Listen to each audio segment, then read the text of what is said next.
Let your bottom stick out. Let's work on your coordination. Good posture starts with a strong base. Let's try it together.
Hello, and welcome to stream. More confusion, more game to be confused about. Exciting, exciting. I feel like I'm very far left. I'm gonna move more to the right. How do I do that? Stop that. There we go. I'm gonna move over here so I don't take up as much of the screen. I didn't realize I was taking up so much of the screen.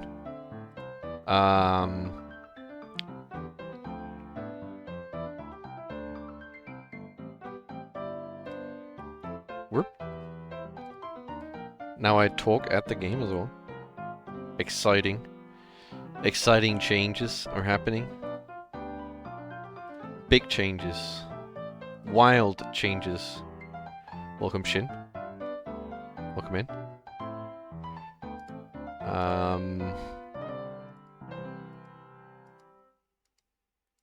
Welcome to Alcor.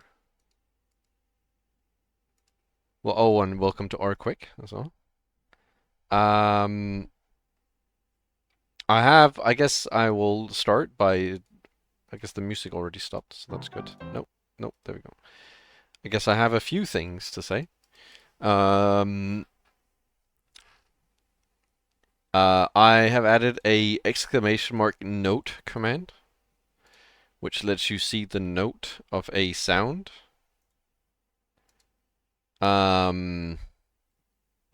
It has a 5-minute cooldown. And the only reason why it has a 5-minute cooldown is because I don't want people to use it instead of using the play sound redeem. Like thinking they can like double up and do both note and play sound to find more sounds. So it has a 5-minute cooldown and it won't tell you if it's on cooldown or off cooldown. But if you don't get a response, there's either not a number, not a note, or it's on cooldown. And you are free to try again 5 minutes later if you want. But I just wanted to note that there's now an exclamation mark note command which lets you see the note. And a note is basically just the note that I've written to myself about a sound effect. It literally just tells me why I put that sound on that number. So you can try it out and see what it says, and you can it, like I said, it has a 5-minute cooldown. So even though it has a 5-minute cooldown, you will be able to use it many times.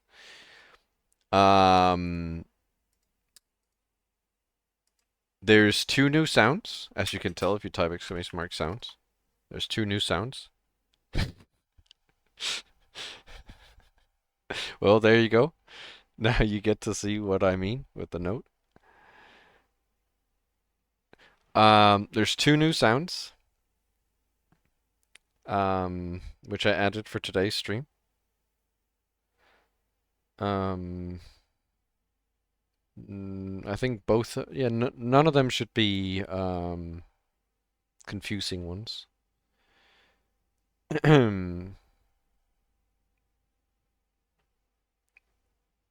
I was going to add exclamation mark hint command, but I forgot.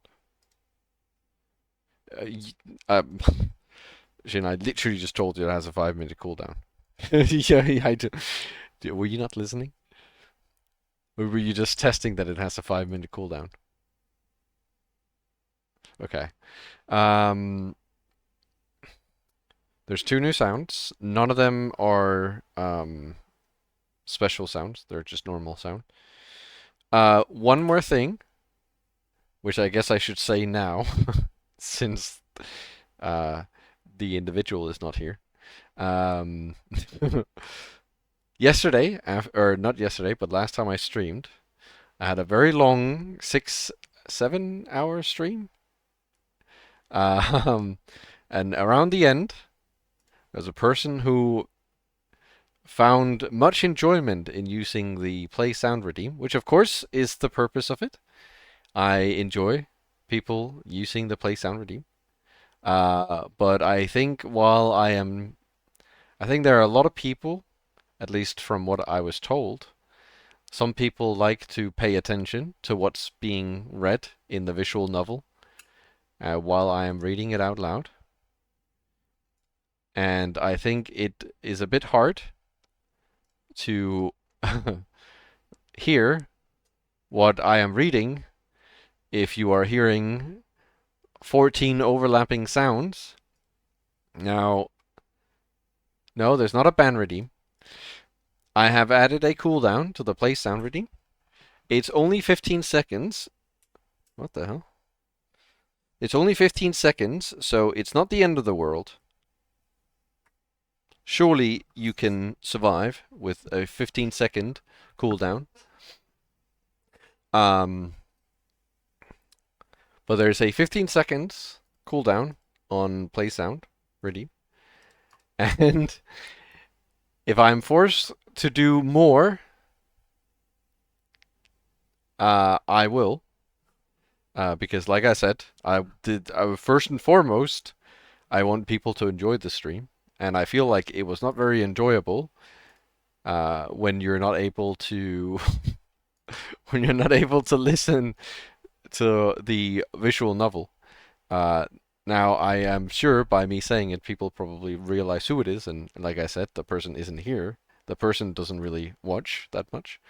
Um, but it was a bit rough being able to pay attention when all you could hear was the interchanging three different sound effects overlapping. So, like I said, there's a 15-second cooldown. It will only be for the visual novel. Once we're back to normal games, I don't care that much. And like I said, it's not a problem generally. Like people have been like when I played RuneScape, people have been spamming 2016. I'm not saying it's annoying me when people do that. It's not. It's specifically just because when I'm playing a visual novel and people are trying to listen to what I'm reading and all they can hear is like the same three sound effects, it is very tough to pay attention. And you might miss out on something. And there's two ways I can go about that. I can disable the redeem, which I also feel is a bit unfair. I might not be very fun for people, like because there are still people who use it fairly. I could put a really long cooldown on it, which doesn't really. I'm happy to do that if the short cooldown turns out not to be enough. Or I could simply stop that individual from using it, which I am also happy to do if it turns out that that person is going to, cause a scene or whatever. But in either case, I have now added a cooldown to the redeem. I know that it hurts more people by doing that rather than the individual who abused it, but I'm pretty sure that people don't mind anyway. Like people didn't really use it more than, and if people want to use it more than, 15 more than the 15 times or 15-second thing, and the person is not here, like people who I trust will not abuse it, then I'm happy to remove it temporarily and then set it back if that individual decides to return and act up again. But yes, now I just wanted to note that, just so people know. All right. It wasn't to cause a scene or nothing. I just wanted to put it out there.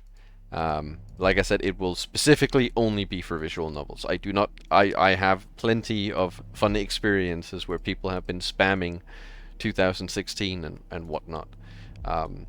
Alternatively, I was thinking about the which actually, thinking about it, maybe that's a fun different way to counteract it. I was thinking about returning the volume redeem so people can change the volume of sound redeems, and then set that to a high value, like a high cost, and then refund that redeem. And then if the person ends up spamming it again, then other people can change the volume to 0, and then it will completely remove volumes for 5 minutes, um, which would be the funny alternative. In which case, it doesn't seem like I have targeted anyone. I just returned a different redeem. But yes, all I wanted to say was just that. And let's not dig any further into it. Let's play the game. So let's go over the notes to see where we ended off. Let me quickly delete this one, because this is not where we ended off, I think. Oh, maybe it is. Is it? Oh, I think it is, actually. Yeah, so let's quickly... Okay, so I already wrote that. So, let's go over what happened last time I played, because that was a pretty long stream. A lot of things were going on. In fact, we finished chapter 1, so a lot of things were going on. So basically, we were left alone in the event room. There was no one else. It was just us after Shiroya and Sai used... Well, I guess Sai used the Sekimeiya and teleported. And Shiroya was brought back in time as well, which meant that we ended up being the only ones left, because obviously Erina dead, Katai dead, Akuro MIA. So for a period of time we were the only ones left. So we walk around being a bit confused. What do we do now? What we end up doing is that we end up touching the Sekimeiya ourselves, sort of like a panic touch, in hopes that it brings us to where Sai and Shiroya is. But so in order to try that, what we do is we try to let it sit in the locker for as long as they basically held it out, right? So as long as Sai warmed it up, we tried to warm it up as well, in hopes that it would take us to wherever they were. Of course, it did not. It took us back to the event room, where we were once again alone. We look outside and we see ourselves, which is actually the first time, I think, where we directly see ourselves. We have in the past had pointers to ourselves. Like I think we've heard ourselves talk, but we have never directly seen ourselves, I think. However, suddenly, as we're walking around, sort of starstruck, Erina appears, alive and well. Well, I don't know if you can say well. She's a bit flabbergasted. She's a bit confused, holding to her head, likely indicating that she's got some sort of head injury, which, according to her, makes sense, because she says that she was knocked out by someone, hit over the head, right?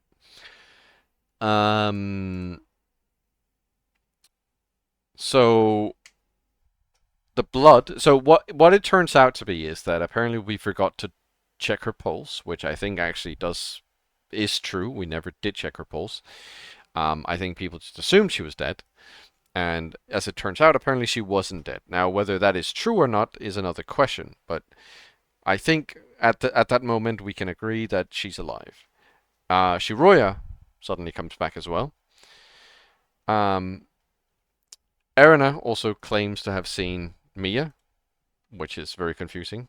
because Mia should not be here. Mia should be dead many days ago. Exploded, in fact. Of course, now we are just missing Sai. But Sai also ends up showing up, apparently, as it says here. So we now have Erina, Sai, Shiroya, and me. Erina activates the Sekimeiya and teleports, or makes Sai go back in time as the only one. And Sai then appears again with Akuro shortly after. And then not much happens from that point on. But this is you can. This is how the people are positioned in the event room when when Sai teleports. When Erina touches the Sekimeiya and Sai teleports. We take the elevator. Or rather, Shiroya suddenly goes, "Oh, I need to go. Don't follow me," and runs up to the attic. Or she says she needs to go to the attic, and then says not to follow her. Of course, we end up following her after a while, and I take the elevator with Erina. The elevator randomly stops on floor 3, which causes me to fall up, or bounce upwards and then fall down, and I injure my hand on the handrail. I don't know how you injure your hand on a handrail like that. It must be a fucking spiky ass handrail. But I do. I injure my hand. Quite badly actually. My Erina, who's with me in the elevator, her immediate thought is that we need to find a way to heal it, which obviously fair. My immediate thought as Atsuki, not me as Michael, is we go to the Sekimeiya, we touch it, we go back in time where I haven't got the injury, and we now no longer have the injury, obviously, right? So I jump into the elevator, leaving Erina on the 3rd floor. I fly down to the 1st floor, or to the crystal floor. I run to the Sekimeiya, and I touch it. It takes me back to the past. Not too long. I think like 10 minutes at most or something. It takes me back to the past. And my hand is sort of healed. I have an injury, a wound, a big wound, but it's not bleeding anymore. Will you also self-insert a Shiroya? No, I'm bringing someone on to read Shiroya's voices, and she will self-insert as Shiroya, but not me. I am self-inserting as Atsuki in this case, but only because it's chapter 1. They also flirt subtly. Yeah, exactly.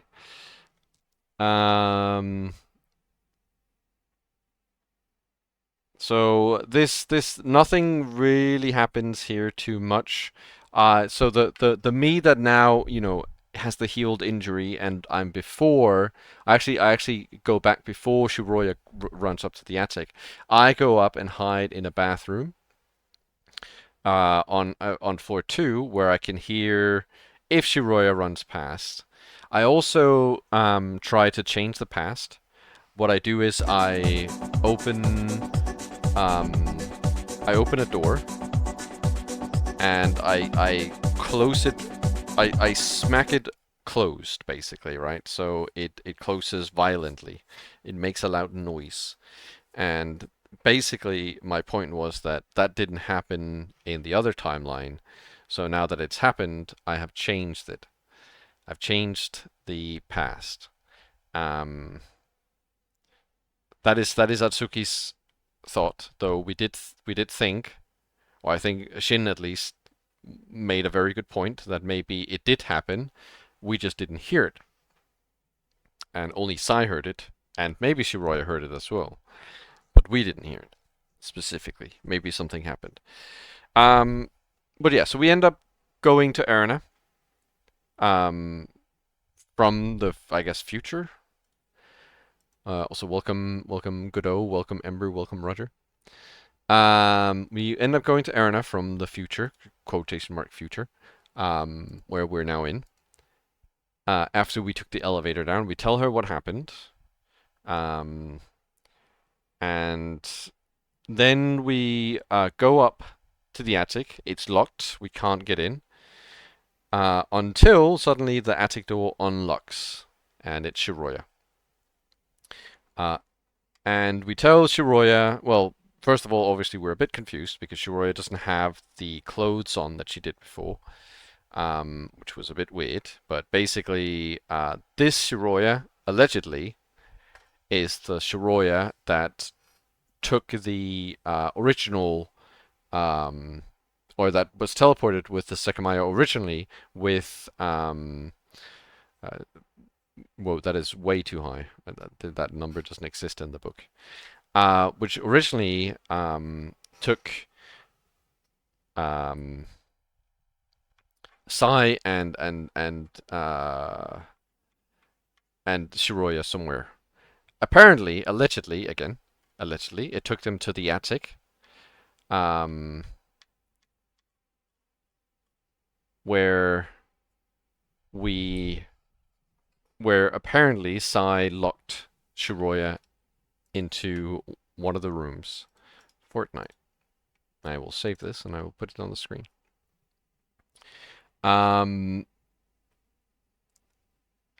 This doesn't say much.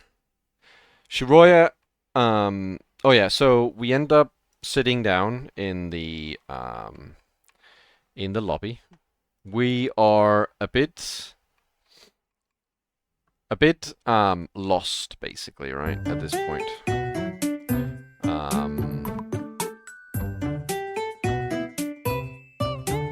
Very true. We are a bit lost at this point.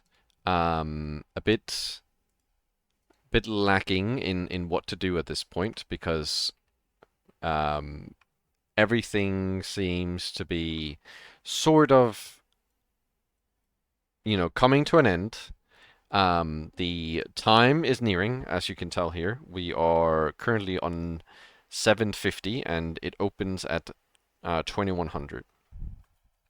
So around the end, Shiroya needs to go to the bathroom. And we end up looking for her. And she says she's gone to the bathroom, so the obvious first thing we do is look in the attic where she apparently isn't, and then we go every floor down from the attic, and apparently no one thought to check the bathroom where she said she was going. But in the bathroom, in the water tank of the toilet, the Sekimeiya has been used. So she has now apparently gone into the past again. And she comes back. She's dizzy, confused, and we all decide once again to just sit down in the lobby and wait for the time to come to an end. And just as it's about to go to 9 p.m., Erna has disappeared. Shiroya runs to the hallway and tells us not to follow her. And then she says, which I'm surprised it doesn't actually say here, but it says everything she said is true or something like that. We need to write that down because I'm pretty sure that's important somewhere. I don't know why it didn't say it here. Then suddenly the lights go out, and we hear Erna. Sai is still there, and I'm still there, obviously, but Shiroya is now missing. And at 9:10, which is at least 5 minutes after it should have opened, the shutter should have opened, we give up. And that's how chapter 1 basically comes to an end.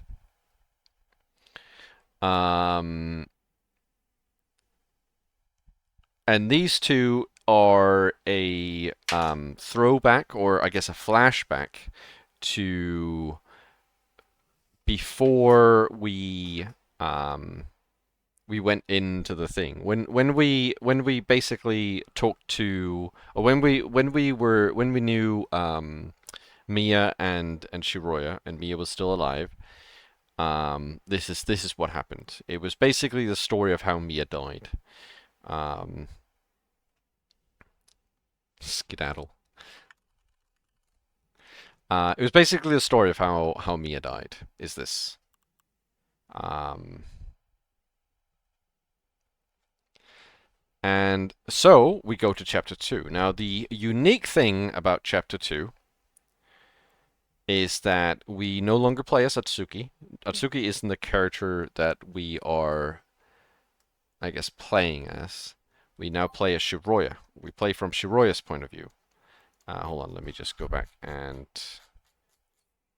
remove this, because we don't need that anymore. We play from Shiroya's point of view, and there's a lot of things right from the get-go that are completely different to the first chapter. First of all, we see Katai, you know, early on, and but other than that, I think the rest, actually, there's two things in right off the bat that are a bit different. We see Katai very early on. He picks something up for us that we've dropped, and the reception lady, tells Atsuki, um, welcome back or something like that. I don't remember exactly what she says, but she says something along the lines of welcome back, or you're here again, or whatever, right? Again, everything is sort of different here. Katai seems to be more trustworthy in the beginning. He seems to be more like he doesn't directly lie to us like he did in chapter 1. A lot of the things he says sort of lines up with what happened. Like, for example, he in chapter 1 he was talking about one of the rooms, or rather, we were talking about the smoke in the rooms, these rooms, and when we asked him, okay, which rooms have been hit by the smoke, he said hallway A and hallway B are the only rooms that have been hit by this smoke. Later, it turns out that A5 has also been, and he said he checked every room on this floor. Um, so, but this time in chapter 2, he specifically states hallway A, hallway B, and A5. So there's a lot of things where he's actually telling the truth. Most of the other things have been pretty normal so far. Of the other things that have been sort of unique is that we already have the attic key, and we've already been to the attic. Uniquely, very, very, very early. In fact, we found the Sekimeiya in the attic. I think already. When did we go to the attic? Here? Yes, already here. In I guess it's not chapter type number 5, whatever that is. We already go to the attic, which is very unique from the other one. And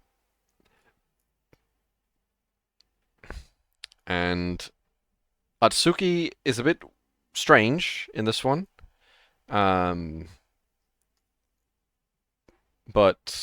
I guess we'll find out what happens from here on out. All of this is basically a lot of this. The reason why I'm not going through all of this is because a lot of it is sort of similar to what happened in chapter 1. It's stuff like, a shutter is covering the exit. We can't leave. He's always strange. He is always strange. Atsuki is always strange. Welcome arms. Hit the doki. The doki woki. I'll hit the skedaddle instead, if that helps. The 12-hour amnesia smoke. Yeah, I mean, I did actually start to think that maybe this all is amnesia. Pretty. Yeah.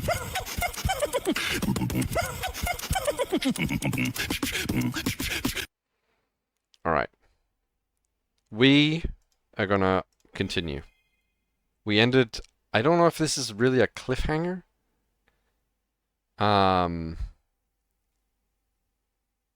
Dark Moon Fair is about to end. You're gonna miss it. Roger, Dark Moon Fair is like every weekend.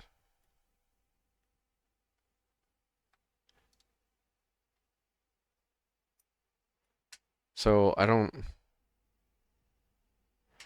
know if I'm missing much.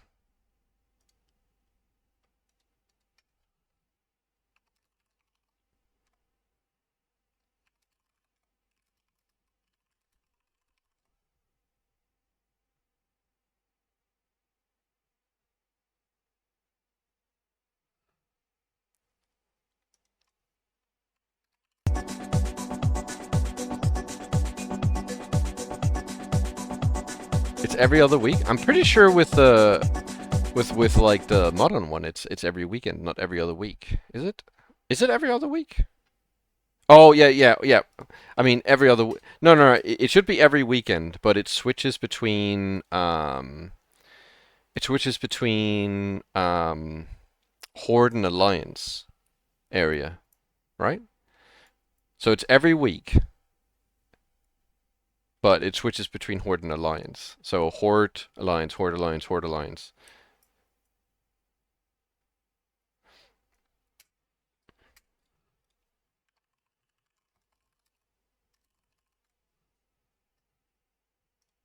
Okay. All he was okay. So where we ended off, like immediately where we ended off, is that uh, I think does he want to use the Sekimeiya now? I think he wants to touch the Sekimeiya. Oh, he did touch the Sekimeiya, and we teleported as well. Oh, Brewfest. You should do I forgot. Roger, are you playing? Are you playing? You're playing Mists or are you playing Retail? I forgot.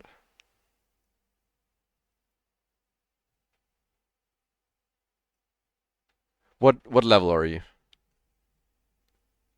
I think I forgot to turn the music. No, it's on. Okay. Well, then I don't think it matters. Um, because I was about to say you should do the Brewfest event, the Brewfest dungeon, because then you can get the best mount in the entire game.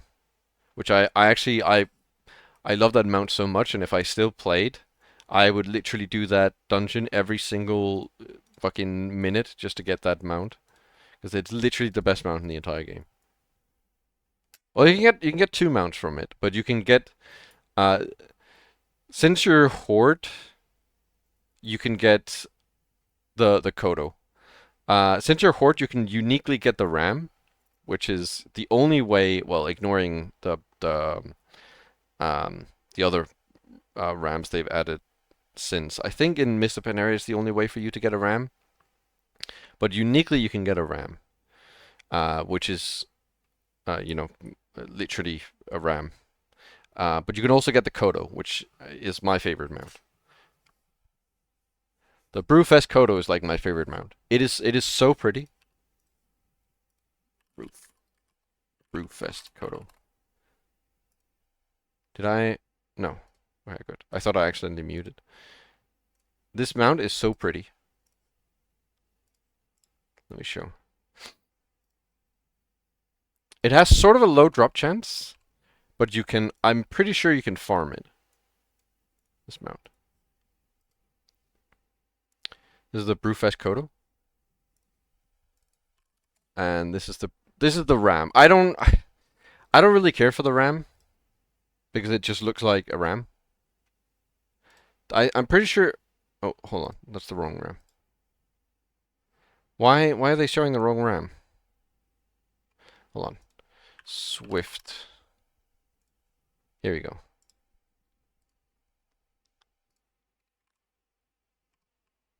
Here's the.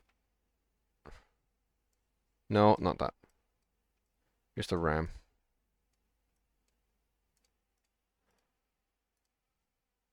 This is the Neopets. That's the RAM in the top right.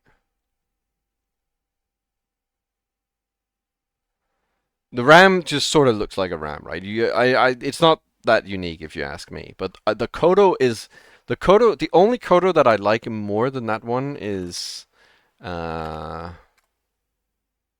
is this one, which is not that hard to get. In Mr. Panera it's hard to get, but in the retail I think it's really easy to get actually. This picture is better actually. Here, let me show. The only Kodo I like more than this Kodo, the Brewfest Kodo, is this one. Oh, yes, remove the RAM. This Kodo, which is it looks a bit similar, but it's the Black War Kodo, which is PvP. But okay, I'm sorry. I'm sorry for those who want the visual novel. But if you're talking about Black War mounts, then you would never go for the Black War Mammoth or the Black War Kodo. You would never use the Black War Kodo because the best mount that ever exists in the Black War mounts, and that's the Black War Raptor. Literally nothing beats the Black War Raptor. This is one of the best mounts they've ever fucking shipped out. Bear mounts are pretty easy to get. They shit out bear mounts, so you can get pretty easy bear mounts. Pigs, there's only on retail. There's but the one on retail, I don't know if Alcor has played a lot of retail, but the one on retail I'm pretty sure is a paid mount.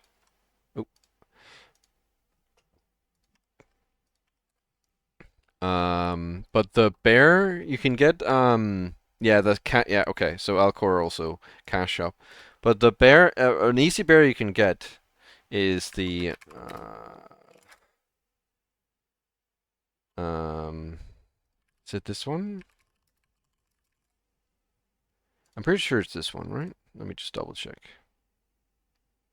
Because there's two bears that look very similar, and one is extremely rare, and you cannot get it anymore, I'm pretty sure. And one is so easy to get. Okay, yeah. This is the easy one. Let's just take this picture. This is the easy one. Where's it? Here it is. This one. You can do this on mop as well. You just need to be higher level. This is the Amani Battle Bear. This is really easy to get. You just there's a raid, a level 770 raid that you need to go into, and you just kill some bosses. It's really easy. You just the only problem is you need to be like you probably want to be Mr. Pandaria level, and I mean your friend would probably want to. Yeah, okay. So your friend probably would want to join you as well, right? But other than that, it should be pretty doable. Um, I mean, not that your friend needs to for you to do it. I think you can do it just alone at level 90, unless they've changed it to be harder. But your friend probably wants to join anyway, right? So you could just bring them. Yeah. Um, but that's like the easiest bear to get, I'm pretty sure, because there's no the only mounts that are like easier to get are like race mounts, but there's no bear race mounts. Um, so that would be the easiest mount. Yeah, absolutely. That's why it was like the first one I brought up. Um, but I'm not sure if there are other bears that are like as easy to get as this one. I think you should get the big blizzard bear. How much is that? Big blizzard bear price. Oh, it's not that bad. $300? Yeah, but that's why I picked this one because it's like easier. Or you could just buy the big Blizzard Bear for $300, which I don't know actually if I feel like that would carry over to Classic though if you get it because you would get it on retail. Ugh, I hate the big Blizzard Bear though. All right, enough about bears and World of Warcraft. What's the goofiest mount? Oh God, there's a lot of those. Um, oh I know. I think I know. Um, I don't know if it's not bad goofy. It's good goofy. Um, it's a, uh, so this one, I'm gonna show a picture of a person riding this mount, and you might be confused when you see that after I've said that I'm showing a picture of a person riding this mount. But I mean it when I say that I'm showing a picture of a person riding this mount. There there is a person riding this mount. This is called the hive mind. And there is a person currently riding that mount. But when you ride this mount, you're inside the mount.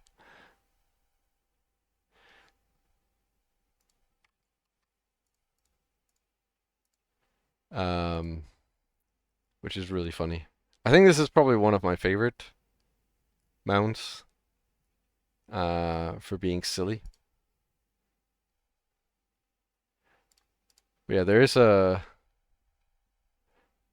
my mount works out at the library. But this is one of the goofiest mounts. Um, there's oh God, this one.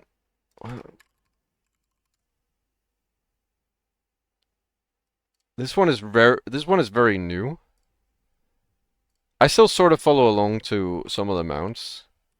Yeah, you pilot it inside the brain. You do. This one is sort of new, but I still sort of follow along when they release new mounts because I think it's funny. Uh, and I think this is one that people liked. This is sort of goofy. I think this is really funny. She's just riding a magma snail. Um, it does look sick. Um, there's one actually very goofy mount because so how would I explain it? So in World of Warcraft, there are these World of Warcraft when World of Warcraft first released, they wanted to indicate that a monster was really really big and scary by making it shake the screen when it walked around. They have not done that very much since. But they did that a lot to an enemy in Molten Core called the Core Hound. And then in Draenor, the Tran things, yeah, the Tran things do that as well. The Guardian Trans. And then in Draenor, they introduced a mount called the not the Molten Core, the Core Hound mount. Now they made a bit of a fatal mistake when they released this mount because I think they forgot when they did that they added the shaking of the screen as a feature to the mount. So when you had people like when you had a whole raid of these guys running around, your screen would just like go up and down constantly. It was an absolute mess. It did that for the pet as well. You could tame one of these when they released it in Cataclysm. They released um exotic taming, and you could tame one of these as well. And it happened there as well. People would run around with these as pets, and they would shake the screen to everyone as it ran around, which was an absolute mess as well. Um, there's what else is there? There's so many like weird mounds. Um, like they add a lot of like really strange things sometimes. I think another one they added, which was sort of funny, was in Cataclysm. They had a whole zone which was underwater, and one of the mounds they added for Cataclysm was a mount that only worked underwater. Not only in that zone, just only underwater. The only problem is that you never go underwater except for that area, basically. So it was only ever usable in that zone. Yeah, the seahorse, yeah. Um, I guess they did also they did have a turtle which walks really really really really slowly on land, but swims really fast. Um, which is also kind of funny because it was kind of unusable, but it was really really rare. Because it was a trading card game mount, so you had to play the trading card game to get the mount. Um, or you could buy it, but you know, um, a lot of people don't like that zone, and I think I think it makes no sense that I do because I hate underwater stuff. Um, I had to. There was one boss in what's the expansion? Battle for Azeroth, maybe. There's one boss in Battle for Azeroth where I had to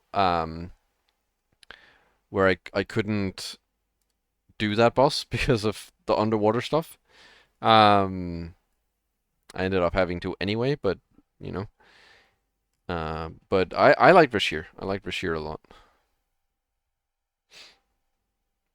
There's no reason to go back. I mean, that's true. That is true. There's no reason to go back to Bashir. And I think most people probably never wanted to go back anyway. Since it was like a widely hated zone. I did tell I told Roger he needs to go to Bashir when he gets there. I told Roger he needs to do the Bashir zone. But yeah, those are some of the weirder mounts. I think the funniest mounts you can get will generally be from um, the hidden mounts. Um, like they added a bunch of secret mounts to the game. A hive mind was one of the secret mounts. Um, where you had to like do a bunch of like really long, weird things to get the mounts. Um, I think wasn't the hive mind. There's something special about the hive mind as well. Something about you can. It's like eight seated mount or something. Like you could fit 8 people inside, which is really weird for a mount if you think about it. Especially one oh 5 people. Yeah, you could fit 5 people inside, which is really weird. Um, but I think the reason why you could fit 5 people, other than the fact that hive mind, but I think that the reason why you could fit 5 people is because it took 5 people to unlock the mount as well. Um, oh, and then one more mount that is sort of weird, and they didn't do a whole lot with, despite it having a really cool model. Um, what's a fucking was this one? They didn't do a whole lot with this, despite it having a really cool model. Um, and I love this mount to death. I use this mount even if it's not on water. This one. in retail. I use this mount. It has like one of the funniest idle animation, or like when you press space to activate it. Um, Basically it like stands up on all its four legs and acts as like some sort of guard tower and looks around.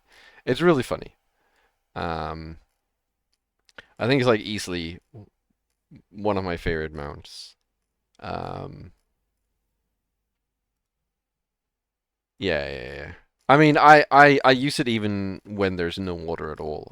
It's just like a really cool mount. Like the model is really cool, and it's like a mount that, I feel like um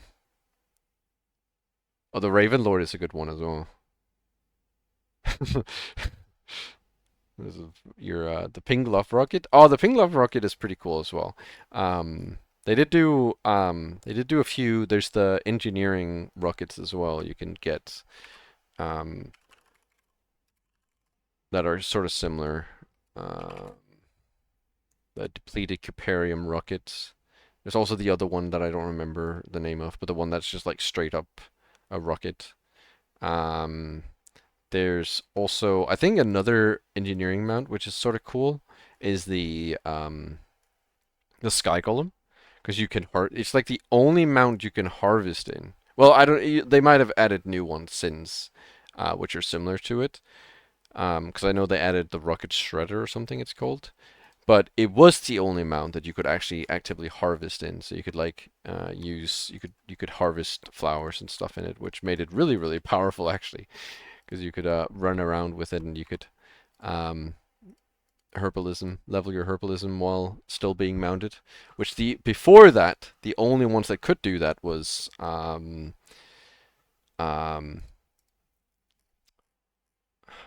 there was a druid, because druid was the only one who could mount up and then harvest, I guess. Yeah, that's some funny mounts there. Um, I guess everyone had one, yeah. I guess if we're talking about a mount that I think Roger would really like, I think Roger would be very fond of this mount. It seems very Roger core. He's not quite not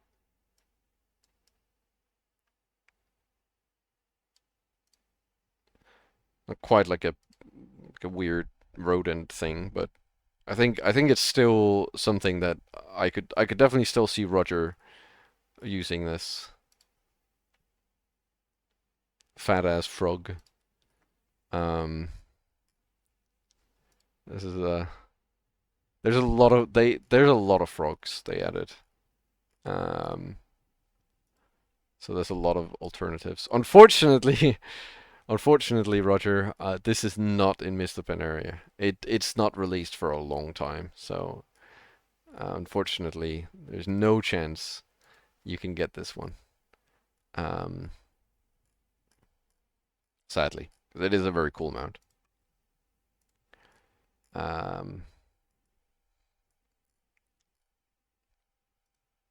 but that is one of the things I think you would probably like. They do have mole mounts as well. Um, but that again, this is retail we're talking. Let me show you the mole. Why is there no good picture of this? Yeah, well, I guess it'll be this. Uh, but also this is also retail. The mole.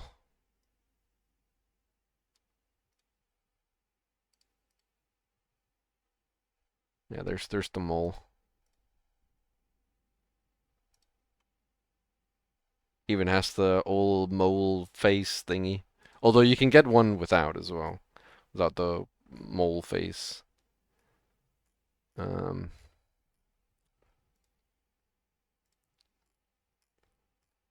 Yeah, there's a lot of really funny mounts. Mount hunting, ever strong in retail. Also pretty strong in mist open area. Need a fat mole? Oh, I don't think you can get one of those. You can get some fat mounts, but no, I don't think a fat mole is one of them. All right, so we Atsuki just touched the Sekimeiya, and it transported most likely both of us for the Dragon Drake mount. Oh, um,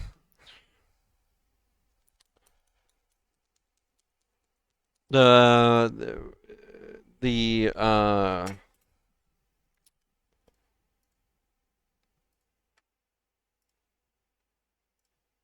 Flying Islands? Oh, maybe I'm not thinking of the one you're thinking of. I was thinking of God, what's his name? That's also in Mr. Benaria.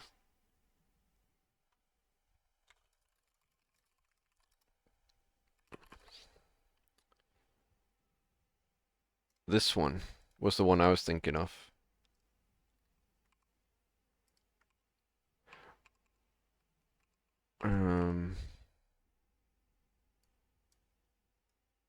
With my immediate thought.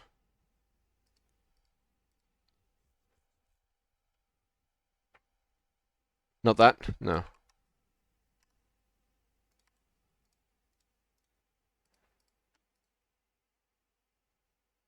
Flying islands with eggs on them. The dreaded Alani grind. Yeah, that's it was just the first thing I thought. I know you don't get dragon eggs for that, but I was just thinking usually when I hear collecting, I think the first thing I think is that. I think I think Alani because it's like um you know. Also, whenever I say Alani, I can't fucking help but hear welcome guys, it's Alani here, or whatever he says. I recently watched a video of his. Um, we can quickly Mist of Pandaria Tiller's farm. Where is he? Kalani. Hey folks, this is Kalani. Hey folks, this. Hey folks, this is Kalani. Hey folks, this is Kalani. Salami here. Hey folks, this is Kalami. Yeah, I don't know which mount you're thinking of, Shin. There's a lot of collecting dragon eggs mounts, strangely enough. I know there's on in Mr. Pandaria, when they release Isle of Thunder, there's the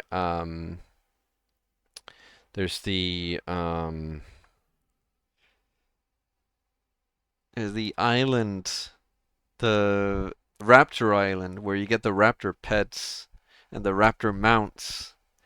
And the raptor mounts are from eggs as well, and so are the pets. No, not the Triceratops. Welcome, Shu. The Raptor Islands, Mr. Pandaria Raptor Islands. It's where you get the three. They're pretty good pets as well in Pet Battle. Oh, it's Isle of Giants. It's literally Isle of Giants. Where you find Undasta, yeah. Undasta. Um. Yeah, exactly. That I know that one. You can get the raptor mount, which I'm pretty sure is from an egg.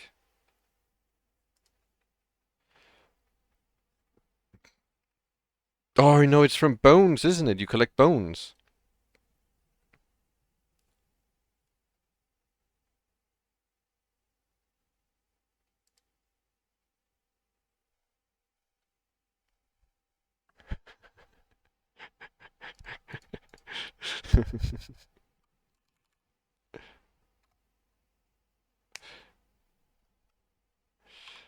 Wait, hold on, Avery. I hope you didn't just make a spelling mistake telling me about your You did make a spelling mistake telling me about your spelling mistake.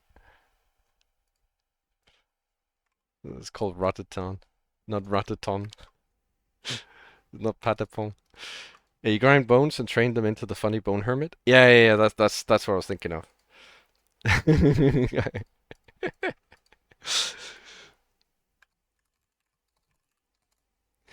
Um, I like that Arms is just doing dino dance and there's no music. Is there music? No, there's not. What is Arms dino dancing to? Okay. Um, Hidden that thing.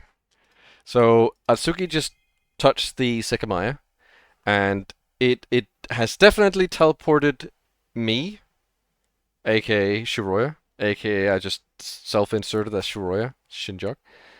Um, but it might also have teleported Atsuki, but we don't know for sure yet.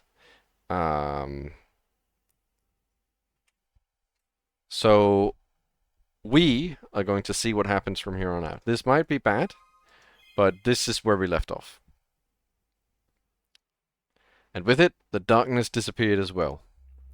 I almost fell in place, before I could grab to crouch the Sekimeiya. Did I just switch those two words around? Before I could crouch to grab the Sekimeiya, the door to the lobby was in front of me. I was in hallway A. While the illumination was poor, it wasn't comparable to the mechanical room, mostly thanks to the light coming from the event room. Grab to crouch.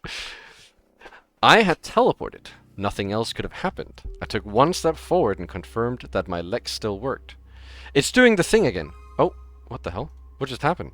What? Oh. A voice came from over my shoulders. I turned around and saw Atsuki, who'd stiffened. Did I just appear out of nowhere? What? No, that's what happened to me. Wait. Were you just in the mechanical room? Yes, I touched the Sekimeiya a second ago. I showed up here as soon as you did that. Are we in the past? I teleported you as well? How come that didn't happen the other times? And both of us appeared here. Hey, what the fuck? Where have you two been?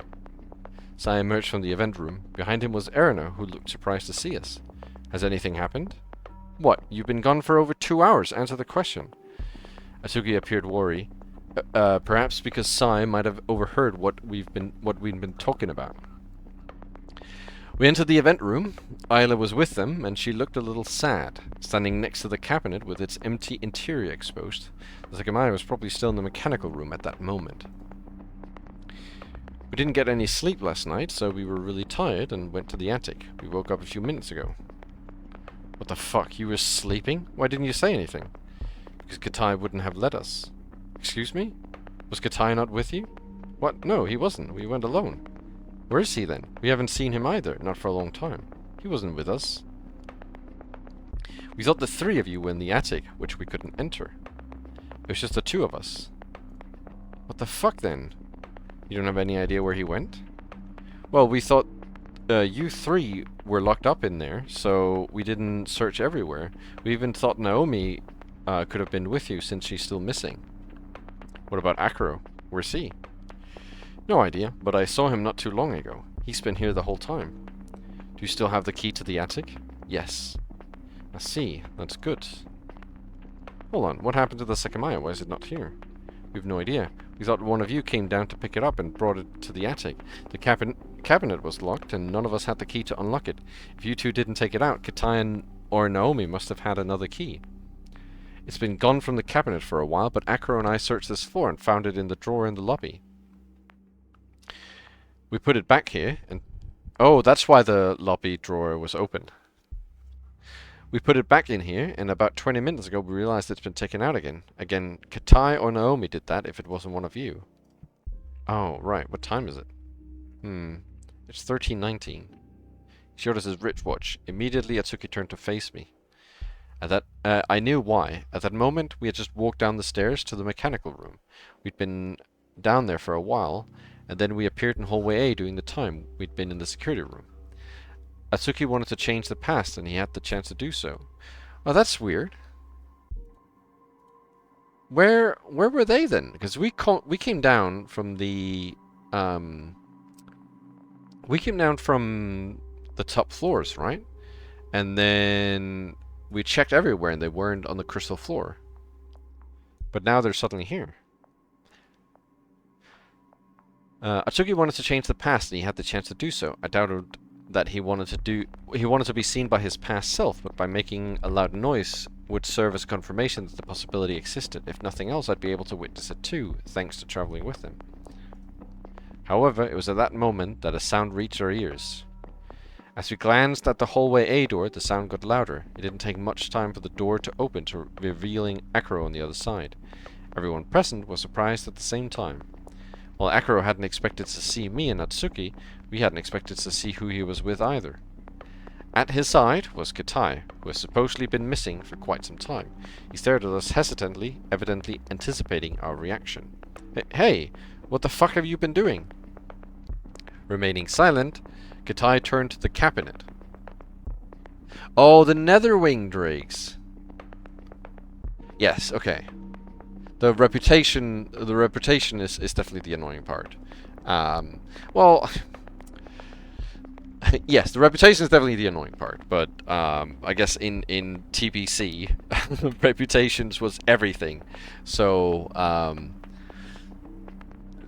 there was like 18 reputations. TBC also had a really cool other faction in God, the name escapes me. Terrawing Forest, I think it's called, right? Terrawing Forest? There's a reputation there in the Terracar Forest. There's a reputation in the mountains. I don't remember the name of the reputation, but there's a reputation in the mountains. It's like the Shadow Council or something, maybe? Probably not the Shadow Council. That sounds like you'd fight them. The Shatari Sky Guard. And they have that one mount, which is really cool as well. The Mana Rays, that's the ones, yes. I really like the Mana Rays. They are cool mounts. That's a cool mount as well in TBC. But TBC had a lot of reputation. That was like the reputation expansion. Yeah, exactly. As one of the easier reputation grinds for mounts at least. Remaining silent, Katai turned to the cabinet. You found them too? They said they were sleeping alone in the attic. Katai, what are you waiting for? Where the fuck have you been? I've been here. I'm sorry? I've been here this whole time. I didn't go anywhere. What? Do you know how long it's been since we saw you? I'm being serious. Do you have any idea how long we've been looking around for you? It's been almost 3 hours. I know. I couldn't have gone anywhere. I just came across Akuro 10 minutes ago.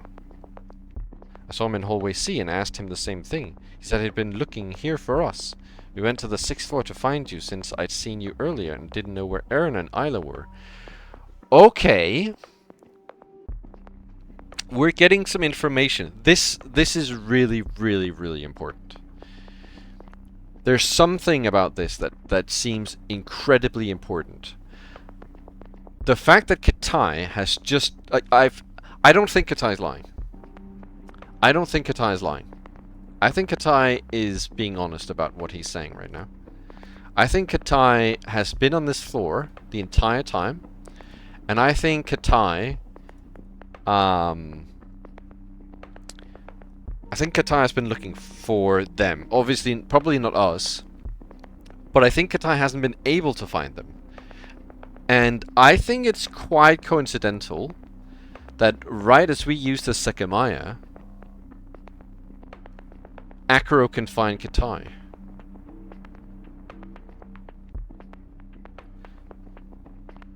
So, I think that whatever got the Sekimeiya to the mechanical room. No, I guess that Maybe. No, not the mechanical room. Whatever got the Sekimeiya to the,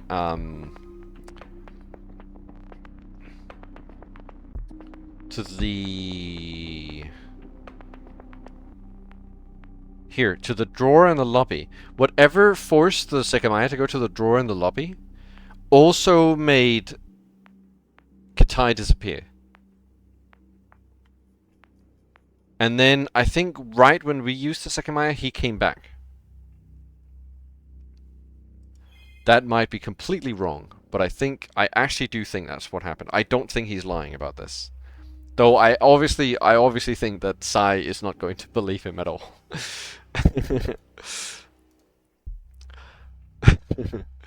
I looked at Atsuki, who'd been quiet for a while. He was thinking about something, but was it along the lines of everyone showing up, meaning that the past couldn't change? It still should have been as simple as going to the lobby. Where's the Sekimeiya? Did I hear that you two were sleeping in the attic? Did I not tell you? Shut up. What the fuck did that even mean? What? You said that it's been almost 3 hours since we saw you. How the fuck do you even know that? What? I answered your question. Almost 3 hours is awfully precise and is correct. I think maybe he actually used the Sekimeiya. I think he knows exactly when he used the Sekimeiya because, or he knows when he disappeared because he knows when he used the Sekimeiya. And it's correct. If you truly were here and for some reason didn't see anyone for 3 hours, would your sense of time would be good enough to know that? Are you doing this again, trying to blame me for anything you can? You're a fucking liar. You haven't been here for hours. Where the fuck were you and why are you back? The computer doesn't work and I'm the only one with a watch. How did you accurately say that you've been gone for 3 hours? Hey, did Naomi have a watch? Does anyone remember? The 3 members of the first group shrugged. Atsuki and I knew that there was still a way to use the computers to know the time, but I didn't even get the chance to consider if we should mention it. What? Did you hear that? Hear what? Didn't the sound come from the lobby? I didn't hear anything. I didn't hear anything either. Is he just fucking lying now? Nobody had. Probably not even Atsuki, who took no time to exit the room. Our past selves still had to be in the mechanical room. If the past couldn't be changed, it meant that something would always prevent him from proceeding. But the arrival of Katai and Akro hadn't conclusively proven it. Confused, the rest of us followed behind him and saw him opening the door to the lobby. Once he opened the door, he didn't take a step forward. Instead, he froze in place. Oh no. Is something really bad about to happen? Why did the music stop? Instead, he froze in place, and as he stopped gripping the knob, he turned his head back to us. He stopped gripping the knob. Who is this? We dashed to the door. When we looked through it, we immediately realized that wasn't the only question to ask. Ah, Isla, stay over there. A single body lay on the floor over a vast pool of blood. There is no meaning to be found. No smell of blood, no identity of the corpse, but a death that defied reason. Furthermore, the past had changed, not because of the appearance of a body, but because of Erina's yell, which had spread throughout the crystal floor, a yell we hadn't heard when we'd been downstairs. I immediately understood that someone had been killed. I'd gone over the concept of death many times in my mind, so I simply stared at that dreamlike scene before I was pushed aside. Isn't he... The shock had paralyzed everyone, and Katai was the first to snap out of it. He ran towards the body and turned it around, trying not to step on all the blood around it. Wait, I recognize him too. Wasn't he there? Alright, who do we think it might be? Who do we think it could be? It's a sad Jedi isn't here. Jedi is missing all this. Old Man Jenkins? It's a guy. We know it's a guy. And we know he was here. He must have been here in the lobby, right? Was there a guy in the lobby that should be recognizable? I don't know. Was it... They put Jedi in the game, that's why he's fucking dead! They killed Jedi! I think it's the cleaner. So I pointed at the shutter, prompting me to remember that I also knew the man who was dressed in a police uniform. Never mind. Yes, that's where I saw him while we were waiting. Fuck. Atsuki's voice cracked. He wouldn't take his eyes off the body. He's been here at the tower recently. I don't know his name, but he was investigating a possible terrorist attack. Katai crouched and used 2 fingers to verify there was no pulse. He didn't say it out loud. This is a knife wound. The uniform... Fucking my fingers. The uniform on his chest had been pierced a single time, but the knife in question wasn't there. A knife? How did this person get in? Look at the blood. This happened minutes ago. He entered the same way Katai left. Huh? You've been missing for the last 3 hours. Just as you reappear, this person shows up dead. This is no coincidence. What the hell are you talking about? How would I have left? I don't know. You remember the Sekimeiya, right? As you said, it's not in the cabinet right now, and you're an excellent candidate for having taken it out. Dang, I love this song, but the OST doesn't it? Sekimeiya OST. Spun Glass soundtrack? Wait, what? Why did it say... What? What is this? Huh?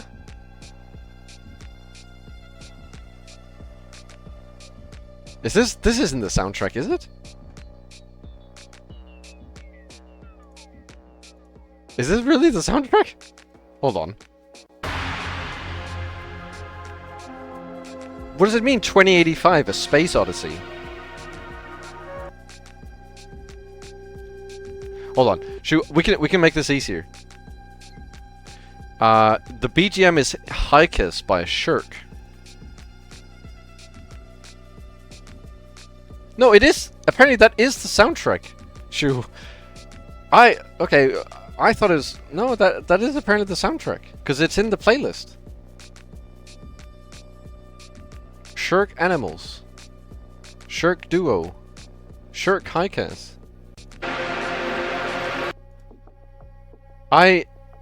Yeah, no, I totally agree. I thought... I was very confused as well. But no, it is actually the soundtrack. This is the soundtrack. I guess they just use like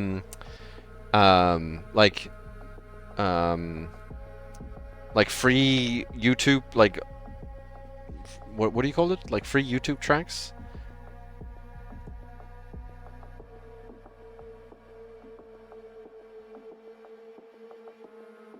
That someone has just uploaded to YouTube unrelated to the game? Yeah, no, I honestly, I totally agree. If I hadn't right-clicked and checked the BGM here, and found that it was on the playlist, I would have thought it was like a just some random person who made like a playlist and then just like put a bunch of random songs on. But no, it is actually the playlist. This is really cool, by the way. BGM. Like being able to see that what track is currently playing, like one of the coolest things. I don't know. You remember the Sekimeiya, right? As you said, it's not in the cabinet right now, and you're an excellent candidate to have taken it out. It's possible this man entered the tower after it was locked down. And if you did so too, your disappearance, your knowledge of the time, and this knife you're talking about would all make sense. I cannot believe what I'm hearing! I've been here the entire time, and I couldn't have unlocked the cabinet. Enraged, Katai pulls up the man's shirt and uncovered his waist. Yes, look at this. This is why it must have been a knife. It was his own. He still has his baton, but the knife is gone. I personally saw that he had a knife right here a few days ago. Excuse me? He saw he had a knife under his shirt? How did he see that? Did the guy just so happen to, like, take his shirt off in the middle of the lobby? What's it? Skin-tight shirt? He continued examining his clothes and pockets. Oh, he has a walkie-talkie. Everyone's eyes widened until we saw Katai pressing every button, showing us its blank display. Is it not working? Let me see. Katai gave Akuro the device. After fiddling with it for a while, he noticed what was wrong. There's a battery missing. The cover isn't properly attached. There's also a crack here on the bottom. Look. These work with normal batteries? Apparently, and this cover can be manually removed. Maybe they failed to break it by force and remove the battery instead. Are the batteries like these anywhere? No, I really don't think so. What? No, that's wrong. He should know that. There's batteries several places. There's batteries in the security office where he works. There's battery in the attic. He left the device on the floor. So the killer did this to prevent us from talking to people outside once again. I have to assume that you still have not found Naomi, so instead of blaming me, consider that it's very possible that this person here got trapped since this person has been here since we got trapped and we didn't find him, just like we couldn't find Naomi. Okay, then you killed him? Don't say stuff like that. I didn't do this. Then who did? It seems like it could have been anyone, but your story is by far the most questionable one. Do you really have to keep listening to this Naomi boogeyman shtick? Stop. Akira, is what you said earlier true? That you found Katai 10 minutes before coming to the event room? Yes, I don't know if it was really 10 minutes though. What time is it now? 13:23. It's unlikely Katai did this then. 6 minutes ago, this hadn't happened yet. Is that so? You two were talking in hallway A. Did you look at the lobby? I recall the door was shut. We did. He's right. At 13:17, we'd walked down to the mechanical room, which meant that the man had died while we'd been under him. If you're not lying, then forget what I said. Everyone has an alibi unless 2 or more people did it. You two were together, Katai and Akira were together, and me, Erina, and Isla were together. We looked past the door where Erina was crouching next to Isla, comforting her from a sight she hadn't seen. Despite that, she was burying her face in her arms.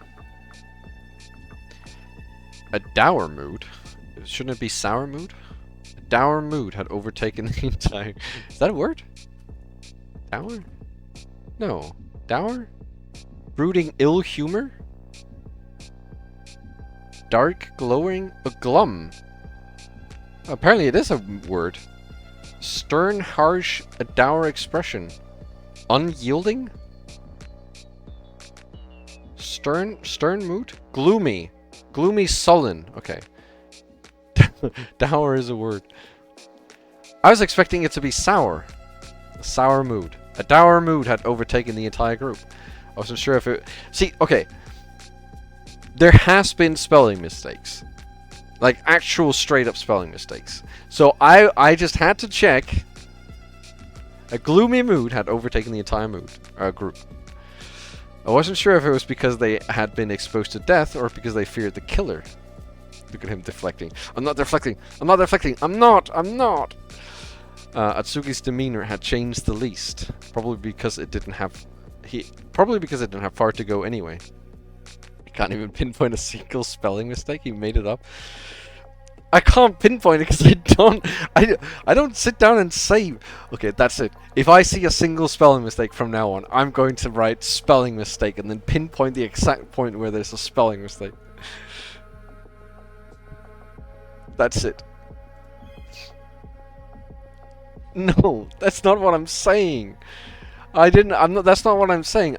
There has been spelling mistake. We've literally talked about it. Shinjok was here for it. Now he's pretending not to know. Just to make me look a fool. Look, he's just pretending. Regardless, I had to put on the same appearance, and it came naturally after the previous 2 weeks. The death of that man meant nothing to me, and I was only a little intrigued. I'd always known I'd react like that, and while I knew I couldn't show it, I didn't feel it was necessarily problematic as long as nobody found out. I'm not crazy. So it was actually Naomi? I have no idea. I have no idea how this man entered the tower. It's possible he was here from the beginning, or there could actually be a secret way in. It wouldn't surprise me given the track record this place has. However, he's a police officer, so whoever did this might have killed him just because of that. Not sure how they took his knife, or how we didn't hear a fight. In fact, I have no clue what happened. None of us have blood on our clothes, which I suppose doesn't mean anything since it doesn't seem like much blood sprayed out. But I'll remind you again that the Sekimeiya was hidden a while back. all of us go back to having no alibi when everyone is able to go back to the past. Are you joking? Do you think one of us will go to the past and kill him? Well, you said Naomi still has a set of keys identical to yours. Whether or not that's true, we know of someone who does for sure. Multiple pairs faced me. I have it. We didn't hide the Sekimeiya though. And if we had, we wouldn't have needed it to do this, because we're the ones who saw the lobby empty just minutes ago. That's right, which forces me to point out the topic you were discussing in hallway A. I touched the Sekimeiya a second ago. Didn't those words come out of your mouth?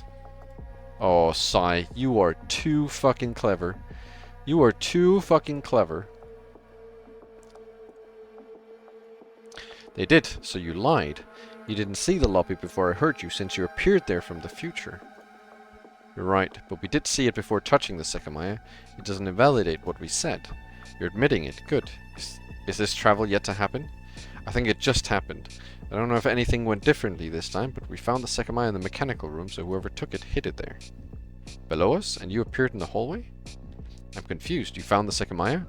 I don't get how you got to that conclusion, Sai. Atsuki appeared there from the future, so he's the only one who couldn't have been able to look at the lobby before you saw them, right? No, both of... He stopped himself when he realized he'd made a mistake. His pause was what made Atsuki and me notice it. Oh, you know exactly what happened, don't you? Hmm? You overheard our conversation when we said we had traveled together. Akro thought only I appeared in the hallway, but you know both of us did. I touched the Sekimeiya, which made both of us travel at the same time. And you were about to say, no, both of them traveled. However, given the knowledge of the Sekimeiya you should have, that shouldn't be possible. After touching it, the Sekimeiya would power off. It would take a while before anyone could activate it again. Does that mean you knew that was possible? You haven't explained much about what you did during the time we were in the attic. What are you talking about? I was going to say that both of you traveled together because it's what you two said. I stopped myself when I realized that Akira was right. It didn't make sense. No, I don't think so. No. No, that's not what you... No, that's actually not what you were going to say. No. No, I don't... No, I don't think so. Well, wait, can someone play the song? Play sound? The one time... No, that's wrong! No, that's wrong.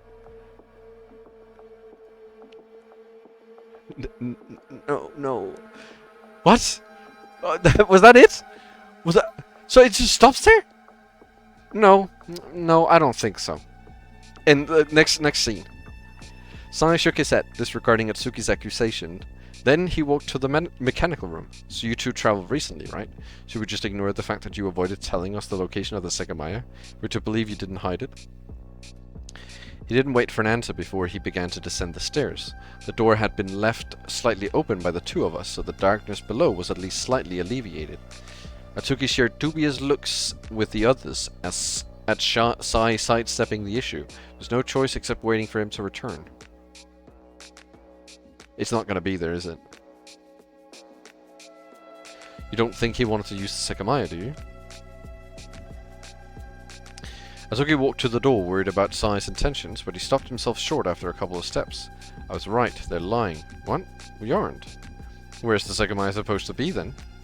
It's right behind the pile of chairs. Incorrect. There's nothing down there. Are you sure? You're all free to go see by yourself. I knew that couldn't be true. We'd most likely arrived at the lobby before we disappeared from the mechanical rooms. The Sekimeiya still had to be there. If Sai was so blatantly lying, had he found a way to frame us? Couldn't he put it in his little pouch? Can you... Okay. Can you open that hip pack? This? Sure. Do you think I have it? I'm being serious. I didn't find it, but it's possible I missed it. Go look. Sai didn't have the Sekimeiya on him, so Atsuki accepted his suggestion and gestured at me to stay put. Everyone silently stood in anticipation next to the still expanding pool of blood.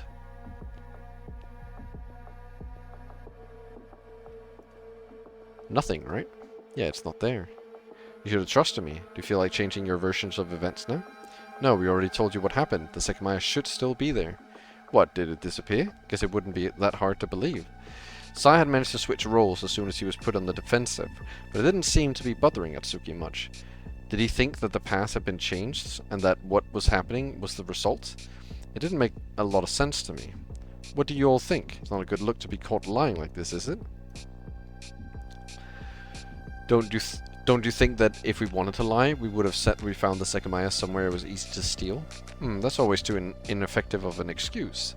This policeman either had a way to not be found for hours, or he had some way to enter the building, and he blinked several times, almost like he was fighting back tears. Someone killed him, and it's not easy for any of us to have done it. Finally, the Sekimeiya isn't where it should be. Add to the fact that Naomi hasn't been found, you can't possibly think that we did this, right? You didn't?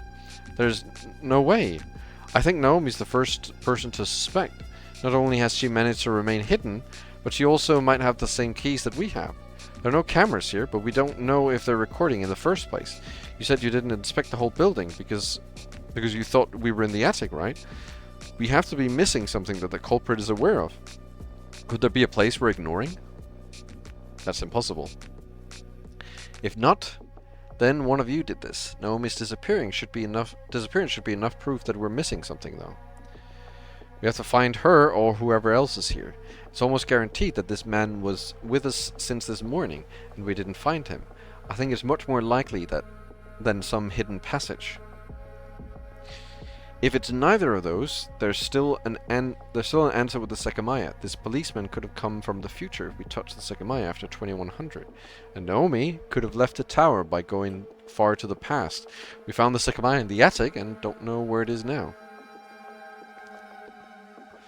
We'll look everywhere. Not only could people still be hiding, but the Sekimeiya has to be somewhere too. I can't imagine the real person responsible doesn't know where. Go ahead and find Naomi for us. It's certainly possible someone's on this floor. Don't move from here. Okay. He began by looking in the storeroom and then in the room in front. He probably didn't know about the fact that some cabinets could be opened up. Is he doing this by himself? Does he not trust us? From hallway C, 6 pairs of eyes stared at him, moving from room to room. It took a while in each one. Did you hear that? What? No? I glanced aside and discerned that he definitely still suspected Atsuki of something. Atsuki exited from the farthest away crystal room and turned to us. Without saying anything, he entered the security room. What the fuck is he doing? Do you think he's taking advantage of this to do something? Yes. I felt like I was watching everything unfold from the sidelines, oblivious as to what was really happening. For some reason, Atsuki hadn't revealed that he'd powered on the computer despite telling me that we would. When he left the security room, he looked at us again and finally addressed us. Stay there, I'll look at the mechanical room again. He disappeared from our sight. Soon we began to hear the same sound of doors opening coming from hallway B. Akro and Sai went to look while the rest of us waited behind. When he returned, it didn't seem like he'd found anything. There's nobody here. I didn't find the Sekimeiya or any potential hiding spot we don't know of. If Naomi's here, she's somehow above us. Are you sure you were thorough? Do you know that some cabinets have compartments inside? The Sekimeiya could be there. Yes, I looked in all of them. Even the ones with temperature regulation? Did you make sure to close them?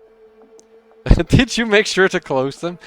Oh, we can't waste electricity, you know, in this disaster of a time. We gotta make sure to close the ones with temperature regulation, because it's quite expensive on the whole electricity bill.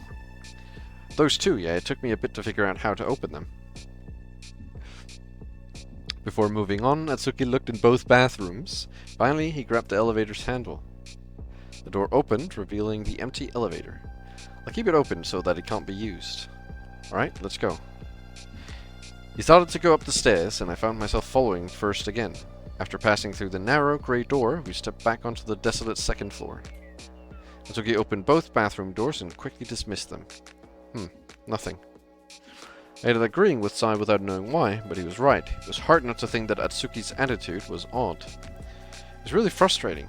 I'd always been good at reading him, but while he walked toward the offices, I had no comprehension of what his thoughts were. Wait here.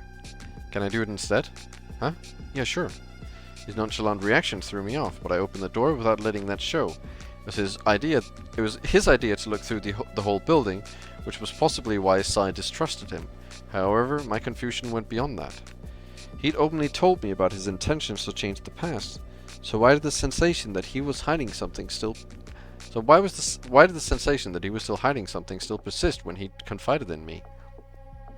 I kept going over it as I opened drawers and looked behind the computers.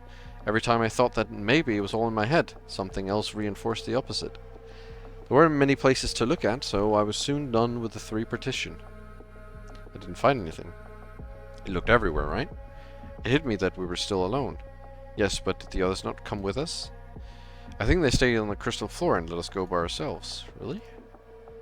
Yes, and we should continue. We have to find something, be it Naomi or the Sekimeiya. I shrugged lightly before we moved up to the 3rd floor. There's something weird going on here. Why Sai, being so not trusting in Atsuki, just left him walk around alone with me, who he also doesn't sort of really trust because I'm like friends with him? Isn't that a bit strange? Weird? A bit curious? I struck lightly before we moved up to the 3rd floor. There, the same process was repeated. He looked at the 2 bathrooms and I handled the offices while he waited outside so that no one crossed paths. Our repeated movements led to the first step on floor 4. Let's see here, it's not possible she's not anywhere. Behind the glass I started to look through the same places as below, all while wondering whether I'd report a result anyway. I opened the door to the 2nd partition and vanished from Atsuki's field of view. Oops. There were only drawers that I questioned whether to keep checking. Midway through I decided to push the door to the last section. I stared inside. I kept doing so for many seconds, gripping the door's handle with my right hand. One of the many thoughts that crossed my mind was if I should move, until I realized it wasn't up to me. It hadn't been my choice not to move. However, my hand soon let go of the handle and the door was shut again. When it did, I couldn't open it again. I stood next to it for a long time, during which I only focused on my breathing. Eventually, I comprehended that I was still able to move. I took a step back. Strangely, neither my vision nor my mind seemed to be blurry. I looked at the opaque wall and discerned a few silhouettes belonging to the chairs on the other side. However, I couldn't open the door again, and I didn't want to. What? I developed an irrational fear of spiders early on in my life. Whenever I knew a spider was in a room, I'd freeze behind its door, unable to open it. That was the same sensation I felt as I slowly backed away. Oh, spiders! Nothing again? I shook my head. What? If she's in the attic, we won't be able to take the elevator down. But this is very strange. We walked the path to the 5th floor until we reached the staircase. Are you alright? Huh? Yes. You look zoned out. Are you tired? A bit. It's okay. Alright, don't push yourself. I look myself, so wait here. I didn't voice any complaints. I just gave him a tiny nod. Outside, I kept glancing left and right until Atsuki was done. I don't really expect Naomi to be in these, but it all gets weirder every time we move on. Could a secret place that Katai doesn't know about exist? There's no way, right? If the answer is somehow a hidden spot, he must have made use of it as well. One last identical floor remained, which we silently ascended to. I didn't know what emotion I'd been attacked by, but I wanted to see the others. The unknown people I'd met that day. I needed them as temporary shelter, not continually being alone with Atsuki. No. No! Atsuki's a spider? Is that what the story is all about? He's become a spider? The 6th floor was empty as well. You have the key, right? I nodded and took the key ring out of my purse. With the right key, I unlocked the door. Atsuki stood in front of me, in front of the living room, and looked at the floor. No recent footprints. It'll be fine if you stay here. If I don't find anyone, I'm gonna be pretty confused. I don't get it. Was Naomi never with us? How's this possible? I know we've already been here for a long time, but that doesn't make it any less confusing. Where the hell is the Sekimeiya also? Let's just go back down. Hope they trust what we tell them. We can't even take the elevator, damn it. We walked down the stairs and left the attic, heading all the way back down. For every floor we descended, the air got hotter and my head number. Hearing different voices was like emerging from underwater. My view of hallway C increased, so did the sound. Where the hell are they? I listened intently and frowned. The storeroom? Oh, they found the secret passage. I bet. Because obviously, since if they're in the storeroom, something's obviously happened in there, and they want to push the story forward a bit faster this time. So I'm sure they found the secret passage. Oh well, I need to go to the bathroom. I'll be back. I felt like he was looking at me oddly, but I didn't have time to point it out before he turned around. Out of the open storeroom, everyone was inside, but the room didn't look as I remembered it. Yes, I knew it. It has the handle on?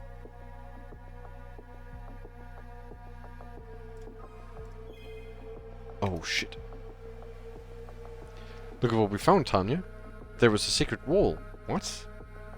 There you are. Where's Atsuki? He went to the bathroom. I stepped in farther.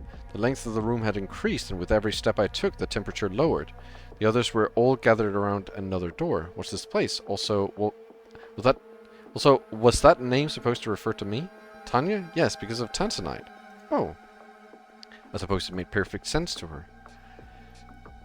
When we were going up, Akro and I heard a sound behind us and saw that the storeroom wasn't shut. Although nobody was here, however, I noticed that a spot on the wall wasn't dusty, which let me uncover this section. Probably always did, but then text saying there was no handle. What the? Why does this place exist? Tell her, Katai. I don't know. I had no idea it existed. What? How is that possible? Yeah, there is explicitly no handle in Chapter 1. When you look at the picture, I don't want to go through.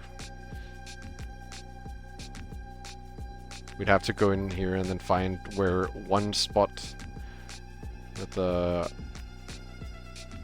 You have to trust us, Shin. You have to trust. Good luck finding the picture, bozo. Fuck you. I'm aware of how it sounds, but I'm the most surprised out of anyone. Did you search the whole building? Yes. Even though there was nobody here, this door is locked. I grabbed its handle and turned it. Indeed, it wouldn't budge. You saw the door open after Atsuki closed it? Is that what you meant? So someone opened it before we moved up. That's what we were discussing. This is obviously a spot anyone could have used to hide, but Sai doesn't believe someone left through it. He thinks someone came in, otherwise the door wouldn't have been left open. And nobody would have left while we were investigating. But Atsuki had just finished looking through the whole floor. Exactly. What I think is that this door leads outside. The storeroom now stretches farther out than the crystal rooms. And it's a hidden, locked door that would explain the policeman's appearance and Naomi's vanishing. Wait, really? If a policeman entered, why did nobody else? Who knows? Maybe the door was briefly unlocked when he got in. Or maybe he was behind the plan, like Naomi. Nonetheless, it appears the answer really was a hidden way outside. I'm sure people are in front of the entrance, but I wouldn't bet the entire building is surrounded. It couldn't be possible to enter and leave from this side without being seen. Can we not do anything to open it? My perception of our imprisonment had changed drastically. If we could open the door, I might have been able to escape, which I had started to want more than anything. Would you or Atsuki know how to pick this lock? We've knocked and made noise, but there's no way we'll be hurt from here. The gaps aren't thin enough to see or slide anything through them. I don't. Well, you didn't find the Sekimeiya anywhere, right? No? Then it's possible it's not here anymore. Even if this door doesn't lead outside, it's very likely the Sekimeiya was taken away. If we're supposed to trust what Atsuki said, that could be the entire motive behind the attack. That still doesn't make sense, though. I don't think anyone could have taken the Sekimeiya from the mechanical room. Well, this door might lead outside, and Katai keeps assuring us he didn't know about it. Even if he's lying, it must be a secret door that's hard to find. There's grass on the side of the tower, meaning that if this door opened outwardly, it would leave conspicuous marks on the grass and could be noticed. It probably opens inward instead. What the fuck is this? What? There he is. Do you know how to pick a lock? What? No? What we talked about was reiterated to Atsuki, all while he wore an unchanging expression. Did you really not know about this? I promise I didn't. I also don't think this door leads outside. There's no way I would have ever noticed it. There's no way I wouldn't have ever noticed it. And it makes sense that you didn't know about it if it doesn't lead outside. I'm just speechless. This room is practically unused, but I can't believe this existed. Now, a few things make sense, at least. As you said, nobody was found, so Naomi must have been here at some point. Yes, I'd like to advise you all on something. I made sure that if this door is open again, I'll be able to tell. What? How? I'm not telling you that. One of you could potentially manage to open this, so I'd rather not give you any indication of what I've done. We looked at the door cautiously, but it was too dim to notice whatever Sai was talking about. I think that's fair. It wouldn't be wise to demand that you tell us. Just trust me. I will know if this door opens. However, it's possible that it won't, and that the plan already finished and the Sekimeiya was brought outside. Let's go to the attic. The attic? Why? Do you think I'll believe you were walking around for hours and we didn't see you? You either went through this door or were in the attic. He wasn't with us, we know that much. You've said that before, I know. How do you intend to know whether I was there? I won't allow anyone in lightly. No? Then how come they spent 3 hours sleeping there? I haven't forgotten about that. Okay, Katai. Jeez. In the off chance Naomi's still in the tower, she's up there, being covered by the three of you. I want to go see by myself, and I'm sure Akro and Erina aren't content with your words alone. Alright, after that, we will all slow down. Can't believe this door exists, but the truth is that Naomi and the Sekimeiya weren't found anywhere. Once this request of yours is fulfilled, we'll stay put somewhere and wait. I agree with that. It's very likely the person who killed the policeman was Naomi, or someone who could enter the tower again. For our safety, we'll have to stay together. That's fine. The elevator was still open, but we couldn't all take it at once. We walked up together, our footsteps clearly conveying our presence. Nobody had spoken again by the time we arrived to the attic's door, where everyone stopped. Atsuki looked at me, and so did the others. It took me a few seconds to realize it was because I had the key, and when I did, I remembered that we hadn't locked it when we left. I stepped forward, sensing that Atsuki was trying to tell me to hide the fact that we didn't cause an unnecessary conflict. So we didn't cause an unnecessary conflict with Katai. My body was hiding the keyhole, so I inserted the key and turned it. It's already unlocked, but I casually pulled the door toward me and took the key back out. Nobody called me out, as I easily looked nonchalant. I glanced upward and began to ascend the staircase. On the floor, traces of Atsuki and me could be noticed, so I stared at them silently before walking in. The elevator... Why would the music stop here? This is like the silliest place where the music stops. What would we possibly find here, man? Man, shut up. The elevator doesn't work, so stay here. When Akro and Katai arrived, they went with Sai, curious to see if anything was to be found. The attic was composed of only a few rooms, so they made quick work of inspecting them. I suppose it's possible someone's on one of the middle floors. But given we found the storeroom's secret door, I think it's much more likely that was how Naomi... You had the music stop mid it downloaded. You're right. I thought I did. I think it's much more likely that was how Naomi managed to escape. I could just imagine that, like, the person who made this game just like, yes, I'm gonna stop the music here just for laughs. People are gonna think that something's gonna happen, and then shortly after the music starts again, and nothing actually happened. Yes, you can stop suggesting we covered for Naomi, since it wasn't our plan to go search alone. Suppose we might as well stay here if we're going to remain in one place. What? No, that's not a good idea. Listen, this place is beds. I don't want to sit on the floor for over 6 hours. After hearing that, Katai didn't immediately stop him, and Sai took the chance to go straight to the bedroom. Oh, there's the music. Having beds and a sofa sounded good to everyone, so we stood in front of the two doors. Sai opened the right one. You've already been here, so given the circumstances, I can't order you all to leave. However, do understand how important it is that you don't damage or break anything. You don't have to worry about that. Behind Sai, Akiro and Katai entered the bedroom. As each one had 3 beds, Erna entered the left one with Ayla. Being the last two, Atsuki and I quietly made our way in as well. Do you want to be down here or up top? I don't care. No? You can choose. Either one is okay. Well, what about you two? Atsuki and I shrugged. Let's go up then. You'll have a bed all for yourself. Ayla nodded and went up the ladder. From below, we heard them sitting on the 2 beds. Do you feel alright? I see. Try to sleep if you can. Then everything will go by much faster. I tried to see if I could say that really quiet, as if it was like in the distance, but I don't know if you could even hear me reading it out because it was so quiet. We were eavesdropping on them, but since they hadn't closed the hatch, it was their own fault. Atsuki and I sat on the single bed we had and lay back. Akila had been with us in the tower. That was a guarantee. Going off of the atmosphere, it seemed everyone was trying to feel safe by staying together.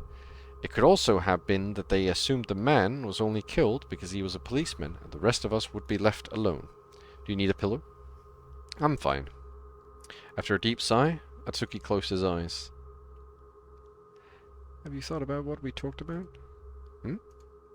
Regarding Akashic Park. I know I said we could wait until the summer, but we can go during the first week of January if you want. It's okay. I think it's better to wait. Are you sure? Yeah, I don't like the cold. Let's go in the summer. I see. Alright. I'm glad you made up your mind. Silence. If I may. Out of nowhere, Sai burst in and walked to the drawer. What are you doing? I'm looking in these drawers. This is like the best art of him. I'm looking in these drawers for no reason whatsoever. Once he'd gone through all of them and the wardrobe, he went up the ladder. But the sound he was making, he was doing the same with the wardrobe above. He soon came back and left without explaining himself. At least he closed the door. As soon as Sai left, Atsuki he's gonna have the key and then he's gonna lock us in. As soon as Sai left, Atsuki lay back. All I could assume was that he'd been looking for the Sekimeiya or something. I looked at my purse. Thankfully he hadn't demanded to look in it, but knowing that it could happen at any moment made me very uneasy. Sai had shut the hatch, so I could no longer hear Erna and Ayla. At my left was Atsuki, resting face up on a white pillow. That image of him with his eyes closed was one I started to get used to. However, I could no longer think that his mind was completely blank.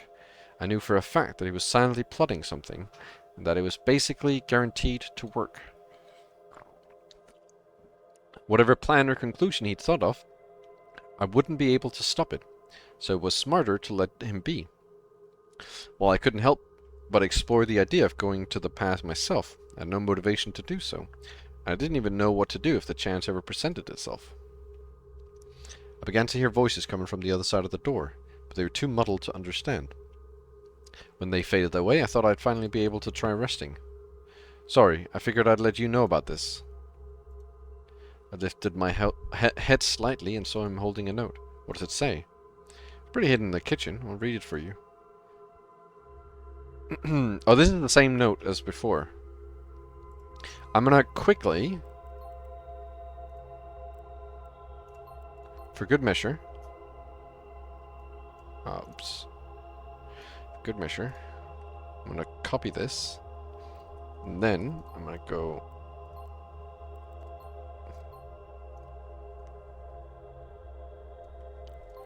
search.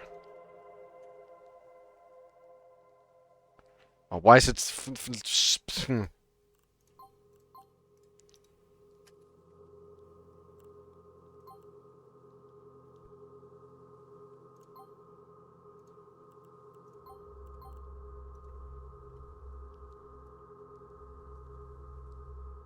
Yes.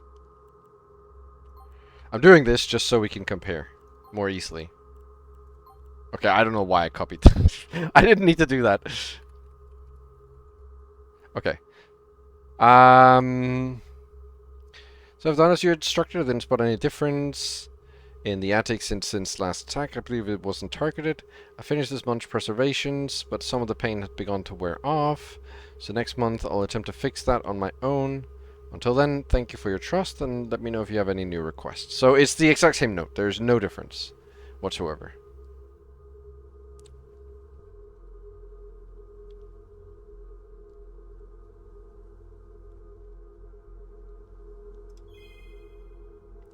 But I'm gonna keep it there just because. Oh, hold on, I'm gonna just for good measure, so I don't suddenly forget. It's like, oh, why is it say 2 times? Why is it that? It is in fact the same note. Can confirm on my side. Thank you, Shinjak.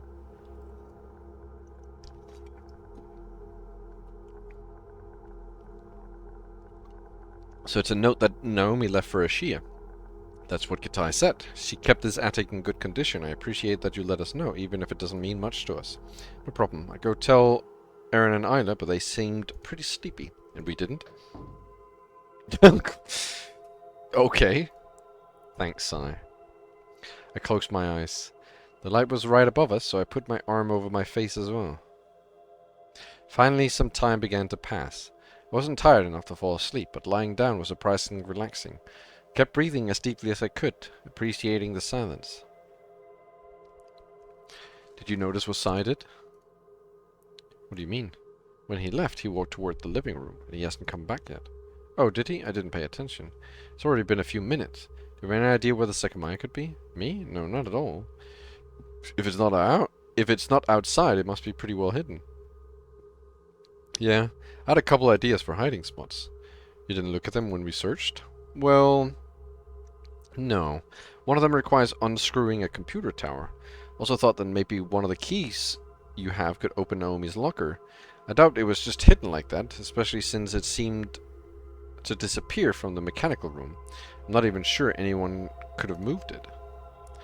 I went quiet, wondering if the scheme I thought he was constructing was already in his head.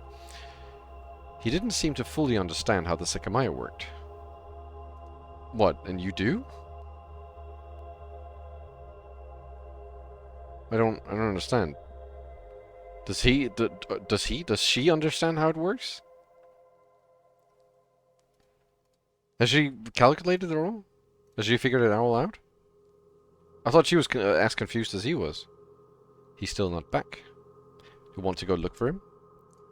I think we should. I doubt he knew where the Sekimeiya was, since he was searching in this room as well, but nobody from the other room has followed him.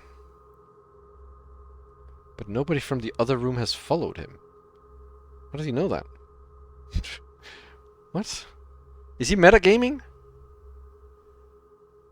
I tried not to sigh and shut my eyes forcibly. The attic wasn't locked, so the thought of going through the building was dreadful.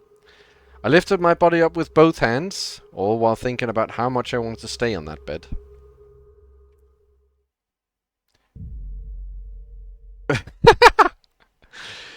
This is my option? Okay.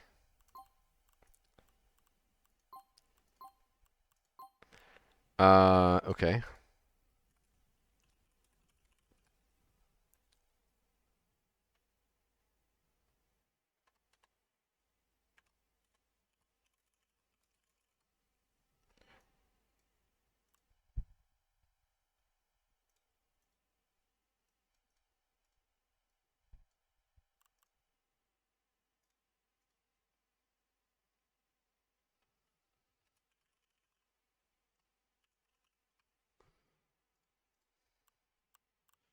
I never marked the other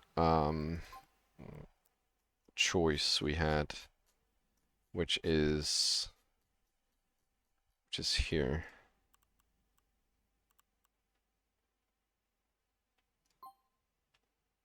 At the end of this.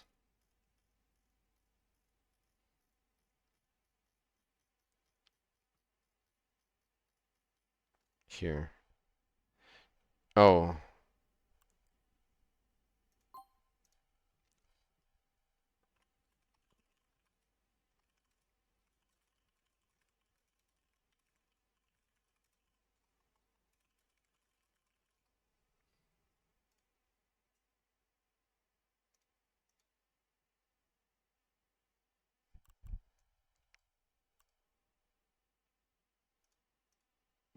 That's such an awful color.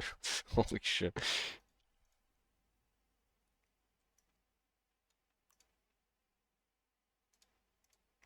Alright, there we go.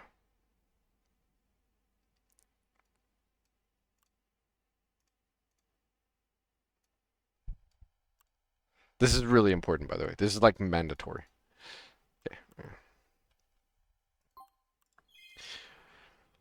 Okay. Okay, so we're faced with a choice. Good. He made lazy green. I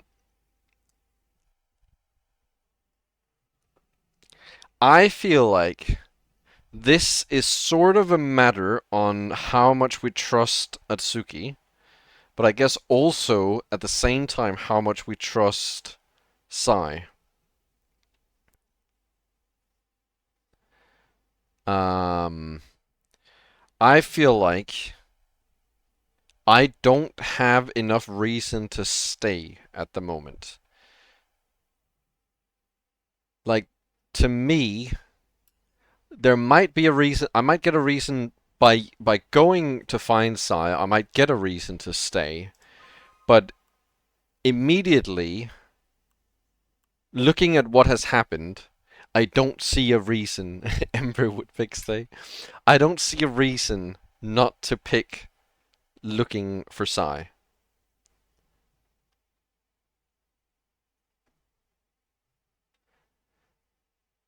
Other than maybe the fact that there was something on floor 5's third partition.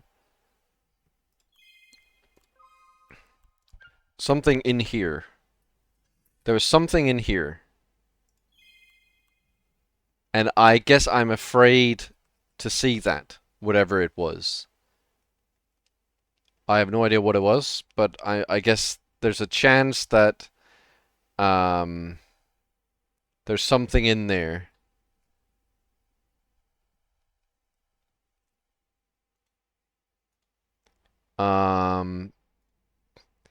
But immediately,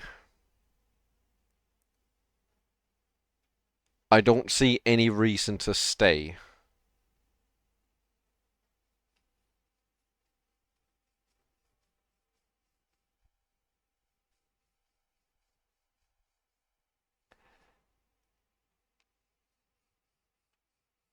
I don't see any reason why I wouldn't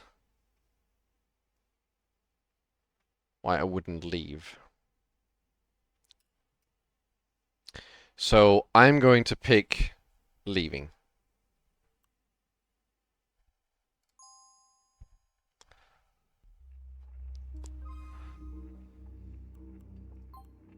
We have jumped only 2 chapters. Well, I guess we have only skipped 1 chapter.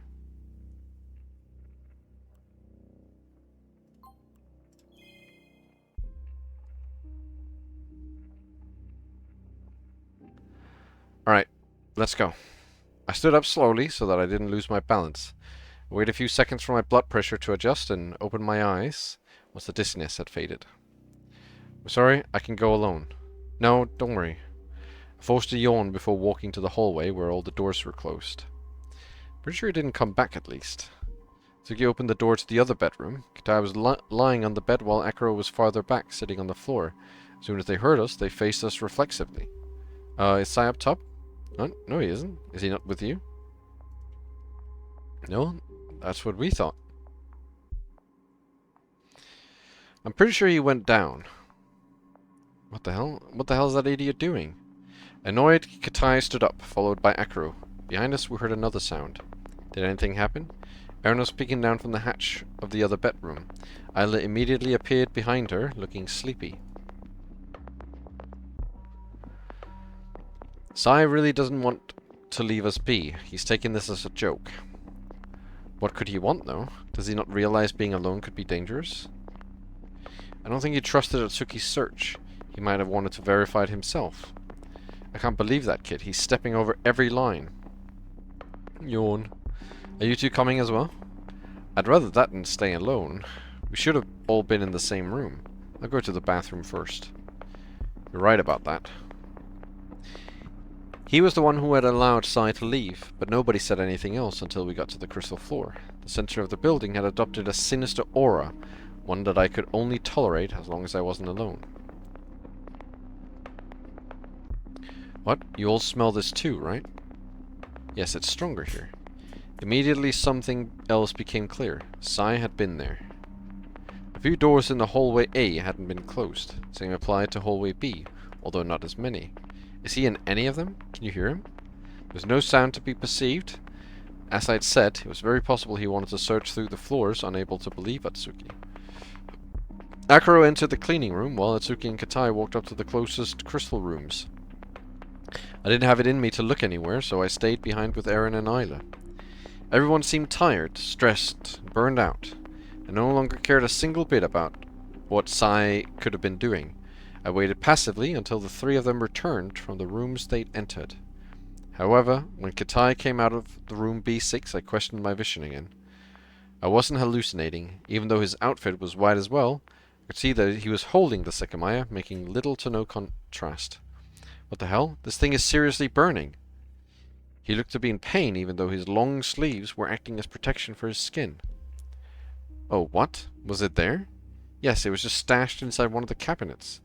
What? How come it wasn't found before then? I've no clue. I don't either.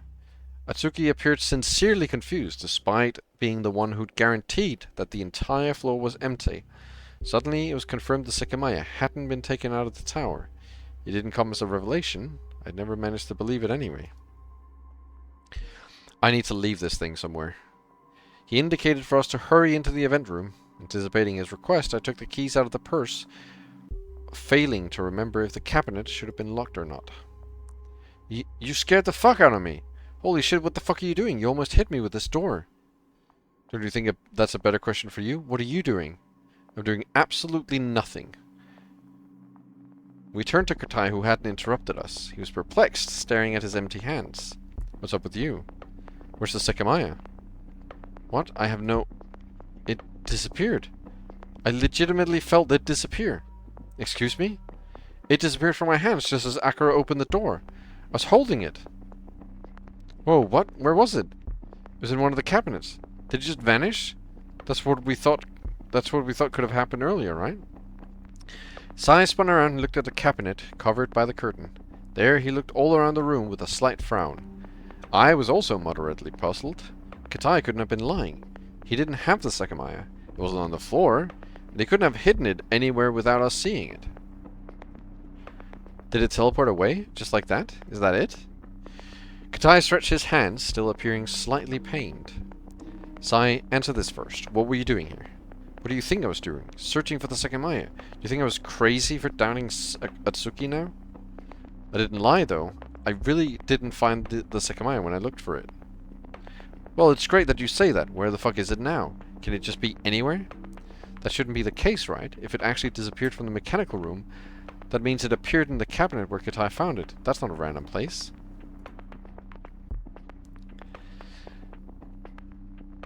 Sai walked to the single cabinet in the room and drew back the curtain. All we saw was a crimson cushion with nothing on it. Oh, can you tell that the smell disappeared too? Yeah, it did. Everyone sniffed the air and realized Erina was right. It might be gone. Did it disappear along with the Sekimeiya? I don't know. I don't know if I can't notice it anymore or if my brain is playing a trick on me. It's at least less noticeable now, and yes, you and Sai weren't there, but Atsuki said a while ago that the smell might be coming from the Sekimeiya. Huh, how bizarre. Are we supposed to look for it now? What the hell, at least we know not to let Atsuki do it. Could have teleported to one of its previous Hey, what the fuck happened here? Happened there. Atsuki was looking at the end of the hallway where the elevator was. What is it? We had to take one more step to see what had rightfully caught his attention. What? Who did this? The metallic panel with the elevator button had been ripped off. While Katai looked enraged, the rest were speechless. We'd been in hallway C instants earlier. Naomi? It can't be, right? She's not here anymore. She's not here? Are you still trusting Atsuki? I didn't lie. Go ahead and look for her. Why would she take it off? Obviously, we can't call the elevator, right? But how? How? By unscrewing it, I suppose. This was done just now. If the idea is to make us unable to use the elevator, it had to be done upstairs too. You all walked down from the attic, right? Maybe it's happening as we speak. Sai ran up the stairs, and as the person we were up against could have been in reach. Are you serious? What the hell is this? Up to even the 6th floor, every panel had been taken off. We just walked down through every floor, so it was undoubtable that it had happened very recently. I'm not even sure anymore what I said earlier. Has the smell really faded away? I think it's still here. Oh, give me the key. Wait, we didn't lock it, did we? What? You're right, I forgot to tell you to lock it because I was annoyed that Sai left. Well, then someone's definitely here. Is it time we have a talk with Naomi? I wonder if she knows we can enter. I took the key out of my purse and unlocked the door. The dark staircase appeared, challenging us to climb it. I was the first to open the door to the living room. Excuse me? What's wrong? Just look at the floor. I glanced down, and so did Atsuki. As Sai had pointed out, there was one major inconsistency. Are our footprints gone? If you walked down, you definitely went across this carpet. These few aren't recent at all. Marked on the floor, traces of old footprints were discernible, but they couldn't be compared to all the ones we had left before leaving. This is impossible, right? Those marks couldn't have been erased. You're right. I don't see my footprints anywhere. This goes way beyond me. We need to find whoever removed the panels, and now. We ran to the hallway, but something grabbed our attention immediately. It's even been taken off here? What the... Kitai emerged from the kitchen and looked at the ridiculous state of things. Why the hell would anyone do this? We can still access every floor. I was thinking the purpose could have somehow been to prevent us from entering the attic, but it doesn't make sense that the panel was removed here as well. Naomi could be here. Let's make sure we aren't missing her. Most of us waited in the hallway while Atsuki, Akuro, and Sai inspected every room. Nobody's here. He's right this time. She's just somewhere downstairs then. There's one place we definitely need to check, the storeroom. I'll see if the door was opened. The Sekimeiya disappeared out of nowhere, but who knows what else happened with that. Your footprints were erased from the living room. Everything was getting more unhinged. Somehow the Sekimeiya hadn't been the primary layer of my thoughts. But that had to change. We had to figure out what we were in the middle of. Atsuki went to the living room. The screwdriver I saw earlier is in one of the drawers. Also, am I the only one who feels it's a little cold? Cold? Nobody else seemed to relate. Exposure to the outside air had chilled my bones earlier in the morning, and the tower couldn't seem to warm me up well, so I hadn't noticed any change. I guess it's just me. Are you planning to search the whole tower again? Don't think we'll take your word for it this time. After disregarding him, Atsuki walked to the staircase. I followed behind him, intrigued. I want to look at the time. Oh, why didn't you ask Sai? I looked at his wristwatch and it said 13:44. I want to look at the computers though. I see. Do you know what could have happened with the footprints? That's so weird. No. Not at all, really. I think looking at the time could be an indicator though. And regarding the elevator, I'm just as confused as everyone else. I have no idea why anyone would want to make it so that we can't call it. It seemed like nobody is following us. What if this was done to keep the Sekimeiya inside the elevator, for example? That's kind of flawed because they'd have to stop the elevator between 2 floors and then touch the Sekimeiya to do it. But doing it like that, it'd be stuck inside and not even the buttons would help you.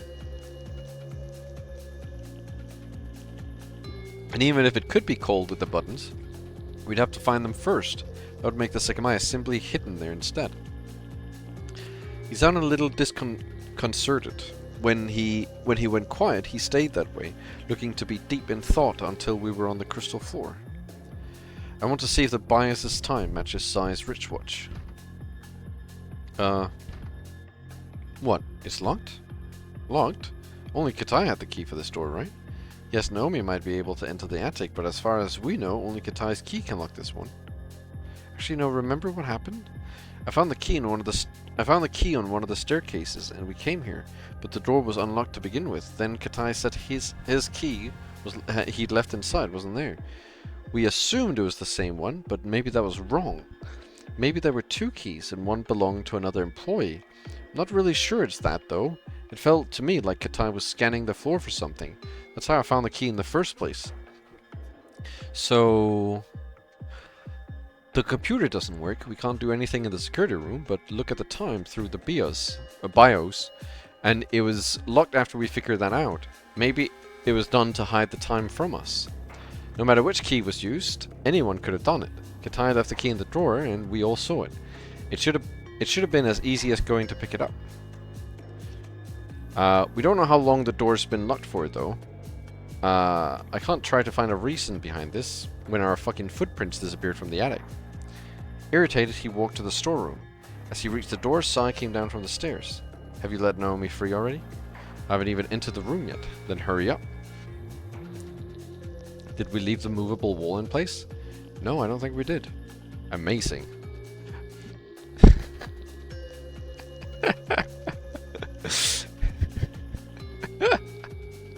Wait, hold on.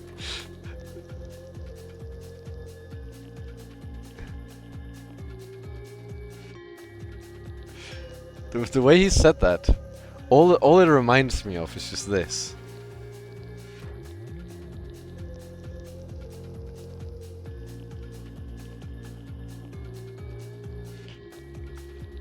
Did we leave the movable wall in place? No, I don't think we did. Splendid. Amazing. Alright. So I demonstrated how to get it open, and the hidden portion of the room stretched before our eyes. It's gone. What is? You know what I'm talking about. The door was opened. Should we even trust you? Yes, the door was opened. What that means is whoever removed the buttons must be either Naomi or the culprit who can open this door. That's why believing you right now isn't very smart. Ah. I don't know what your deal is, but you left the attic without saying anything, and the elevator buttons were taken off as soon as we followed you. We don't even know what this mark of yours on the door is. You could be lying about it to make us think that someone else entered the tower and is responsible for what happened. Thank you for openly voicing your suspicion, but turn around now, both of you. Why? So that I can leave the same mark in case it opens again. That's all we can do. Maybe we should always stay outside the storeroom. Go ahead. I won't do it until you turn around. We faced hallway B. Are you stupid? You can just turn around again at any second. Just go away. I sighed and left. Outside, Akiro, Eren, and Isla were walking down the stairs. Is Sai here? Yes, he says that the door was opened. It was. I just put another mark on it. No, I don't think the door was opened. I think we all teleported with the Sekimeiya. I think we went somewhere where the mark was never placed. But hold on, there's something wrong here. Why is the elevator button back? Ah, Dev. Oh my god. That my immersion is broken. My immersion's ruined. The elevator button is back.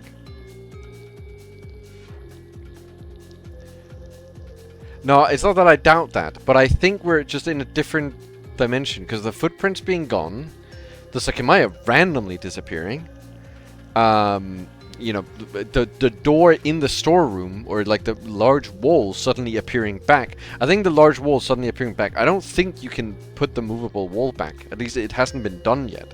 So I think it was never removed in this dimension or whatever. I'm going to assume we checked the lobby and the corpse isn't there. The policeman. Really? We looked through every floor on the way down. We didn't find anyone. I didn't foolishly doubt my memories, but if it was true, only the crystal floor remained. Where's Katai? I believe he stayed in the attic. Yeah, I think they all teleported. I think when the Sekimeiya disappeared, I think they all teleported. And I guess they all just... Yeah, I don't know. Maybe the whole building teleported. I don't know. Are you serious? Why would you leave him alone? Do you remember he's very likely working with Naomi, who might have just re-entered the tower? Unless she's already gone. There's only this floor left. The Sekimeiya has to be found as well. Atsuki entered room A4. We saw him opening up the cabinets and inspecting their interiors. Does he still think we'll believe him? As if a recording of the past were replaying, while we stared in silence, Atsuki kept silently moving. The doors. Huh? They're all closed. Wait, you're right. I left some of them open, didn't I? Oh yeah, some of them were open. Honestly, I think they were already like this when we left the event room. Yeah, I think they all teleported, or at least something happened that they are now in some sort of different dimension. In some description, they are now not where they in the same timeline or whatever they were in before. I think that's what happened. We could only be dumbfounded as we followed Atsuki's mesmerizing movements. Something had happened around us, but it felt absurd to think that we could know what. Atsuki backtracked toward the elevator and entered the room with the missing gems. The second time Atsuki came out of the room, he had the Sekimeiya between his hands. It had been in room A5. Oh shit, where was it? Like Katai said, inside a cabinet. Is that where it teleported to? Hold on, is this normal? Katai said it was burning when he was holding it, and it was hot when I had it too. Now it's not, though. Maybe it's not going to do anything if you touch it now? You could try it. I'd rather not. Let's leave it in the cabinet. Can I touch it? What? That's not safe, Isla. But now it should be fine, right? Isla had been fairly quiet the entire time. The entire time we'd been trapped, but I could see that some of her unease had receded. She was just a girl who wanted to see an exhibit. I'm sorry, but I think touching it could be a pretty bad idea. It's, your mom is right. Holy shit, shoe? Okay. She seemed a bit disappointed, but gave up. Atsuki was free to go to the event room, so we all entered after him. The cabinet's not locked.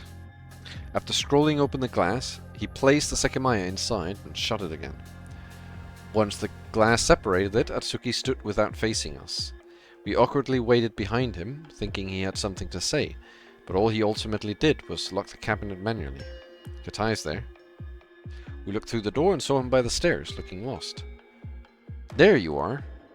We found the Sekimeiya in that room. It's in the cabinet now. Oh, that's good. It didn't disappear this time? No, and I have a question. Where's the key to the security room?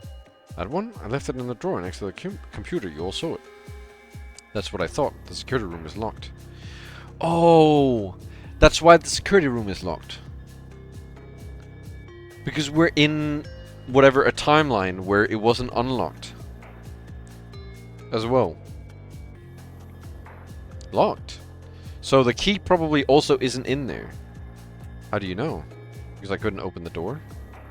But when I got here, you were in front of the storeroom. Does that mean you already tried to open the security room? Why was that your priority? Sai walked to the door and confirmed that it couldn't be opened. I wanted to look at the time. I thought that maybe the computer had started working again. So our footprints disappeared? I'm not sure I follow that logic. Anyway, it's 1350. Wait, just a minute. Why would the security room be locked? Anyone could have taken the key from the drawer. We all saw where you left it. What if someone's hiding inside? Naomi, mind coming out?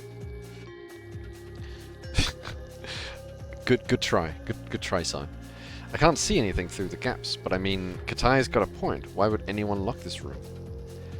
The computer doesn't work, so unless it was done to prevent us from fixing it, I can't think of much else. There aren't that many more rooms to lock yourself in. I can think of the bathrooms and the bedrooms, but I'm sure you'd feel much more secure behind this sturdy door. What the hell do we do then? The Sekimeiya is in the cabinet, so unless it teleports itself to the security room, anyone in there is going to have to come out eventually. Wait, is it me or are we very stupid? Likely you.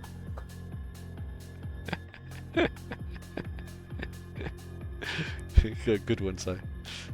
I just thought that the elevator would work as a place to hide it as well, but we haven't even tried to open it on every floor. Even though we can't call it, as long as it's not stuck between two floors, we should be able to open the door on the floor it's on. As expected, it's you. I tried that when I came down, and no doors opened. You haven't though, at least not on this floor. You're right. I saw you in front of the storeroom and it slipped my mind. And the elevator should be here, right? Were we the last ones to use it? If so, we got off on this floor.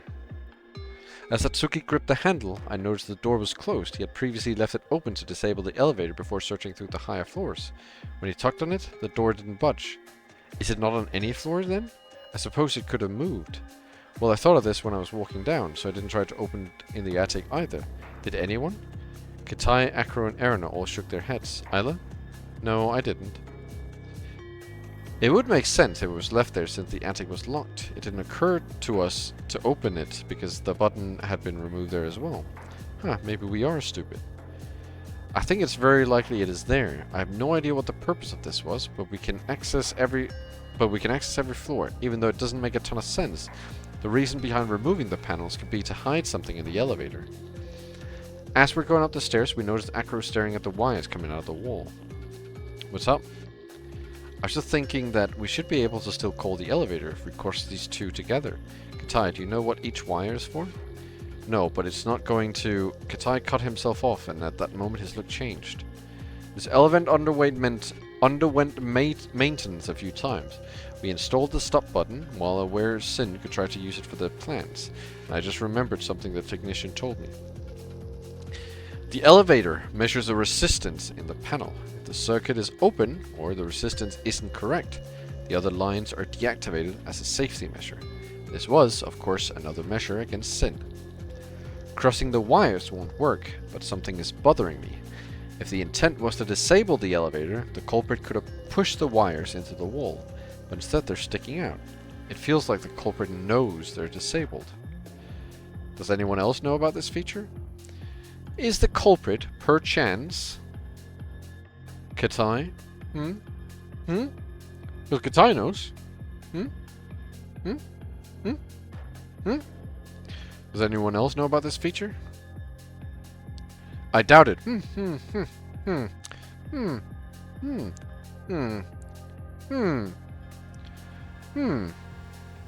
The technician gave me the exact details when he was installing it months ago, but it was on a Sunday when the tower was closed. With no idea who could have overheard. Akro attempted to cross the wires, but nothing happened. This isn't normal. Katai is right. Anyone with any electrical knowledge would have pushed the wires into the wall.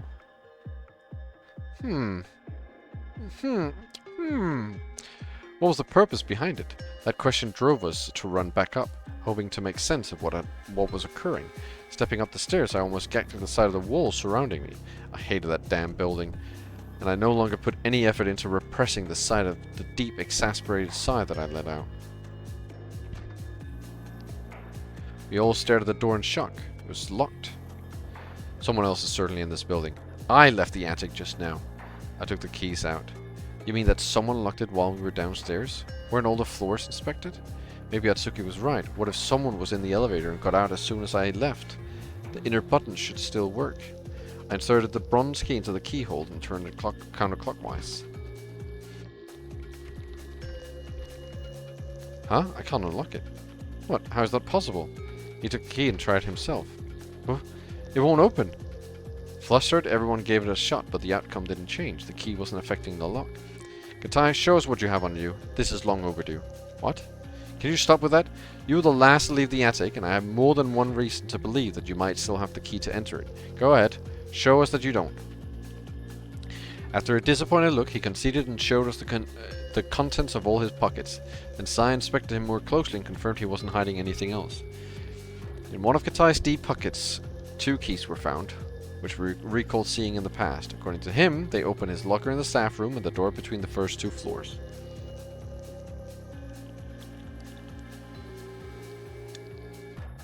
I hope you're content. I'm not even sure a key was used to lock this door, or else we could open it. The set of keys I had before ended up rotating back to me, so I started away again. This is insane then. How are we supposed to get in here? Is Naomi really in the attic? How does she keep doing this? It could easily be any person in the world since the storeroom door was opened. What? It was? Yeah, I checked and my mark had disappeared.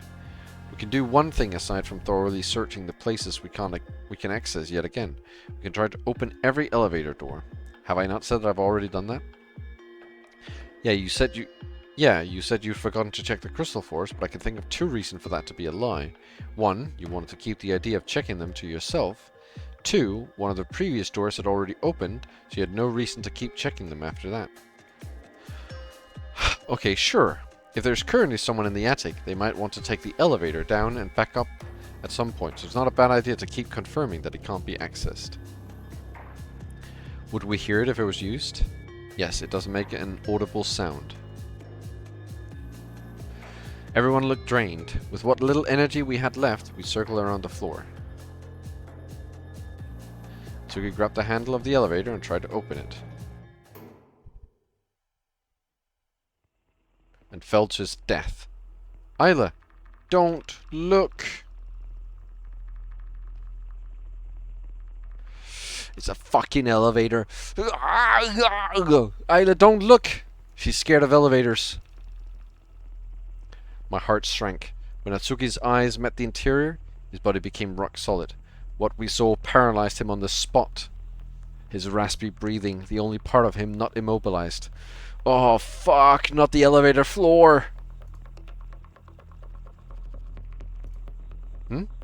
Who is she? Stop! Erna pulled Isla into the stairwell, crouching down and speaking to her softly. Not everyone knew they were witnessing a sight that defied reason. However, the way the two of us looked might have told them enough. It's her. She really was here, but... Two bodies lay on the floor of the elevator. Buried in the back was Naomi, and next to her were all the elevator buttons and the panels piled up together. Are they dead? Immediately, Atsuki crouched.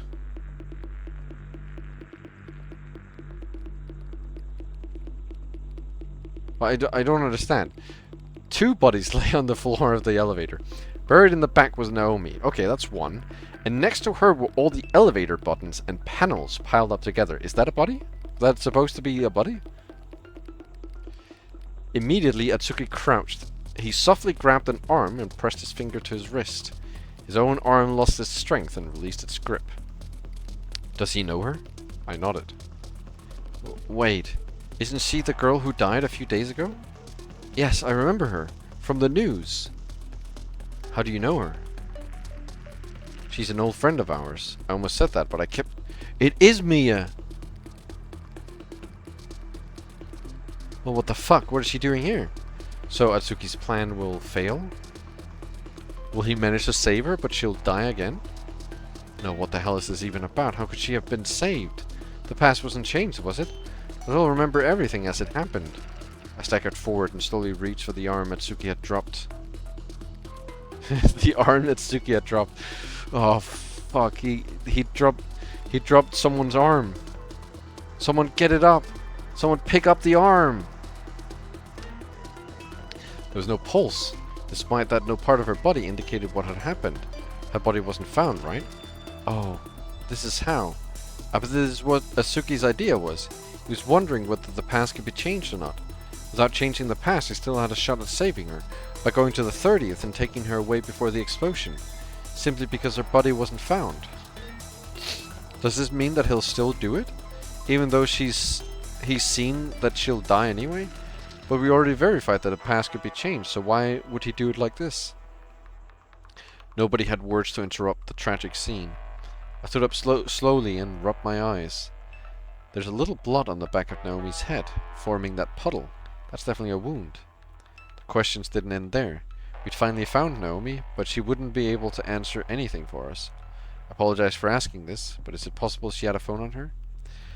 Awaiting any response, we looked at Atsuki. Facing away, I assumed he had some kind of focused expression, but the instant I caught a glimpse, I realized that was far from the truth. He looked broken and unresponsive all over again, forced to experience the same death a second time. Can I look? Sai, you said you tried to open this door, and I did.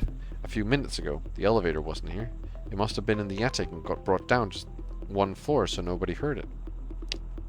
Are we supposed to believe that? Of course. Somebody just locked the attic as well, right? We're still missing the person who did this. Someone killed Naomi. I've no idea what happened to this girl, but look behind Naomi's head, and at the blood on the floor. Most of it is dry. She's been dead for a while. It wasn't her we were looking for. But why would anyone kill them? How the fuck would I know? Killing Naomi can have the same motive as the policeman, just because her presence was a potential threat.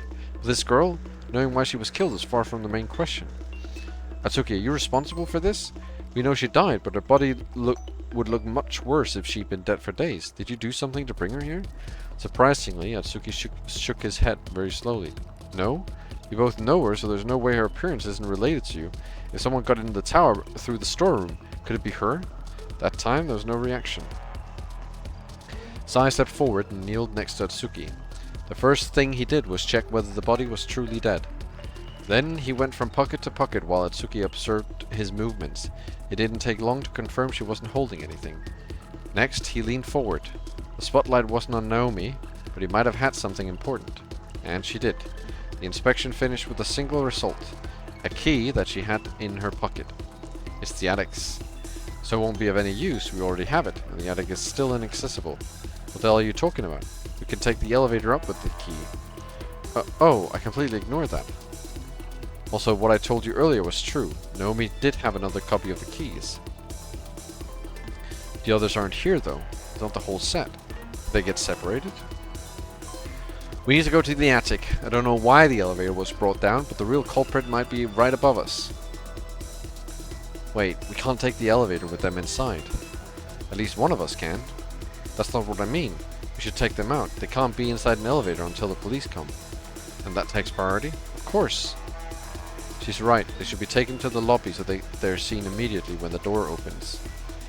Erna had gone a few stairs down with Isla, but she'd clearly been listening to every word. Isn't that irresponsible? We're disrupting the scene. Sai, they're right. Using the elevator would disrupt the scene as well, and I find it very unlikely they both died inside it. Do you agree with this, Atsuki? It looked like he nodded as he stood up. Before anyone could interfere further, he pressed the floor 1 button and stepped aside to let the door close.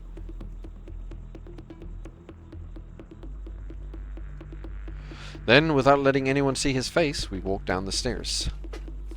Erna seemed like she was going to say something to us, but she kept it to herself. Behind her legs, Isla stared with wide eyes.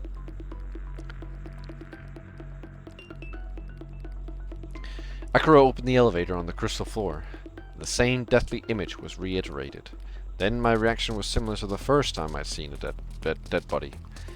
They were really dead, but their corpses seemed as sterile as dolls. Nothing outwardly indicated their deaths. There was no smell and no substance. Despite how tragic it was, the scene itself felt underwhelming. After a long breath, Akira grabbed the first body, making it look very light. When I looked at her face properly, I saw how much paler she was looking than normal. She was definitely dead, but I couldn't even see a trace of blood. Nobody was going to lift the other one, so we stood in place while Akira went and came back from the lobby. Quietly, he bent down to pick Naomi and brought her there. Closest we could get to the outside world.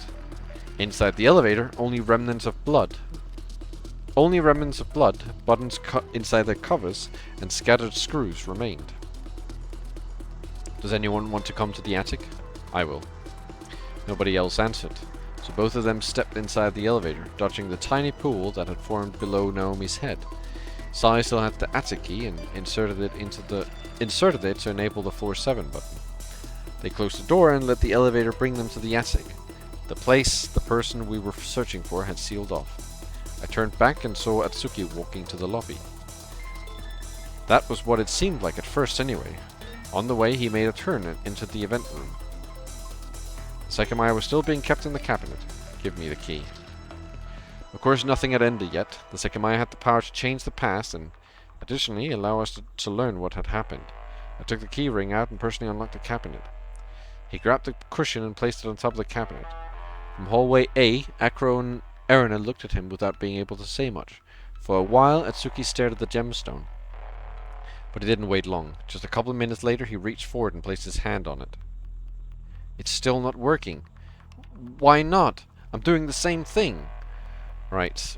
When we'd put it in the cabinet, the Sekimeiya hadn't been working. That issue persisted. It's just cold. He glanced back and saw that the 2 people who'd gone to the attic hadn't returned.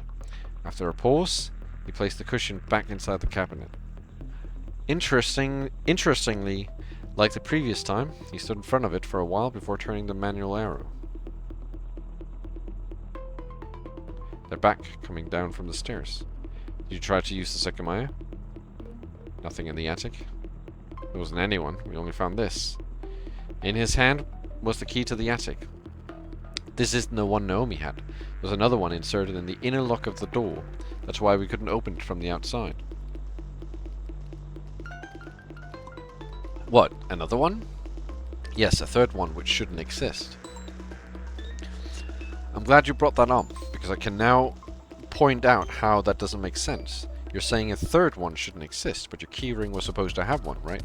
Are you and Naomi the only people with this key? Correct, we're the only ones that I'm aware of. Let me remind you, I tried to open the elevator doors and none of them opened.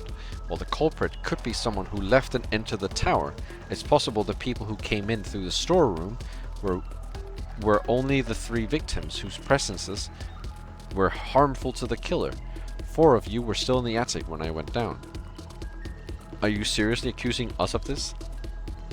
I'm not accusing anyone. There weren't traces of anyone else in the attic, and the Sekimeiya is still here. It's moronic to pretend that none of you could move the elevator after I tried to move it. Oh, Jedi, you have missed so much. You have missed so much. Welcome in, though, Jedi. You have missed so much. You have really missed some things. Yeah, you have It's been wild.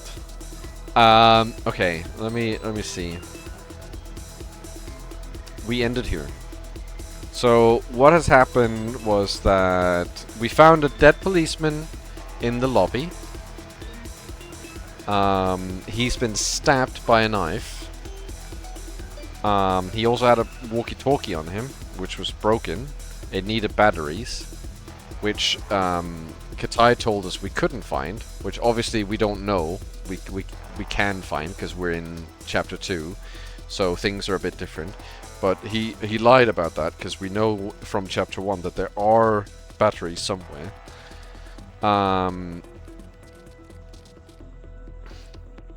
What else happened? We went to the attic. Oh yeah, we found this thing, the extra room in the storeroom that extended the thing, and it has the handle, but it's locked. So unlike in chapter 1 where the handle is missing, in chapter 2 the handle is there, but the door is locked. We went to the attic and decided to all stay put in one place, so that no one is alone. So we all went into each other's, or we all went into separate bedrooms. So me, Erina, Ayla, and Atsuki went into one bedroom, and Sai, Katai, and Akira went into their own bedroom. And we end up, I guess, sort of falling asleep.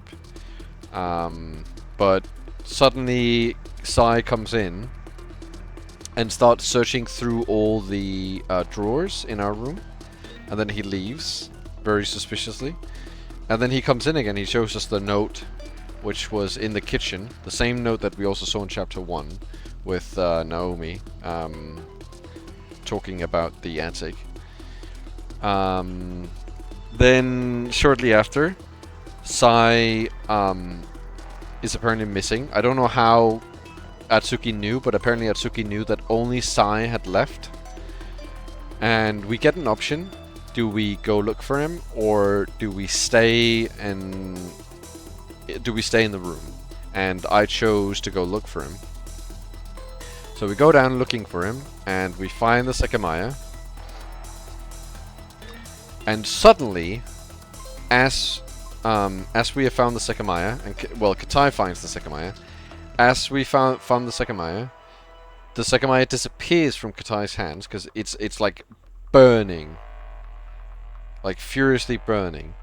The Sekimeiya disappears from Katai's hands, and we walk out from the event room because we want to find it. But now all the elevator rooms, all the elevators, the panels have been ripped off from every single elevator, including crystal floor all the way to the attic. So we run up to the attic. The door is locked, but we unlock it. We go in, all the footprints that because we just came from the attic, all the footprints were gone. And we weren't gone from the attic that long. Like, at most 10 minutes.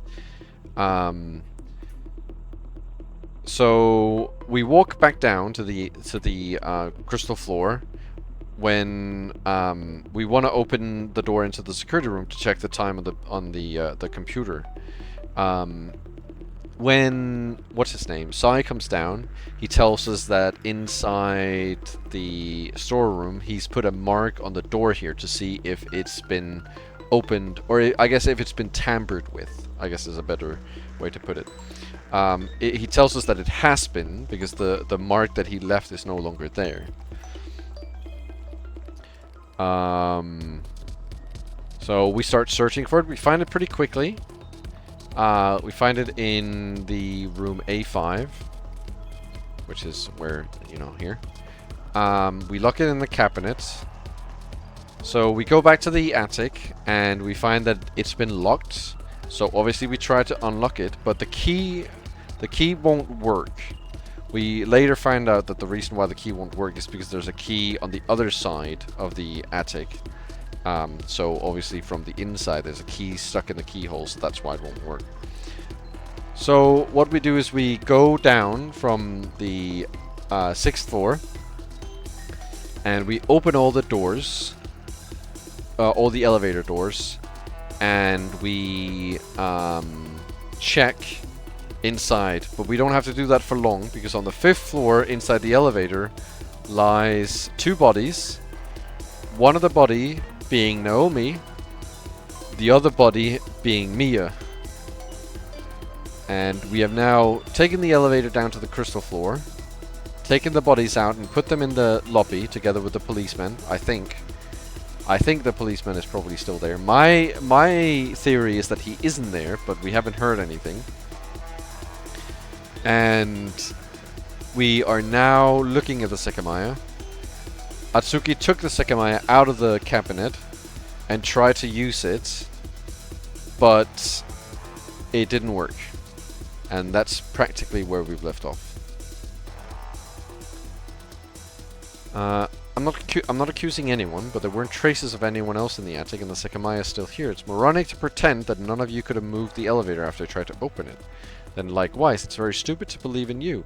You wrongly claimed that no door had opened. You could have easily done that so that we wouldn't check them. I'm going up. Now you want to?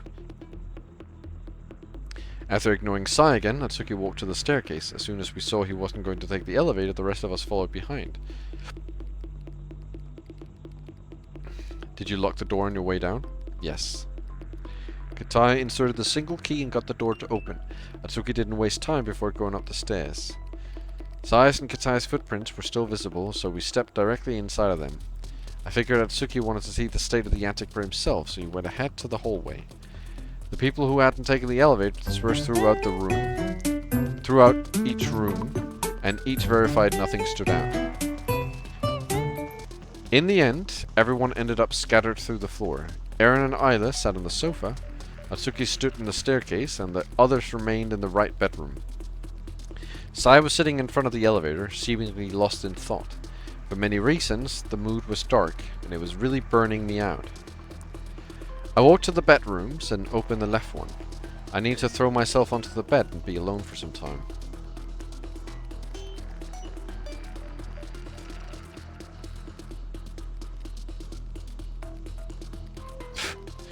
Again, this strange thing that only shows up like so few, like it's shown up twice now. That's the only amount of times it's shown up. I stood in the middle of the floor 3 corridor. I didn't want to see the others, so I'd been thinking to myself. As anyone could have been anywhere, all I wanted was to wait. I could perceive faint footsteps above me, signaling someone was on the 4th floor. Are they gonna come? I approached a potted plant and sat next to it. I calmly felt the seconds pass, appreciating the sensation. When someone finally arrived, it was from the staircase leading down. Atsuki.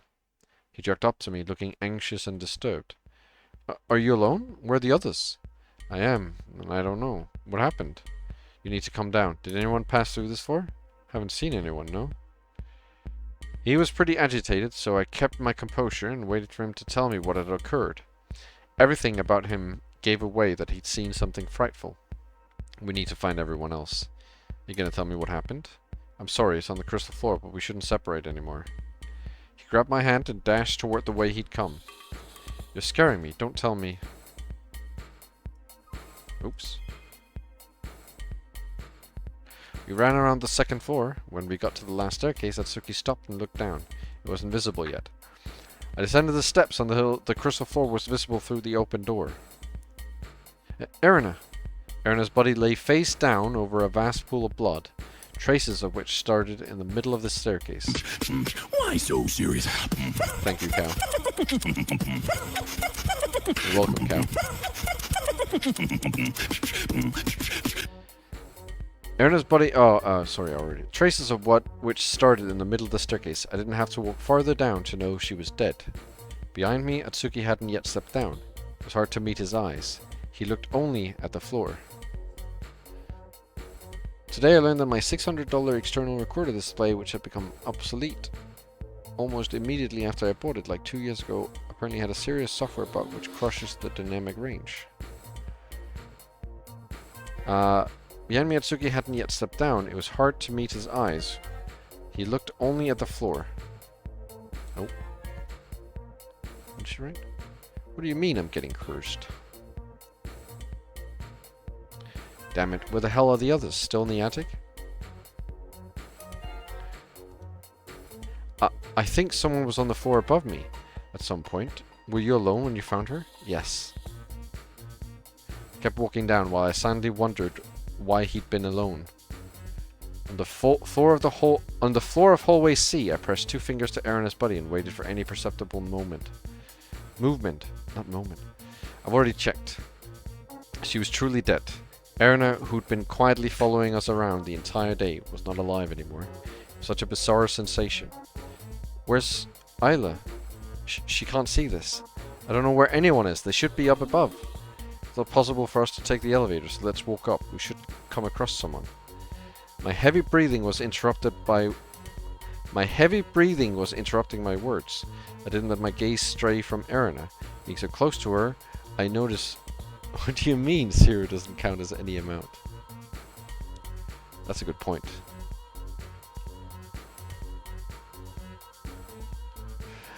My heavy breathing was interrupting my words, and I didn't let my gaze stray from Erina. Being so close to her, I noticed that the blood was coming out of a part of her head that hit the edge of a step. A killer should be here on this floor, but looking for them is way too dangerous.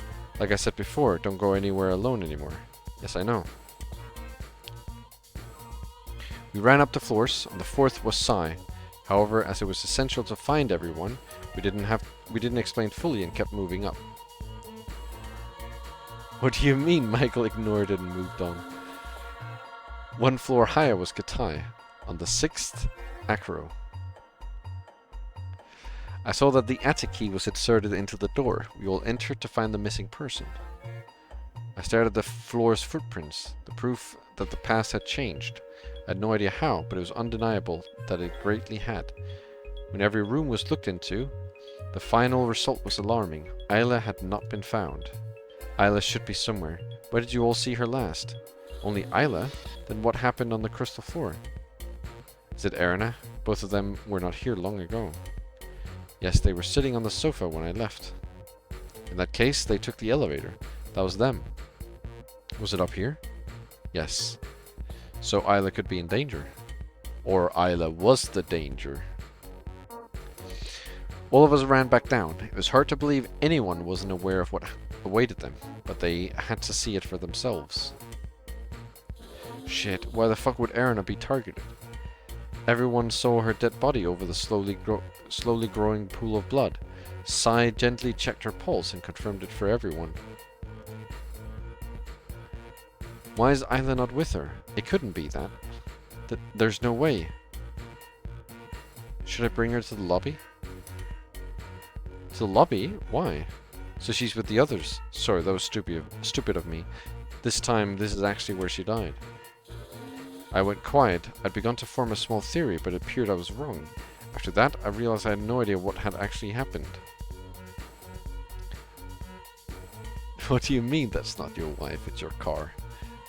It was just a reference to like the stupid corporate jokes people tell around the water cooler, where they go like, and then I said, that's not my wife, that's my car, and then everyone laughs like,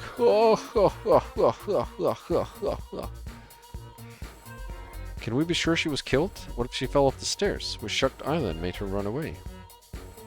I doubt it. There's a button right here. I followed Sai's finger to one of the highest steps. We walked up and saw a silver button which had formerly been attached to Erina's turtleneck. You mean this points to there being a fight? How else would it have ended up here? Sai's right. This wasn't an accident. And I heard it. I was in the first partition of the second floor when I heard Erina. Her voice hardly reached me, but the words I picked up were enough to understand what was happening. Don't lie, it can only be you. You killed them. What? Then that's why someone killed her. She identified them. Is this true, Atsuki? Yes, I'm not lying. Did you hear anything else? Yes, a yell, I think from Erina. Then I ran here and saw her dead. That means the killer is on this floor, right? Maybe when he found Erina, but not anymore. Whoever killed her could be anywhere. However, this changes things a lot. What are you talking about? Sai went to the storeroom and came back seconds later. The door hasn't been opened again. Let me be clear. Only one thing is possible. The real killer killed Erina. Let's take that again, shall we? The real killer killed Erina. Then they escaped from this floor immediately. If the real person behind all this killed Erina, the most likely thing is that they would have left through the storeroom, so Atsuki never saw them. It's incredibly hard to believe that they wouldn't have the key to unlock it. However, that didn't happen. Atsuki didn't find anyone when he ran here, and at this point I seriously don't think the true culprit would have killed Erina. Then hoped they wouldn't be found in the crystal room. So there's a second thing I could believe. That they activated the Sekimeiya and disappeared from this floor.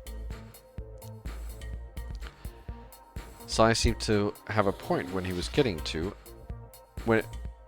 Sai seemed to have a point he was getting to, and so far we were following along. Oh, I can tell if that happened. Oh, Cal, by the way, since you're one of the people who are like mostly interested in the sound redeem, I added. There's two. I don't know what you've seen and what you haven't seen, but I added this. I don't remember if you've seen that already. Just so you know how many are found. Well, yeah, how many are found and how many are not found, and how many total sounds. I also added a command. Yes, I added 2 more since the last time. I also added exclamation mark note, which lets you see the note that I write for myself for a sound, for a given sound. You just type exclamation mark note and then the note. Well, it has a 5-minute cooldown, but Woe just used it for nothing.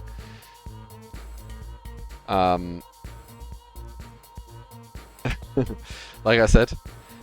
So it has a 5-minute cooldown, and the reason why it has a 5-minute cooldown is because I don't want it to be like a second thing people use to test for sounds. It should be like, oh, I'm curious, why is this sound on this number, for example, right? But not, oh, I want to test if this number exists. You should use the play sound for that, not the exclamation mark note, because I don't want people to spam the chat looking for sounds. Well, I guess you still spam the chat with play sound. But at least then it's situated specifically. Oh, that shouldn't happen.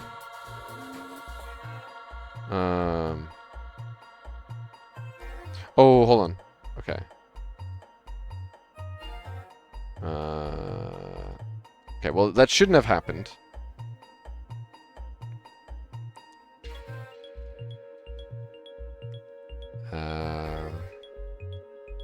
Well, I'm not gonna...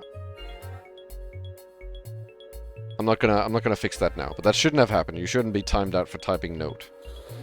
But yeah, it has a 5-minute cooldown. I could do that as well, but like I said, I don't even for sounds that people know of, I don't want people to be spamming the chat looking for it or testing it. So it just has a 5-minute cooldown. I think that's fine. 5 minutes is like 57 sounds or whatever, right? So it's like 5 minutes per. You can do that. I think that's fine. And then you should be able to. That is on my side. That is my mistake. And then 1984. And then this is. I'm gonna add a command that exclamation mark hint command, so you can see the hint for today. This is the hint that was that someone got. If you guys want it.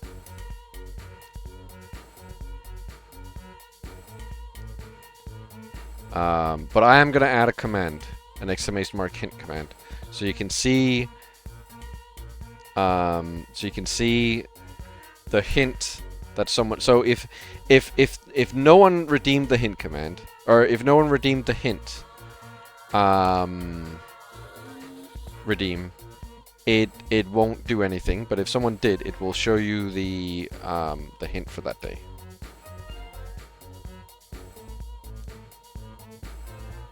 What do you mean? That's just mine, but easier.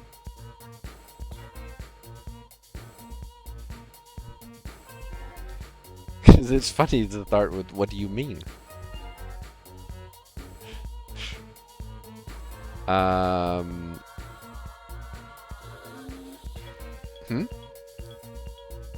He made us follow him to the event room.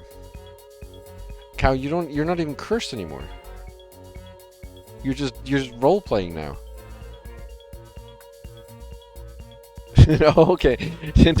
The reason why I say that is because I don't know if you were here for that, Cow, but the other day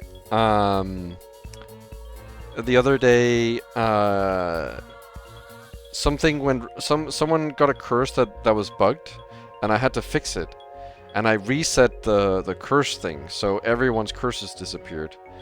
And right before I did that, Roger and one other person, I don't remember who, but Roger got cursed, so his curse disappeared, but he didn't realize that it had been reset, so he just kept doing it for like 10 minutes, and then he was like, Why am I still cursed? Even though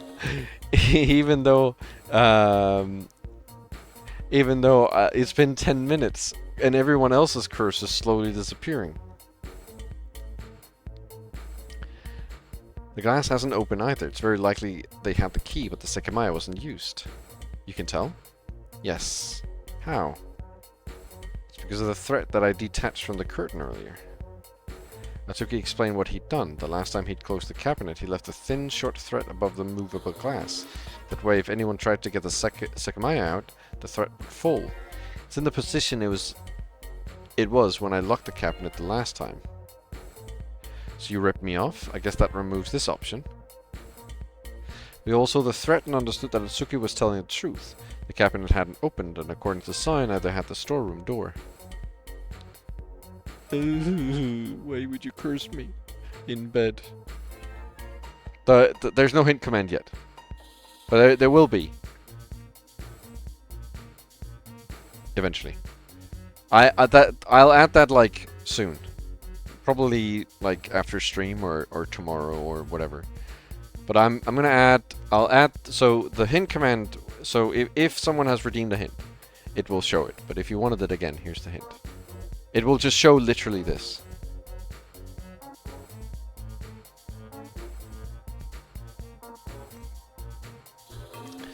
Katai, would there be a way to unlock the bathrooms from the outside if you were to lock yourselves in? They have the keyholes. They have keyholes. Yes, actually, but I'm not sure I still have it. But most employees were given a key to unlock them. Oh. No. Can't do that. So there's one last thing I believe the real culprit could have likely done. Locking themselves in the security room. There's no way to open it from the outside. Oh, yeah, we can't check that though. So I ran to the door and tried to open it. It was still locked. It's true that we can't be sure nobody's currently in the security room, but it's unlikely. They can't keep shut in there after 2100. Something you're trying to say? Definitely. I'm trying to say that it wasn't the actual person we've been chasing who killed Erina, but rather the person she thought it was. What do you mean I'm tired? When I only slept 3 hours yesterday. That might be why. Only sleeping 3 hours. Are you seriously saying this? None of us would kill Erina. Atsuki specifically hurt. Don't lie. It can only be you. You killed them. What I draw from that is that she thought otherwise. She thought one of us was the culprit, but there's no guarantee she was right. Sai's voice sounded serious. We had learned long ago that a killer was confined with us. And the look in everyone's eyes told me they wanted to figure out who they were before they could become victims themselves. I doubt she was wrong, given how it ended up. Why? Why? The voice came from the staircase, right? We figured there was some sort of scuffle because of that shirt button. This means that there was a fight above the staircase between Erina and who she thought was the real culprit. No matter who that person was, it could have easily ended with Erina falling or being thrown off the stairs. Yes, it means literally like one number.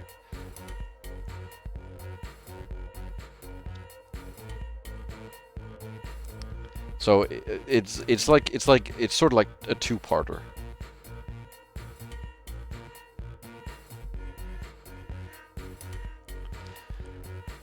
No matter who this person was, it could have easily ended with Erina falling or being thrown off the stairs. It doesn't matter if they killed anyone else beforehand. But none of us could have done it. Wrong. You could have. However, we're already believing you by thinking this way. Well, remember, I'll give you guys a hint though. It says if you click on the sound redeem as well, if it has the ha emote, which this one does, like at the beginning, if it has the ha emote, it means it breaks the rules. So whatever the sound is, it breaks the rules that says on the sound play sound thing. Right off the bat, the two main possibilities are that either the person behind every other death killed Erina, or that Atsuki did. They could even be the same person. Technically, Ayla could have too. You're insane. It's possible she's still here, though. Frightening prospect, but we need to find her. Could she really be here? If she hasn't shown up, doesn't that mean... Sai looked into the first rooms in hallway A. We stared at him, nearly immobile, only twitching every time a new door opened. He went from door to door, narrowing his vision as he peered into each new room. After opening the farthest away crystal room, A1, Ayla's head peeked out. We ran there, relieved to see her safe. Don't know what means?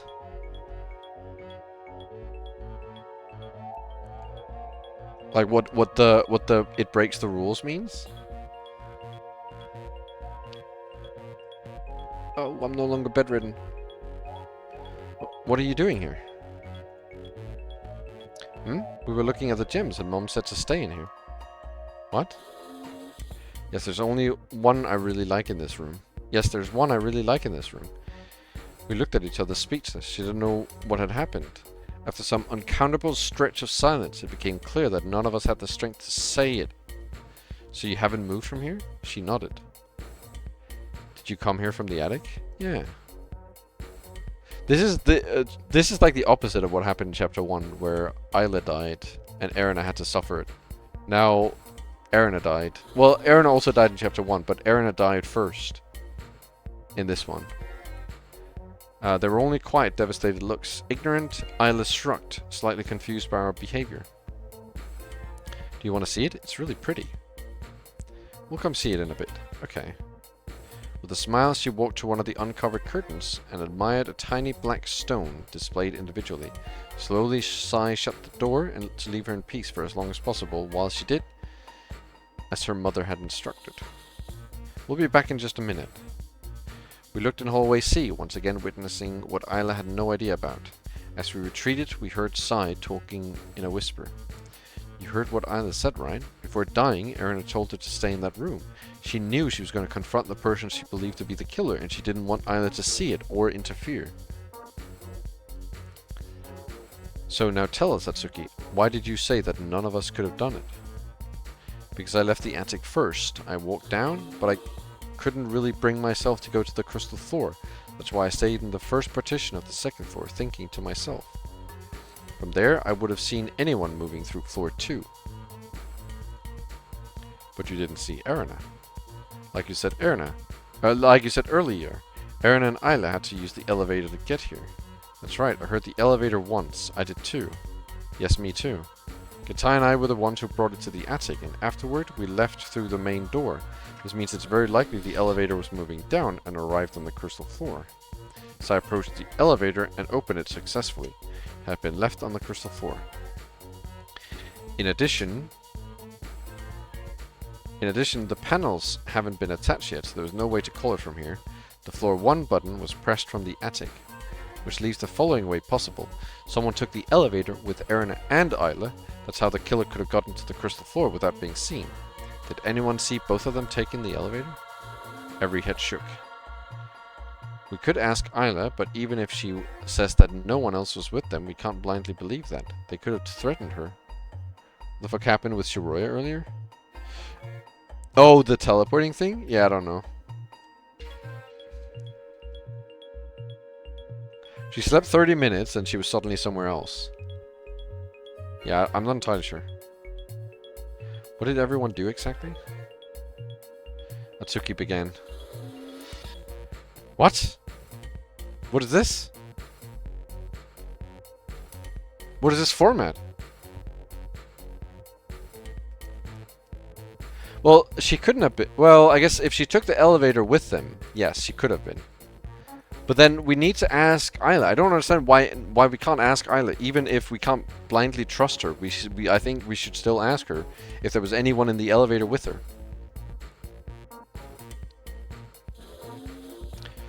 I'll repeat what I did.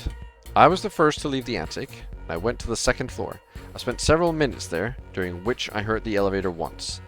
Then Erina's voice echoed to me, but it was very muddled. All I recognized was, "Don't lie, it can only be you. You killed them."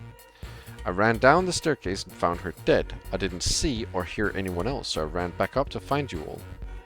Right, he found me first since I was on the 3rd floor. I left the attic later than him and walked through the floors until I stayed on the 3rd. I just wanted to be alone for a bit, but I didn't feel like staying put somewhere. However, I ended up spending most of the time on the 3rd floor where I heard the elevator. I spent some time in the offices and some outside. That's what happened, Shin. That's what happened. Cow, did you miss what I said? Or asked about, I guess. Inquired. You said, I don't know what that means. Oh, okay. Because you said, yeah, I don't know what that means, and then I asked if you... Well, whatever. What words? Oh, okay. Some minutes later, Atsuki came running from below. So you're already unable to prove you didn't take the elevator with Erin and Isla. Did anyone see you leaving through the main door? Nobody answered. Can you prove you didn't go down with them? No, but Atsuki saw me on the 3rd floor immediately after he saw Erina. I don't think accomplices came into play. However, it seems like Erina was killed after she accused someone of being the culprit. However, since you and Atsuki know each other, he could be covering for you. Also, if you took the elevator with Erin and Isla, you could have used it to reach the 3rd floor after killing her, and sent it back to the crystal floor from there. Holy cow, immediately. Welcome, Peps. Welcome in. Remember when we sent it from the 6th floor to the crystal floor? We heard no noise. At that point, Atsuki was already running down the staircase. He might not have heard you. Did you check the elevator when you found Erina? That doesn't matter. I can confirm that she didn't take the elevator. You can, Katan? Yes, because when I left the attic, only Erina, Isla, and Akro remained. Everyone else had already left. I looked everywhere to see who had left. I also opened the elevator in the attic, as I thought of using it. However, I ended up walking out through the main door. Only Akro could have taken the elevator with Erin and Isla. Oh no, Peps! Posting the emote as your last thing. I see. Well then, what did you do? I recall we found you on the 5th floor. Precisely. That's where I was the entire time. In the attic, I spent a few minutes in one of the bedrooms with Akro. Soon, I noticed some people had left, so I checked to see who remained. I was a bit angry when people were entering and leaving the attic without my consent, so I went to find the people who had left. However, I reached the 5th floor and recalled the 2 dead bodies. Most importantly, that a killer was around. That made me stop. I had thousands of things to think about, and that's what I did. I went over the incident to see if there were any conclusions I could get to, but ultimately, I didn't move from there. I heard the elevator once, which was the only sound that reached my ears until you guys came. Pep's gone again. Let's see what he wrote. What's one more curse? Peps, you're cold. You're freezing. You gotta be like, brrr, brrr, oh, brrr. That's fine by me, and I can confirm it. He's telling the truth. Yeah, I don't really understand this weird format. It's sort of strange, isn't it? Like, they haven't done this at all the entire game. And then suddenly, out of nowhere, they do it now.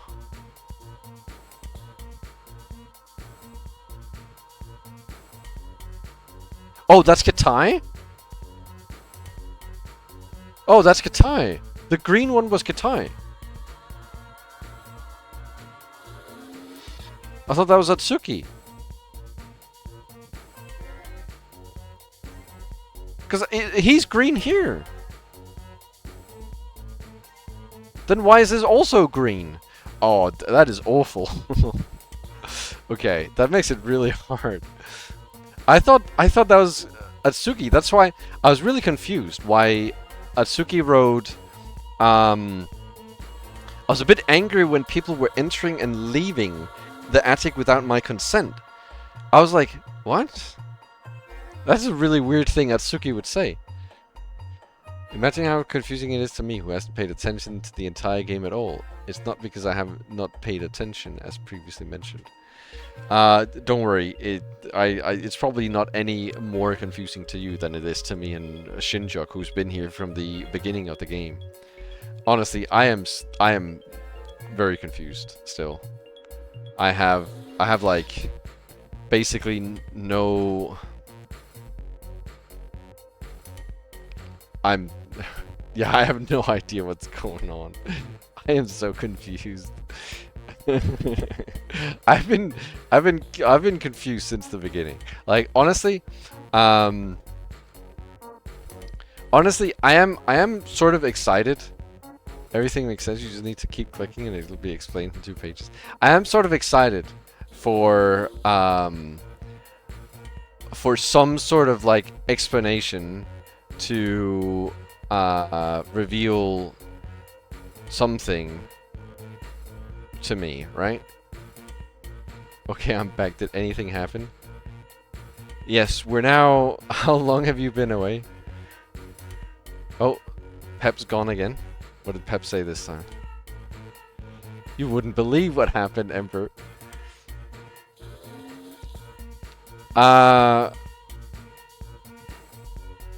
We're now in some sort of dimension where people's faces have disappeared from existence, and we're looking only at text boxes with strange background colors that don't really make a lot of sense. This is the first time they've done this. They haven't done this ever until now, and it's really confusing. They're these like text boxes. Yeah, a completely new interface for no reason. There's just like a new interface, and the colors don't really match up very well to the names, so it's hard to tell who's talking at any given time. And then people are just like saying random things. And there's no like rhyme or reason to why it would suddenly change to this. It just came out of nowhere. Like, look at this. What did everyone do exactly? Atsuki began.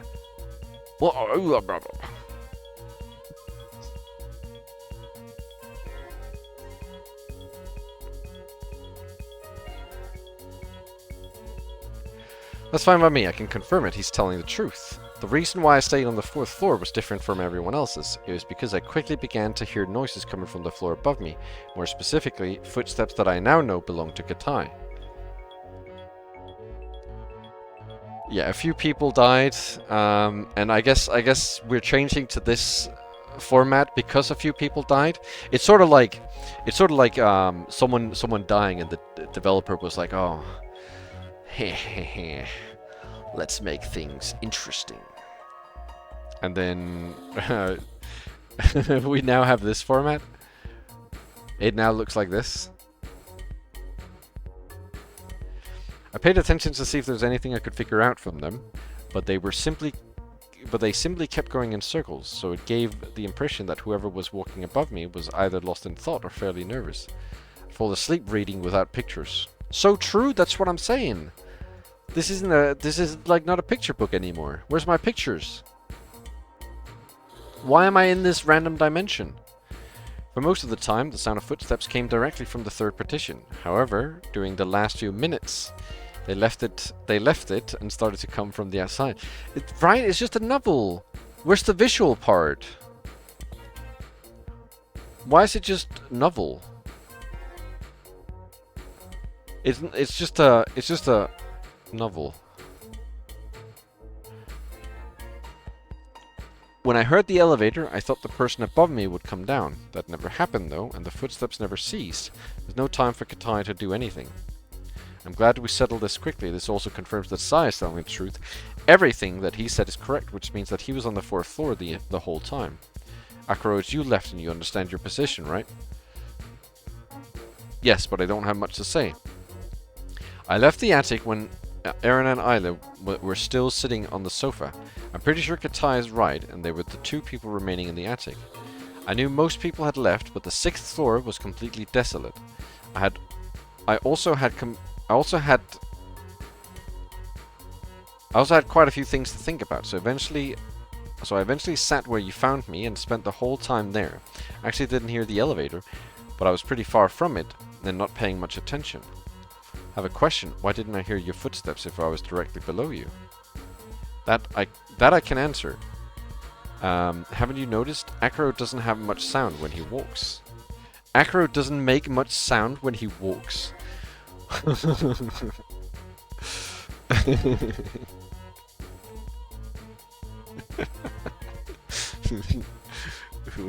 the hell? You just know after this section nothing will be clear at all, and there'll be no clear answers. Yes, I know. That threw us all off, but we confirmed it. Akuro walked in front of us, and his footsteps were very quiet. Who is blue? Like 3 people. All of them. I think it's Sai. I know what you're all thinking. I could have gone to the crystal floor with Aaron and Isla. Of course, Isla could verify that didn't happen, but even if I'd managed to make it to the crystal floor, I couldn't have been found on the 6th. According to Sai, Katai spent the last few minutes outside the offices 1 floor below me, so if I'd killed Arena, I needed to either use the elevator and walk up to reach the 6th floor. Doing that without being found or heard would have been impossible. Is that it then? Was Atsuki right? None of us could have done it? I'm not sure I can think of a way out that doesn't involve the Sekimeiya. We'll get there though. I can think of one, I suppose. Everyone looked at me, but I only had a random unlikely sounding thought to let out. I'm just saying that Sai and Katai could have technically done it, right? They're versions of events such as covering each other. That's not true. Do you not hear what Akiro said? He said that when he left the attic, Aaron and Isla were the only two people left. That means that Katai and I couldn't have gone to the crystal floor. You could have. Aaron and Isla used the elevator alone. From the attic, however, they got off on floor 4 or 5 where you two were. That way, you could have gotten to the crystal floor with a single elevator trip. I don't mean to say I believe it to be the case, but I'm answering what you asked. Then you could have taken the elevator back up while Atsuki and I were on the crystal floor, which we wouldn't have heard. I see. So then you could have also done this. Yes, which is why we should ask Isla. Once we rule that out, it seems all of us have some sort of alibi. Then the final method, using the Sekimeiya in the future. Atsuki confirmed it wasn't touched up until now, but someone can use it later on. They could invalidate everything we thought of by just appearing in the crystal tower from the future. However, I believe we can figure out whether that's the answer. Sai walked to the room where Isla was, so we followed him. With what we'd talked about, could Erina's killer be identified? I didn't think so. But there was a chance I was failing to consider something. Yeah, 15 minutes later they finally decide to ask Isla. Oh my god, they're so stupid! Every single person in this place is stupid. They're all stupid. If I was in the Alright, Shinjuk. I hope you come back safe. You don't need to tell us if you... Okay, you don't need to tell us every time you go through a back. How are you doing? Huh? I'm fine. That's good. I have a question. When you came from the attic, you used the elevator, right? Were you and Erin alone? Yes. We were. Why do you ask? Whoa, hey, hold on a sec. Wait. I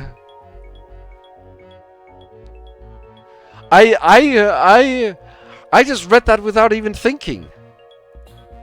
It didn't even occur to me. I had to like take a second. That didn't occur to me at all. Oh my fucking... What is happening now?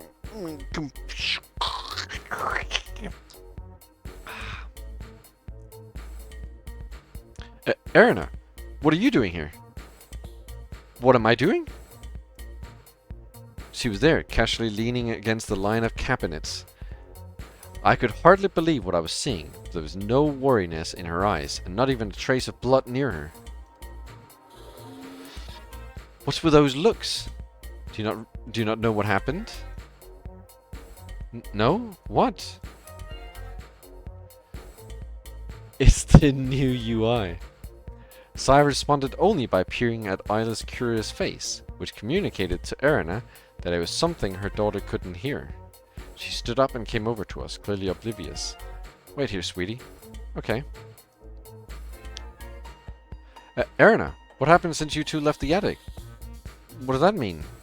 People were leaving and Isla said she wanted to come down since she still hadn't seen all the gems. I noticed she was trying to cheer herself up a little despite the two bodies we found. So even though I didn't want to leave, I went with her just so that it took her mind off it. And you took the elevator? Yeah, she wanted to. There was still a little bit of blood inside, but she insisted.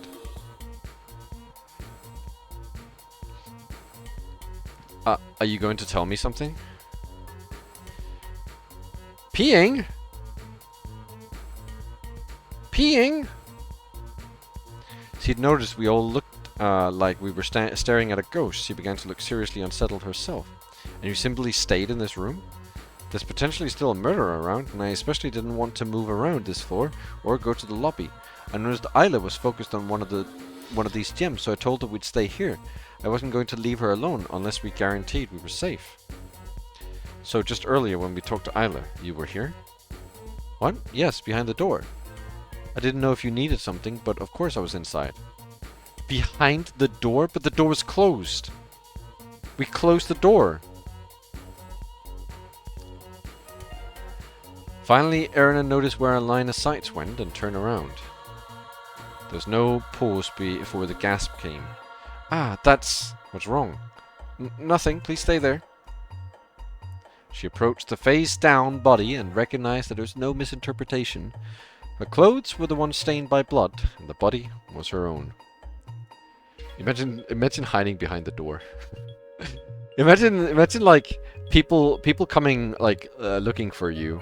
Or like they walk in and talk to your daughter, and you're just like hiding behind the door. You're just like, what are you, like a gremlin or something? Just like hiding behind the door. Like, what's going on? Why are you hiding behind the door? Fucking Goblin Erna hiding behind the door. Yeah, it makes no sense because they closed the door. They actually, what is really interesting is that they wanted you to notice that they closed the door because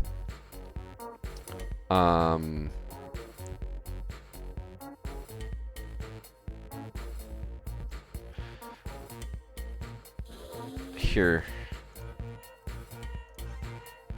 See, so the door's open. First of all,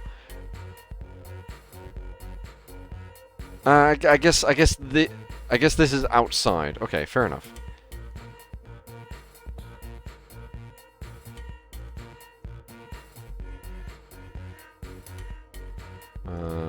When did they close the door? Oh, maybe not. Maybe I'm misreading it. Yeah, I'm very surprised if Mom said to stay in here. She definitely wasn't in there. She's fucking lying. Fucking lying. Or maybe she's not lying. Maybe she's not lying, but from her point of view, maybe it's like I was saying, because remember earlier when Katai was on the floor and no one saw for like 3 hours and no one saw him? Maybe it's like that. Oh my god, this is me? How can... There's no way. She broke down instantly. Before her was proof that she could soon die, even though it had already happened. The Sekimeiya's existence allowed it to be a future event. Of course, that made everything even more strange. Would she travel to the past after coming up with a conclusion who the killer was? We know it happened a few minutes ago, but we had no idea what actually happened. We thought you left Isla in that room. She can't see this. Erna ran back and tightly gripped the doorknob. Should we bring that body to the lobby?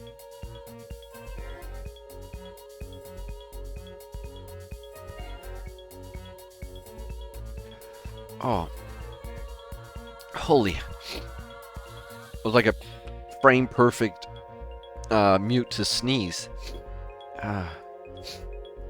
No, we'll have to go there eventually. So much blood can't be removed either. I'm sorry, but we need to go back to the attic. Why? I want to stay here. Please do me a favor and come with us. We perceived a tiny knot. Relieved, Erna crouched to pick her up and brought her to the staircase, covering her face on the way. I'm not tired. We can just take the elevator. I thought you preferred being picked up. You can walk if you want. No. There we go. It seemed this surrealism wouldn't end anytime soon. Everyone was glad to see Erna safe, but sheer bewilderment was always even more dominant. Even Atsuki, who I'd assumed would be out of it for the rest of our imprisonment, had proven otherwise. However, it made sense. After all, whatever his plan entailed was still bound to happen. That was unquestionable. Once Erna and Isla disappeared from view, Sai opened the elevator. We should send the elevators to the attic. That'll be of use. Oh, sure. I unlocked the floor 7 button with a key and pressed it before stepping out. After that, we walked all the way up. On the way... Oh, the music's stopping. On the way, I had to stop to drink from a sink from one of the bathrooms. It wasn't exactly high-quality water, but it somewhat satisfied my thirst. After some of the others did the same, we arrived at the attic's door. That's strange.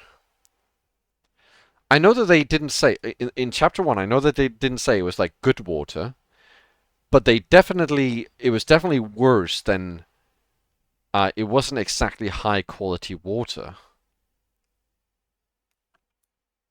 They made it sound like it was really, really bad in chapter 1. Right? I'm not wrong about that, right? Like they really made it out to be awful. Yeah. So I'm surprised that they can just, you know, so easily drink it this time. But I guess maybe that's another thing that's wrong or different.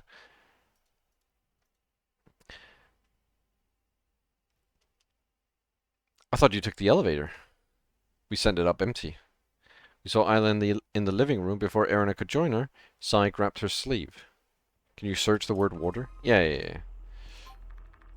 Oh, music's starting again.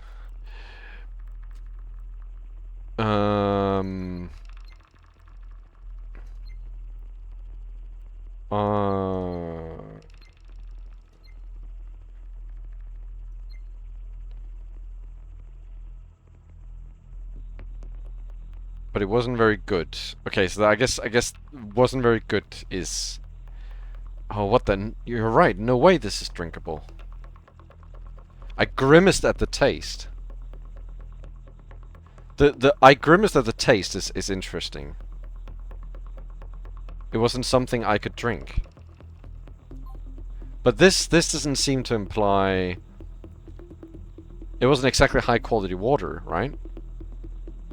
That doesn't seem to apply, like, undrinkable. This is a very important question. Who do you think the killer is? The killer? I have no idea. I don't only mean the person behind whatever happened just now. I mean in general, ever since this morning. I know, that's what I answered. According to Atsuki, he heard you accusing someone of being the killer. Once he ran to the crystal floor, he saw your body. What? I don't know. I don't have a clue who the killer would be. I don't know anything about this. Just let me be with my daughter, please. She entered the room and followed Isla to the hallway. Then maybe she actually saw the real culprit. Since it wasn't anyone she'd seen before, that was all she needed to know, that it was them. You could be right. The Erina who died, she could have only come from the future. So she had a better idea of who to suspect than she does right now. Yes, that's what I mean. I have no clue how this would work, though, or why she traveled to the past. I suppose that tells us that the Sekimeiya is bound to be used again in the future. Technically, all Erina needs to be safe is not travel to the past, but she has to, or else what happened makes no sense. Don't you find something strange? How come Erina didn't hear her own words if she was in hallway A? Isla should have too, right? Didn't you say that she yelled? Yes, are you suspecting me again? Oh no, actually. I meant to suspect Erina herself, since she's another person who could have technically done this. Wouldn't that be just nuts? Suicide via murdering yourself? Before you ask, I don't believe that happened, no, but it's a little strange. It's not. The noise came from high in the staircase, so it had to go down and maybe through the door to reach where Erina and Isla were. Given there's less echo on the crystal floor, it makes sense they heard nothing. That could be it. Isla nodded when I asked her, so you haven't moved from here? She probably thought you meant her and Erina, so by answering yes, she meant neither of them left the room. You're insistent about this. He sat on one of the steps, wondering whether he had something else to add evolved into a few minutes of silence. I just have no idea what's happening here. Atsuki can keep denying it, but he's behind some of it, if not all. Why do you think so? You've been hiding something since right after we got trapped, and the girl who appeared in the elevator had to be related to you. Do you still deny that? No, I don't. I'm aware it has to be my doing, but I haven't done anything. I don't know what I would do either, and the Sekimeiya doesn't work. I promise I'm much more confused than you are. I don't think you did anything to Erina, and so far the 4 deaths could have a motive in common. The policeman could have entered through the storeroom and then he was killed because he was a direct threat. The 2 in the elevator could have the very same motive. They were seen as threats. Both of them could have gone through the storeroom door as well since they weren't found until much later. An image? Woke up, Mr. Freedom. Woke up and smelled the pronouns. Okay. Alright, aerobatics. Welcome, aerobatics.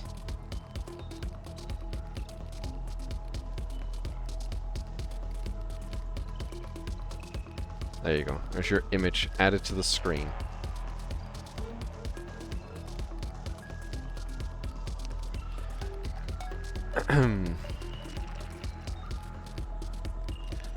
Finally, Erina might have confronted the killer. It could have been that the 4 dead people were all seen as threats by the same person.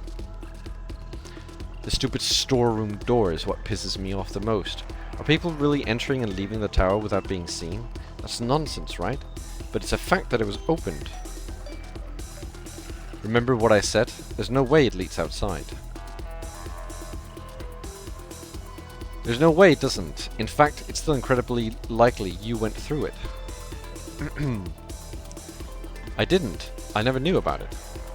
Katai, if the culprit is just one of us, it's you. You disappeared for almost 3 hours and appeared right before the policeman did. Before the elevator opened on the 6th floor, I'd already tried to open it, and it was you who stayed in the attic last. You could have moved the elevator from the attic to the 6th floor, and you could have also locked the attic from the inside. I did none of that. What happened with Erina is what gives you the most benefit of the doubt. Right now, the people who could have killed Erina are Atsuki, Erina, Ayla, and... oh, the real culprit, if they're none of us, and anyone who traveled from the future to the crystal floor. If we rule out those 2 last options, our choices will diminish greatly, and it's possible we can, like I said earlier.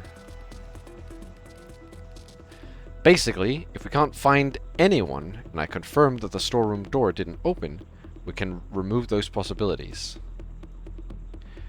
That could be bypassed with the Sekimeiya by using it to travel to a place that's just been examined or outside the tower. However, Atsuki can confirm whether the cabinet was opened. I believe we have the circumstances here to accomplish a definitive search. Specifically, one where time travel isn't going to fuck us. Completely random, which I literally just thought of. How many times so far do you guys think fuck has been mentioned? Like so far, as of this moment, with including that one we just had. 150 to 200. That's a lot. 150 to 200.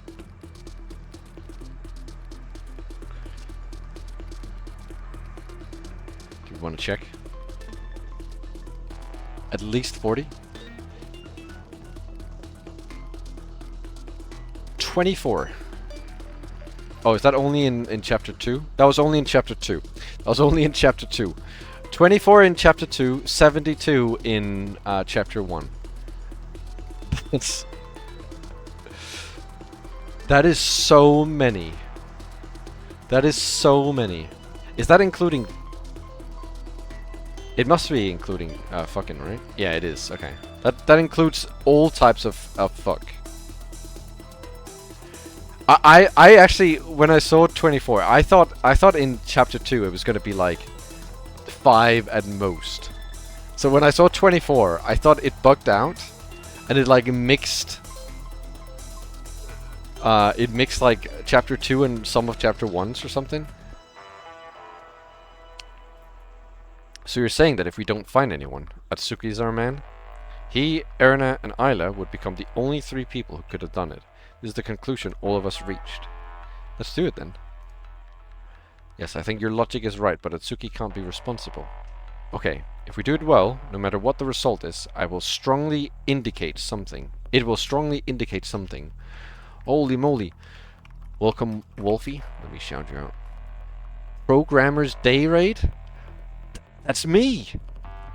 I'm one of those. Wait, that's you! You're one of those. We're both one of those. I know what you were doing, so I sort of probably don't need to ask, but I hope you had a good stream. Though I did miss, how much did I miss? I must have missed, well, I guess 3 hours and 50 minutes of it.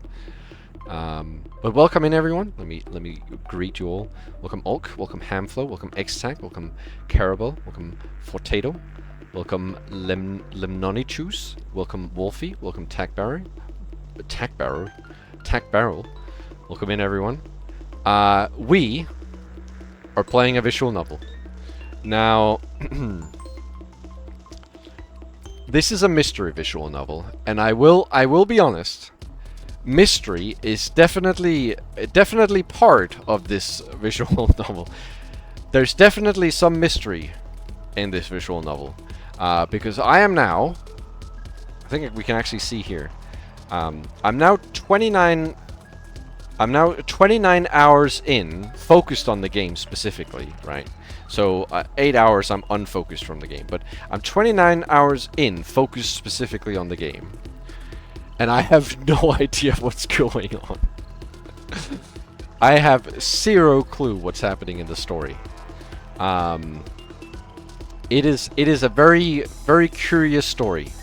Full of curiosity. Welcome, Sully. Welcome in. Basically, to try to ignore that. To try to figure out, or to try to give an explanation as to what this story is about. We're a group of people in a building. We have been locked up for security measures because someone tried to steal an egg. Originally, we thought that was it. Because basically, what we were told was that after 12 hours, the security will stop and we can leave. So we were like, okay, well, all we need to do is wait out those 12 hours, and then the egg will, you know, whatever, people will come get the egg and come get us. Until we find out that apparently, and this is where it gets confusing, the egg gives you powers to travel to the past, most likely. And when I say most likely, it's because there are also situations where apparently the egg hasn't just made people travel to the past, but it's also made people travel to other dimensions, where I don't know, like the people, multiple people have like appeared, like multiple of the same person. So like there's two people walking around of the same person, and sometimes people just disappear and we don't know where they are, and it is a very, very confusing game. And like I said, we are now nearly 30 hours in and not really much idea of what is going on. There's an egg that grants some sort of powers when you touch it. That's what we know. So please, if you enjoy visual novels, if you enjoy mystery visual novels, I think you might like this. It is very confusing though. However, we are, I think, getting closer to where the climax of the story will be, and most likely the explanation for everything will start coming together. But if you like visual novels, I think you would enjoy it, and if you don't, then I hope you have a nice time wherever you are headed otherwise, because this is much me reading. I have read all of this. You can see here I have read 8,781 lines in plus 2,276 lines I've read so far. None of this is voice acted. It's entire, well, unless you consider me a voice actor, in which case all of it is voice acted. by yours truly.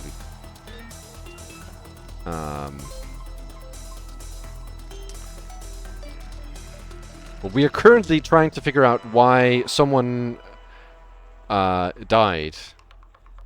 And you might wonder why someone died. Well, surely they were killed. They were killed, but now they're alive. But they're also dead at the same time. So they're dead and they're also alive at the same time. And we are trying to figure out what the hell that is all about. Why is someone dead and alive? And we're not talking about the game, dead or alive. This is Sekimeiya, Spun Glass. Well, welcome in, Raiders, and good luck on trying to interpret the story. Me, Shinjuk, and Jedi have been trying.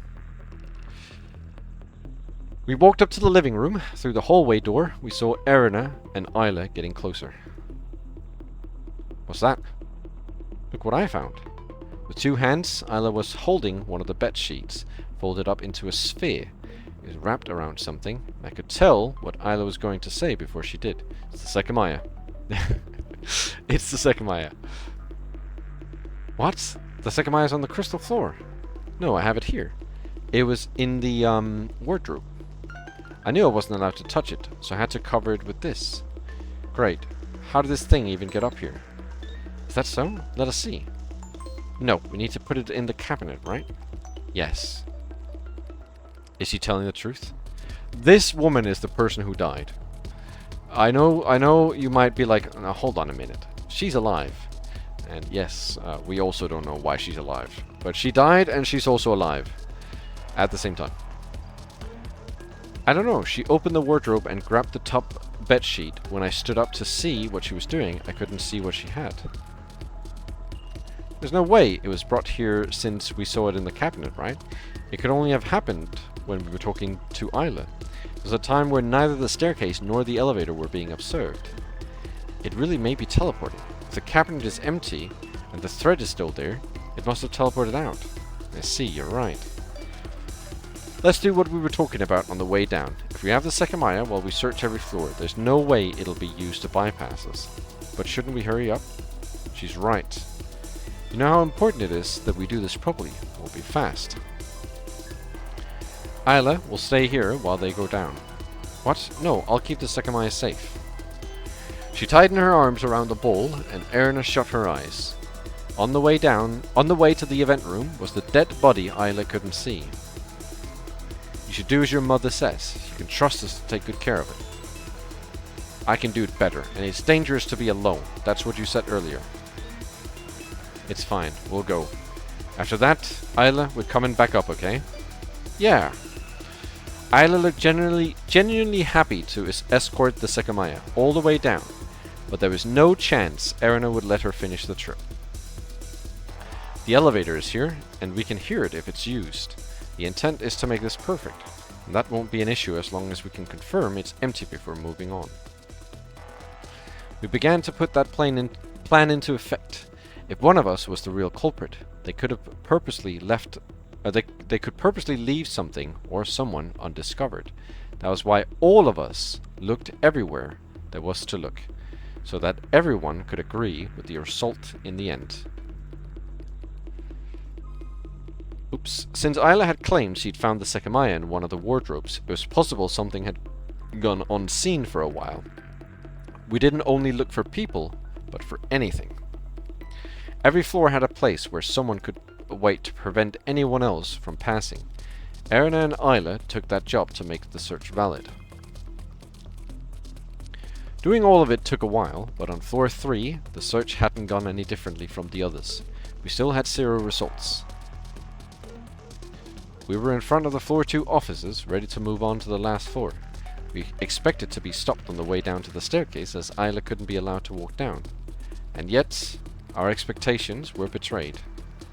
Look at the elevator. Next to the elevator, the metallic panel holding the button was probably attached. Oh, what the fuck? Weren't all the buttons inside when we sent it up? I don't know. Maybe one had been taken out. It doesn't matter. Do not press it.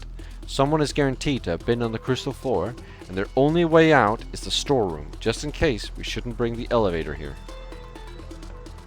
Isla, give Acro the Sekimeiya. It's too dangerous to go down. Huh? No. Sai was the first to walk down, while Atsuki looked at both bathrooms. Meanwhile, Isla kept tightening her arms, reluctant to let go of the Sekimeiya. Isla, this is important. You can't go down there. It's just the event room. Erina, it's fine. You can both come. What? Not a chance. Look, just get down here. Don't argue. I looked through the door and understood what Sai meant. There's no blood. Not only that, I proceeded down and there was no body anywhere. Oh, what the hell. Oh my god, this is ridiculous. Was it all removed? What, with a mop? Wouldn't the stains be visible? The elevator button has been reattached here too. I'll just go to the event room. Wait! Erina dashed ahead of her and opened the door herself. It didn't seem like there was anything inside. Whatever, put it in. Nobody can leave this floor without being seen, at least. Okay. Wait, it's still here. Huh? Really? Atsuki had uncovered the cabinet, and the truth was plain to see. The Sekimeiya was still on its cushion. Oh, there are two of them? Isla rapidly unwrapped the sheet to prove that she hadn't lied. Hang on. It's not here. That's the thread I left. It's not here. The Sekimeiya. Isla desperately looked all through the sheet, but the Sekimeiya wasn't there. I promise I didn't lie. I had it here. Atsuki crouched and felt the cloth. You didn't lie. It's burning. Yeah, it started to feel... Okay. Remember earlier when Katai held... Well... Earlier, Katai held the... Sekimeiya. And suddenly it vanished. And we all teleported. That's what happened again. I am certain of it. I am certain that just happened again. We all teleported again. We're now in... Because now Erina's body is gone. And all the panels are reattached. I don't know where we are now, though. Yeah, it started to feel hot on the 4th floor. Yeah, exactly. You felt it when the Sekimeiya was in the center? I'll bet it was extremely hot then. Also, the cabinet isn't locked. The cabinet is still locked. That's why the little hair or whatever threat isn't there either, because we switched into the dimension where it's not there. Is this what you're implying? That it was taken out of the cabinet since the thread is gone, and then brought to the attic? Then at some point it teleported inside again? I'm not implying anything, but that's what could have happened. That doesn't make sense. It really doesn't. The cabinet is locked. That would mean that whoever took the Sekimeiya out of the locked cabinet... Whoever took the Sekimeiya out locked the cabinet while it was empty. I have another idea. Let me take the Sekimeiya. Akira and Katai, you watch the stairs. Why?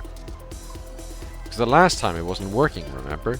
I can test it if it is now without activating it. Okay. Is that really okay? We came here to leave it where it's safe. We need to understand what's happening. It must be done. Hold on a minute. Why is Katai okay with using it? And not only that, but taking it out of the cabinet. And touching it. That's a bit strange. He's normally never okay with that. Even in like worst case scenarios, he's never been okay with it. After all that time, I still had the keyring, so I took it out and unlocked the cabinet. Sai grabbed the Sekimeiya with his sleeves, causing the curtain to fall, and put it in the middle of the sheet. He then closed the glass. It was very cold, so let's see if that changes. He wrapped it around with one layer of cloth and waited a few seconds with his hand over it. It is getting hot, definitely. When Atsuki tried it, he agreed as well. Alright, I'm sure there's someone on this floor. Don't take your eyes off the stairs. I'm not sure we'll find them, though. Why do you say that? The last time, the Sekimeiya disappeared from my hands when I walked to the event room, and this time it disappeared from within the sheet when we were walking to the event room. Could it be related to that? I think the Sekimeiya activates itself when it gets too hot, yeah. I think that's what happens. I think when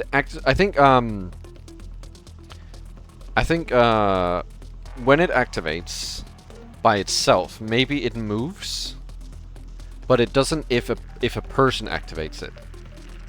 I think that's what happens.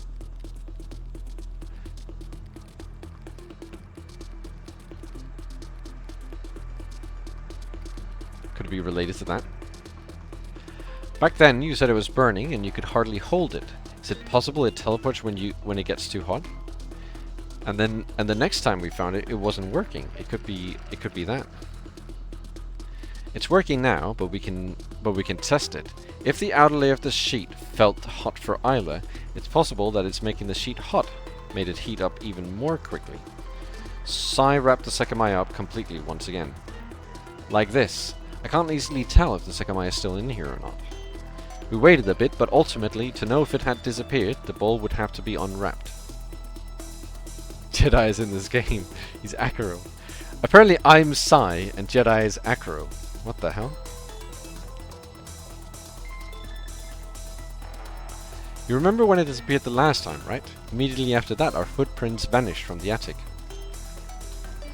I suppose I can try leaving and entering this room, if that's what's doing it. He picked up the sheet and went in and out of the door a couple of times.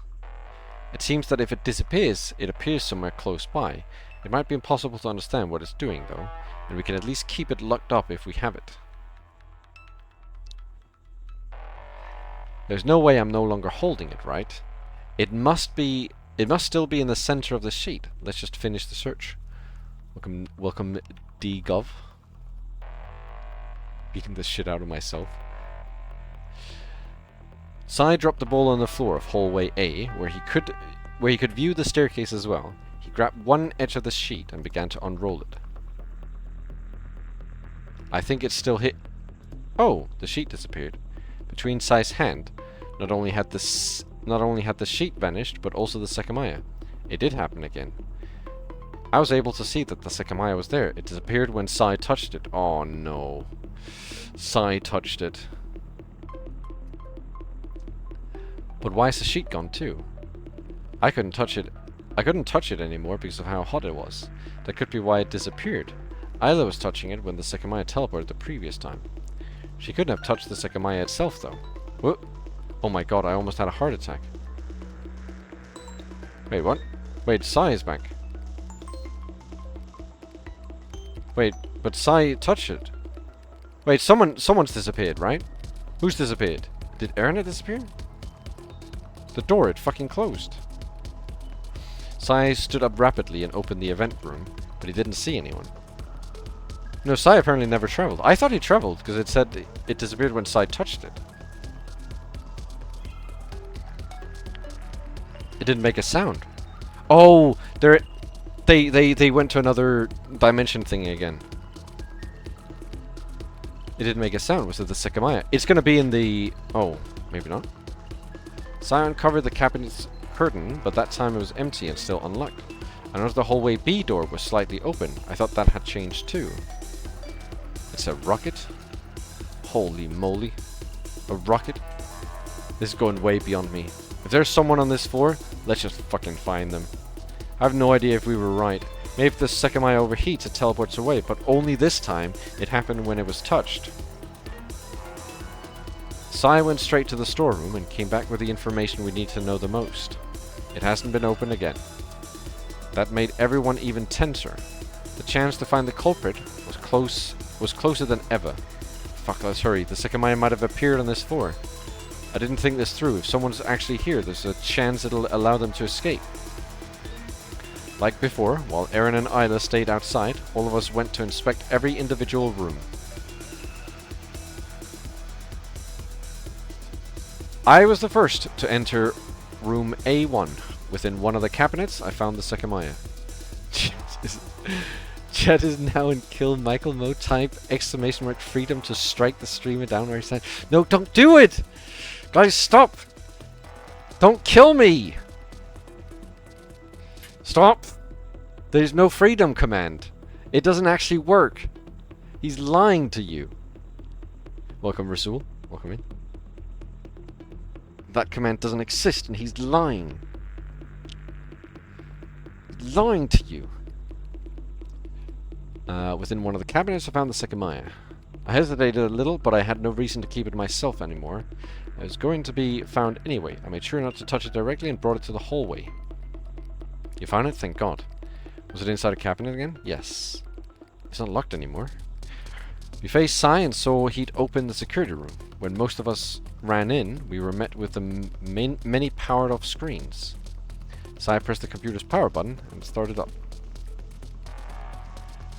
Okay. However, right after that, it automatically shut down. What the hell? Is some piece of hardware not being detected? Hey, come to the lobby. All the corpses are going to be gone, aren't they?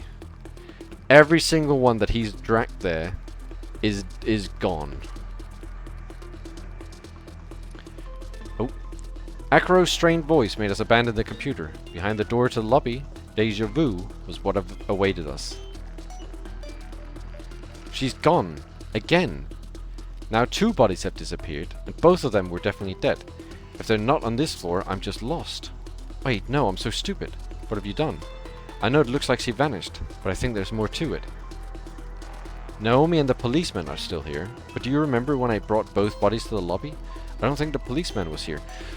I told you guys! I told you! I said it! I told you guys! And he did. Why didn't he say it? What a weird thing to hide. What a weird thing not to say.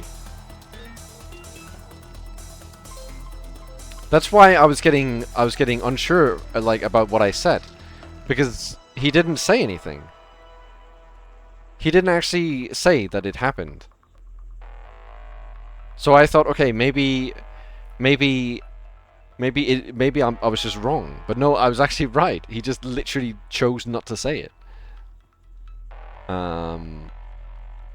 Excuse me? I think I just placed them near the door and hardly paid attention. I think I didn't realize the policeman had disappeared. I remember this part of the floor being completely empty for the second I looked at it. We could hardly be surprised anymore. There was very little reason to doubt Akaro. So the policeman disappeared and reappeared? Let's make sure we can't find the other bodies before I go insane. Oh wait, look at Naomi's head. From the wound she had, quite a bit of blood was pouring out. Yes, more blood is coming out than before. And it seems like it started just now, right? Otherwise the pool on the floor would have been much bigger. You're right. Erna had kept Isla close to hallway C so that she wouldn't go near the lobby. Hammered by a thousand new questions, we confirmed that there was nothing in the room below us. Afterward, I had something to say. The Sekimeiya isn't getting hotter yet. That's not normal, right? Oh, is it not working again? Sai felt my sleeve and confirmed it wasn't hot at all. It's just like before, after teleporting, it doesn't work. Right. We'll just leave it in the cabinet. We only have hallway B left. Knowing that thinking about anything would be useless until every room was searched, we entered hallway B. There, the same procedure started. We moved in coordination from room to room, looking at every cabinet along the way. Rapidly, the number of remaining places decreased as we approached the bathrooms. Finally, there was none left. In no location had there been a person or either of the bodies that had vanished. In addition, according to Sai, the storeroom door hadn't opened again. The answer, no matter what it was, must have hinged on the Sekimeiya. There's nothing else we can do. Even if there really was someone with us, they know how not to be found. It's very clear that whatever's been happening here is way over our heads. Sai felt my sleeve again, failing to notice any heat. He touched the Sekimeiya and nothing happened. Don't touch it again. Our priority at this point is just to make it out of here safely. There's really no rebuttal to that. Since we'd been unable to figure anything out, a sensation lingered. If we truly were up against the real culprit, we were no match for them. And supposing multiple people had died due to being threats to that person, our single goal was not to become a threat ourselves. We had just performed a perfect search. There's no room for anyone to be hiding. No, I cannot say that again. And as a result, there was absolutely nothing more we could do to fight back. We had to resign ourselves to passing the time and nothing more. Next to Aaron and Isla was the elevator. We walked to it following Sai. The elevator was in the attic when we left, but I didn't count on the buttons getting reattached. I can think of one escape route. We saw that the call button was there on the second floor. When we were inspecting the offices, perhaps they called the elevator. If it came from the attic, we wouldn't have heard it since we were on the same floor as the elevator. Similarly, if they immediately took it to escape to another floor, we wouldn't have heard it either. No, that couldn't have happened. No? What do you mean? Someone was always watching the stairs and elevator since we came to the crystal floor, right? Yes. So look, the elevator is open. What? You're right. The door wasn't properly closed. A tiny gap was keeping it open. There's nothing. All the buttons are gone. Even the blood is. But I see what you mean. The elevator had to be here with the door open since we arrived. So if the culprit took it on the second floor, they got off here. This doesn't make sense. How did the elevator get here? If it came before us, we would have heard it. Yeah, I can only think of the way I said. We were on the second floor. Our mystery person called it, which was imperceptible to us. They brought it here, left it with all the panels, kept the door open. That's the only way that makes any sense, but it doesn't explain how the hell they managed not to be found. I guess there's one way. The Sekimeiya disappeared from the sheet Isla was carrying, right? And we found it inside the cabinet in the event room. Even if the killer was here, they couldn't have escaped with the Sekimeiya because they would have left the cabinet glass open. I guess it's possible they found it somewhere else and it teleported to the cabinet after they touched it. That's all I can think. Our conclusion didn't change. There was absolutely nothing we could do. We placed the Sekimeiya in the cabinet and locked it. Afterward, had the chance to go to the security room and saw Atsuki was already there. The time displayed on the BIOS was 15:45, which was 5 minutes after locking up the Sekimeiya. Katai was drawn in by the open door when the computer had already been shut down. He said he wanted to get to the bottom of the issue, so we left him behind, working in his room. Despite Erina saying that she and Isla would go back to the attic after we finished searching, they were still on the crystal floor. 2 corpses had disappeared, and the search indicated that one of us was likely the culprit. So Erina had no problem accepting Isla's request to stay in room A1. It finally began to feel like our goal was waiting for the exit to unlock.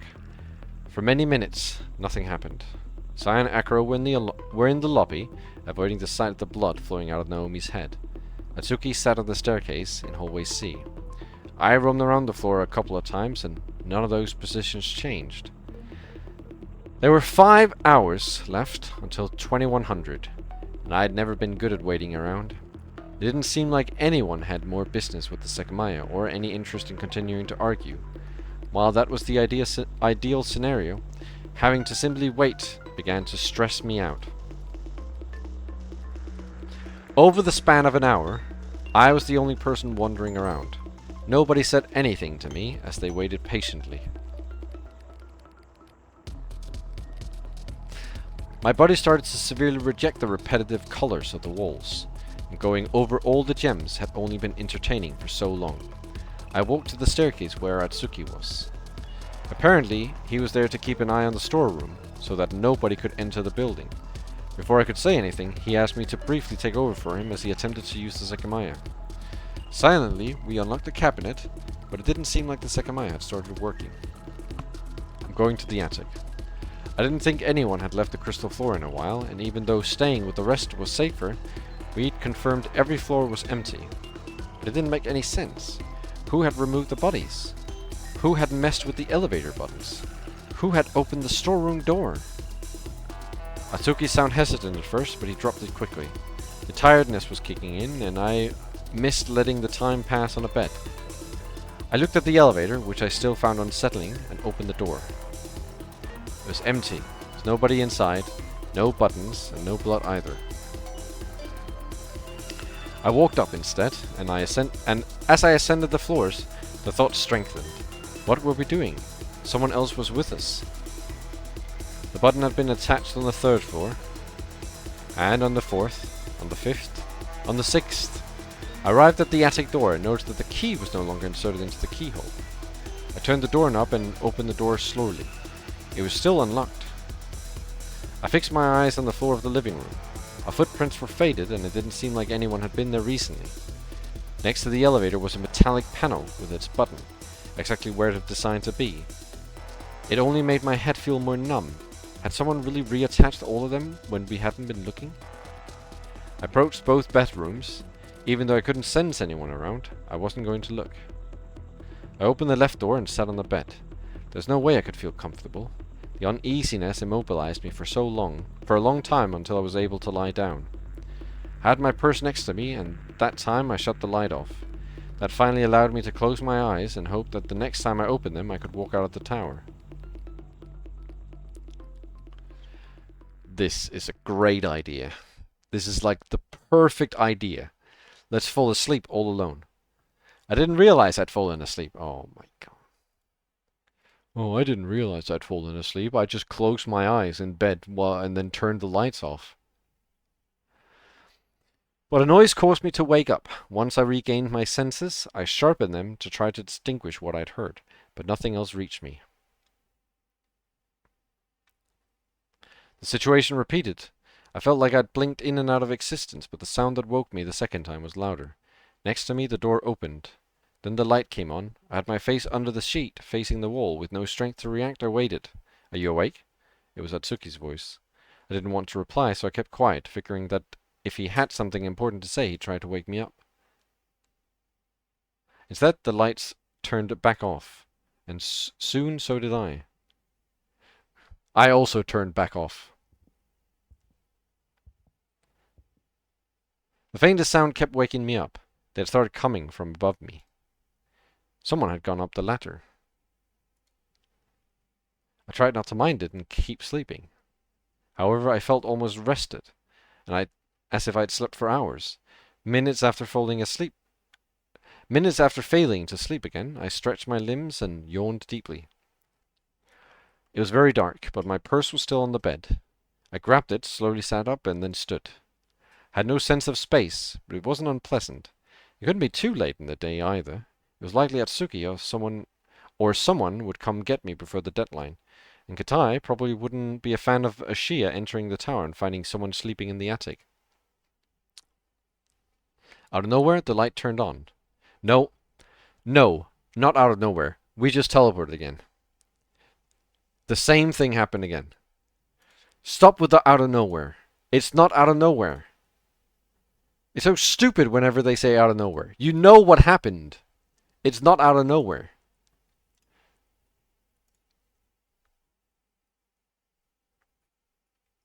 Right? We all agree that's what happened. Out of nowhere, the light turned on. I found myself standing in the middle of the room, alone. Did you do that? Are you Atsuki? I looked at the ceiling, figuring someone above me had flipped the switch, but there was no response. Hey! Instead, a petrifying yell came from the door. Oh, Ryu? I stared at the closed door before slowly approaching it, wondering if I was losing it.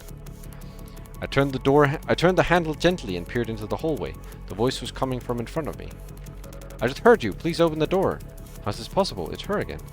I wasn't taken aback anymore or even afraid. I just wanted out. Between the two bedrooms, I wondered if I was being consciously punished. That couldn't be. But as much as I despised it, it was reality. Once again, the obvious laws of the world were being frequently denied. You're still here, right? What are you planning?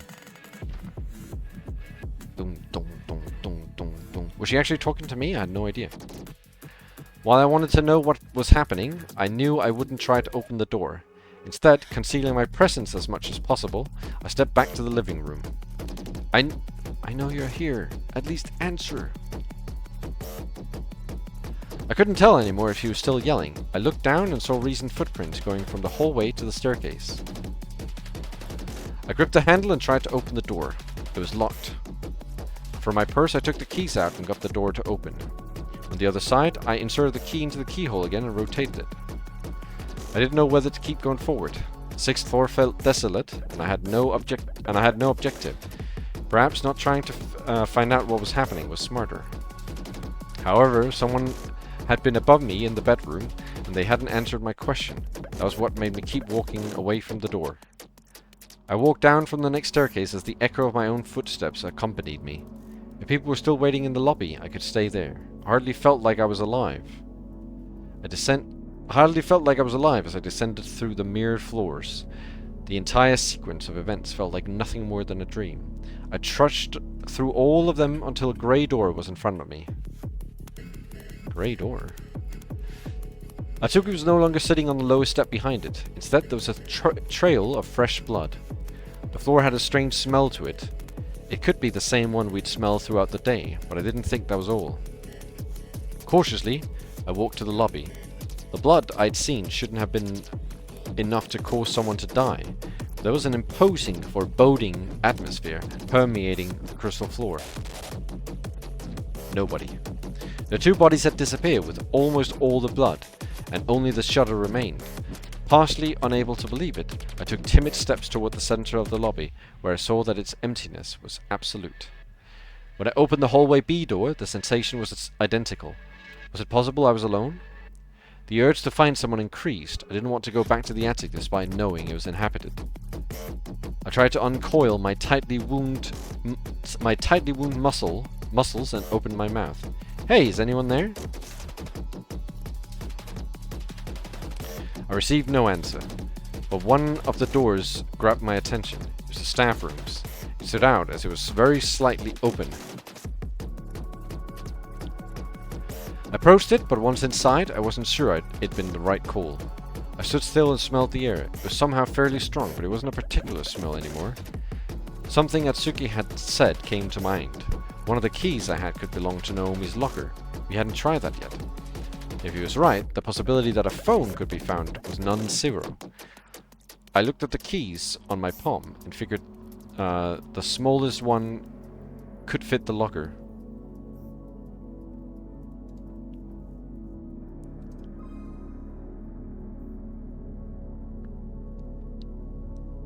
Well, that's not true. It's not non-zero.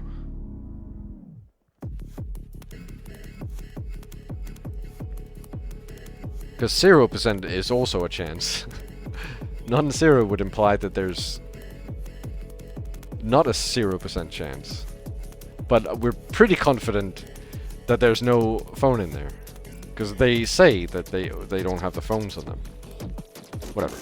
I started into the first one and tried to run it. However, the whole locker shook, refusing to open. Then a metallic sound rang out right in front of me. Something had hit the locker from the inside. I looked up and saw 3 slits in the door. Despite the darkness that should have existed behind them, I discerned a glow. It could only have been one thing. Despite being filled with questions, my mind was blank. My hand was drawn to the shape that had begun to take form behind the dark lines. And through the narrow space, I made contact, hoping with all my might that I would be brought to the awaited time. Okay? However, hallway A was my next site. Then I fell to the floor immediately after appearing. Disoriented and confused, I stood back up. I had no way to know how far back I'd been sent. It must have been too long. The hallway looked just as desolate as before. I walked ahead and opened the security room. An unexpected realization hit me instantly. Katai was dead. The stench of his blood had been secluded within the room. It seemed he had managed to get the computer back to working. Its buzzing adding to the surrealness, I approached cautiously, trying not to breathe. When I pressed the key... Oh, hold on. What the hell? Welcome, Orfish. I was about to say... Yeah. I was about to say... She's in the timeline where Katai died in here, so Naomi's over here, right? With Erina. Erina would be quotation mark dead right now, right? Because Katai, we found Katai. This is where all of them are missing. When I pressed the key, the 3 screens lit up, and on the middle one, I saw a message: cameras disabled and associated footage erased. At 10:04, the camera's recordings were erased. The screens also showed the time 1821. Directly below it was Katai's head, the epicenter of all the blood. It was beyond doubt that he had been killed as well. I recalled the person above me in the bedroom. Who was that, and what had happened while I was asleep? I left the room behind. From far away I noticed that the blood I'd seen on the staircase wasn't there yet. Slowly I directed myself to one of the closed doors in the hallway. Wait, that? High up, something caught my attention. Through the smoke, a circular, intermittent green light could be seen on one of the cameras. I spun in place and saw that many of them had it. I remembered that the last time I'd seen that light was very early in the morning. The computers, it re-enabled the cameras. This really must mean that they weren't recording until now, right? Hopeful, I entered one of the rooms. There was something else I had to see. The cabinet was covered by its curtain. The Sekimeiya was behind it. It was possible someone else was soon to be on the crystal floor. It wasn't. The cabinet was completely empty. I let go of the curtain and stepped... Wait. We're in the attic, right? Because didn't we put the... in chapter 1, in the first timeline, we put the...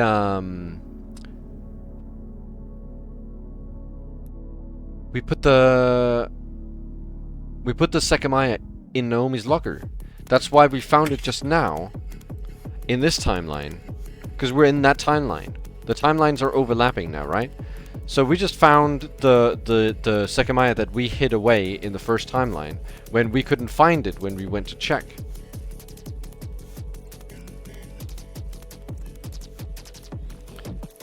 No. You're thinking of the other time. You're thinking of after that Jedi.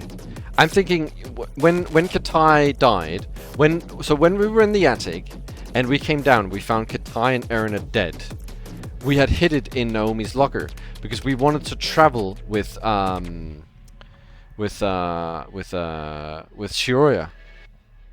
By putting it in Naomi's locker to make it like warm up enough that it would take us back 2 hours or more, like take us back a really long time. So we're somewhere in between.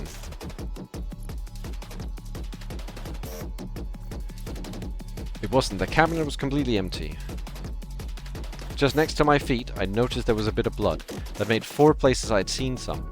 I'd run away from the attic, but even if I wanted to go back, there's no guarantee anyone would be there at the moment. Hallway B was still empty, but I understood my situation. Any room could be hiding a new death. We're gonna open this... We're gonna open... here, find 2 corpses. No, maybe just 1. No, 2 corpses. And check up here and find a corpse. Now the staff room is closed, unlike many others. Is someone going to enter it soon? I moved to the center of the hallway, dwarfed by its overwhelming walls. There I felt genuinely scared for my life. Had I avoided being a target by going to the attic? Unable to decide on whether to go back up, I remained paralyzed. Who are you? Erina, you scared me. What's with all that blood? Wait, who am I? Are you? Who are you? Oh, this is when she wakes up. Wait, okay, we're after. This is after that. So this is when Erina wakes up. This is right near the end of where we ended up last, right?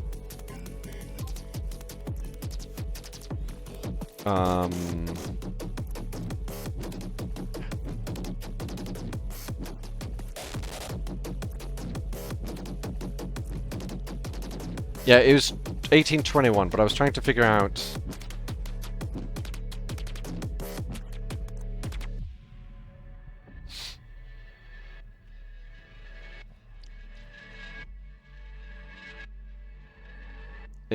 Is it like around here, I guess? Somewhere here. Who are you? I don't think I've seen you before. How did you get here? I don't know what that means. I'm Mia! What? What? Okay, what's going on now? Mia, I've been here the whole time. Do you not remember? Mia? My head hurts a lot. I don't remember you. What happened? Did you get hurt? Where are the others? I got hit in the head, yes. I don't know. I haven't seen anyone in a long time. How'd you get hit? You're covered in blood. I don't know. I was knocked out from behind. What happened to the bodies? Huh? Naomi and the policeman, did they disappear? Naomi, no. The first one's here. There? Why? I approached the door. On the floor, 2 curtains lay, one covering Naomi's body. See? Why was she brought here? What? She hasn't been... What, she hasn't been here before she died? No, we brought her to the lobby. Do you really not remember? What about the policeman? What policeman? She was definitely not mentally stable. What an awful thing to say. She was definitely not mentally stable. She was mentally unstable. This stupid idiot. This absolute dumbass. When did we first swap to Mia? Well, now. Apparently.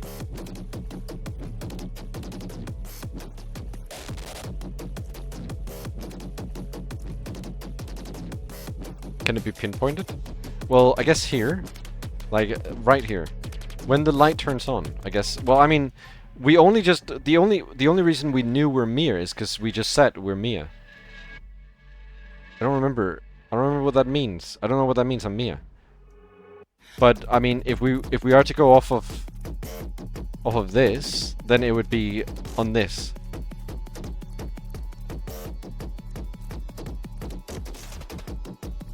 Wait. Wait. This is, remember Shiroya and Sai teleported back in time? That was in the attic. Shiroya told us that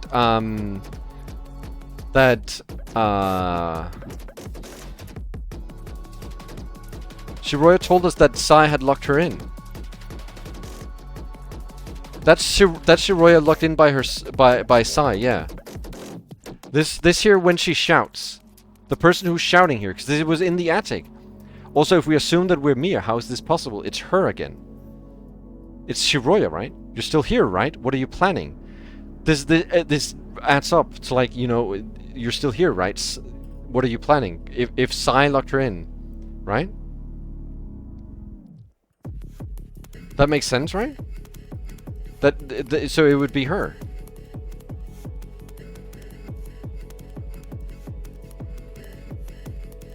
No, she does recognize her. It is her. She doesn't specifically say. She says, how is this possible? It's her again. Because I guess in Mia's... Because Mia is now alive, so I guess in Mia's universe, Shiroya should be dead. But now Mia is hearing Shiroya. She recognizes the voice. So she's like, it's her again. Because I assume if you heard the voice of someone who had died, who you had witnessed dying, the first thing you wouldn't think would be, oh, let me let them out of a room where they're stuck in, shouting at me.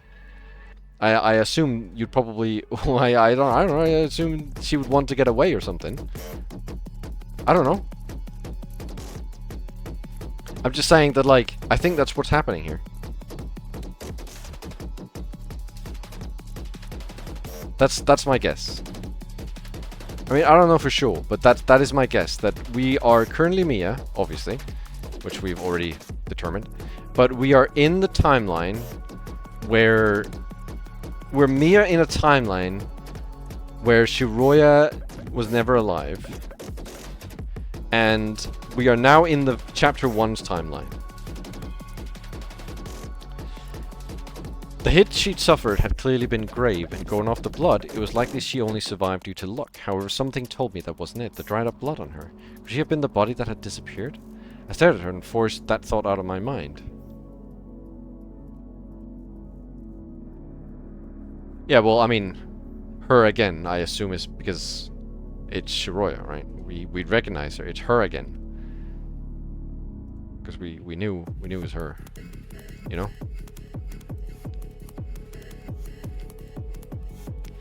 I looked around the room, figuring there wasn't much to learn from Erna. However, someone had tried to kill her, so my worries had been warranted. Yeah, that I don't know. That I don't understand why she does. Maybe it's because the other timeline Shiroya was always Mia or something. I don't know. When I saw the camera, I realized that the green light was there despite the lack of smoke. Then my attention was grabbed by a temperature regulation wheel next to the cabinet. Why is that broken? Oh yeah, I think that's how we found it. I walked over to it, frowning. How could the wheel have broken? It had been undamaged earlier. The temperature was set to 0 degrees. I grabbed the bottom of the lid and tried to lift it up. It was locked, so I had to unlock it the way I'd seen it done the last time we all searched. Oh, what? It's the Sekimeiya and the cabinet is super cold. That's why it wasn't in the cabinet. What was the last time another character said Shiroya? In chapter 2?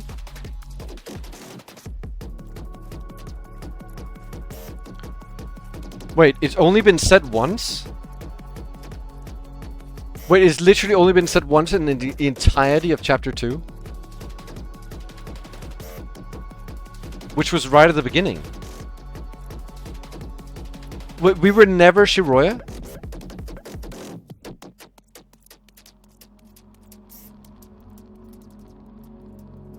We were never Shiroya?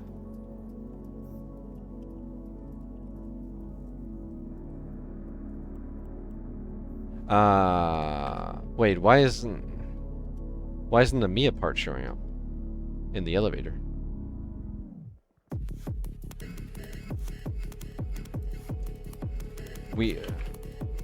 I thought...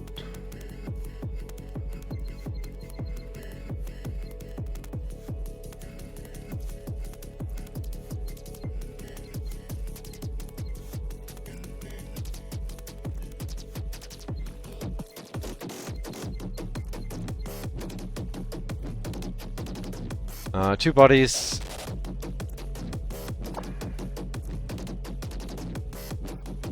Oh my god! It wasn't Mia! It wasn't Mia in the elevator. We just assumed so because it said old friend. Isn't she the girl who died a few days ago? They never specifically said. It was Shiroya that died. We were in a timeline where Shiroya were never alive. She died instead of Mia.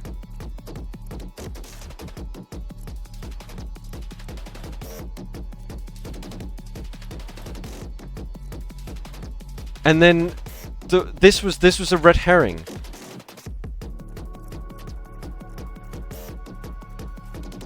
This was a red herring because the name drop. Oh my god, that is insane. That is so insane. That is like that is insane. That is genius. That is genius. Holy fuck. That is crazy that we didn't think about that. And it was only mentioned in the beginning, which is a red herring, because obviously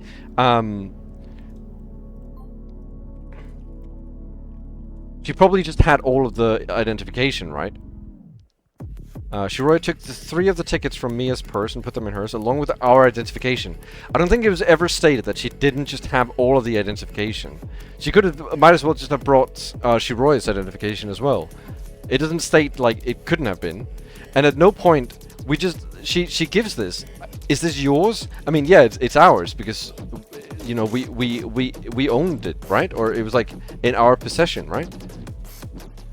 Oh my god, that is insane. That is actually insane.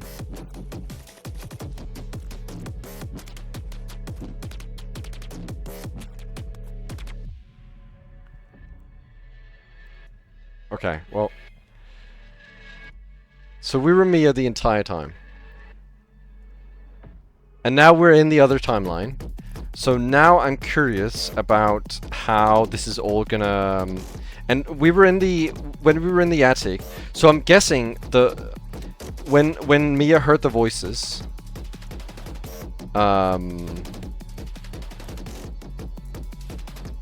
when Mia heard the voices in the attic, right, and was like, oh, it's her again, I'm going to assume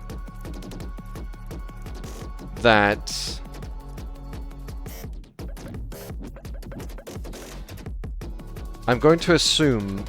she probably just didn't want to open to Shiroya, because it's like if you hear, you know, If you hear the sounds of like someone who's died, you might think you're just going crazy, right? And she did just sleep.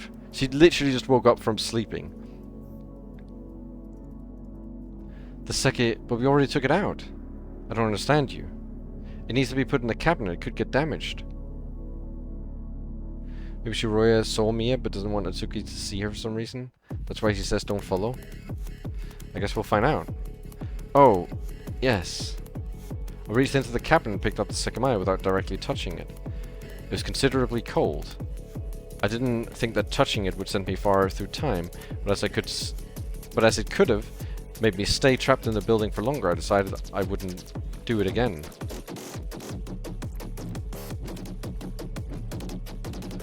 Why are you holding it like that? Do you not remember that either? Oh, right, it can send you to the past. Yes. I left the hallway be, unsettled by Erina's attitude, a part of me wondering if she was trying to deceive me. Have you gone to the past? What? Yes, I guess you really don't remember. I left the Sekimeiya in the cabinet. What did you do after? What does that mean? Did you change the past? To some degree, why are you asking this? Then this is how. When was the last time you saw the others? I don't remember. Oh, in the attic, I think. I haven't gone back.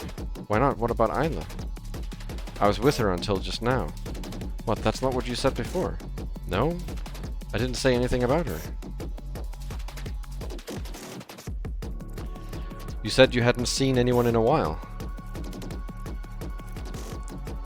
Oh, I guess so. I didn't include her. Why not? Where did you see her? She's still in the same room. What room? We entered hallway A and Erina brought me to the farthest crystal room. Oh, that's gonna be weird. In the center of the smoke-stained walls, one of the cabinets was open. With it, Isla rested, with a pale, somewhat peaceful expression. Well, I mean, I know who I'm gonna save. I know exactly who I'm gonna save. I'm gonna save the only one I care about. Wait, she's... I knew it. You weren't here all the time. It wasn't me. Of course I've been here. What happened to her? Can't you see it? She was killed. Was it you? You could have done it if it was true you weren't here.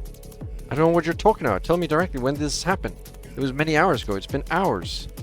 That's not true. You're mistaken. It could have been more than... It couldn't have been more than 3 hours ago. No, it's been more than that. That wasn't right. I let go of the breath I'd been holding and looked at Isla again.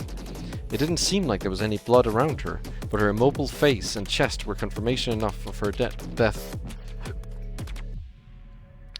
Erina had gone quiet too, and she was making no effort at hiding how much she was trying to focus.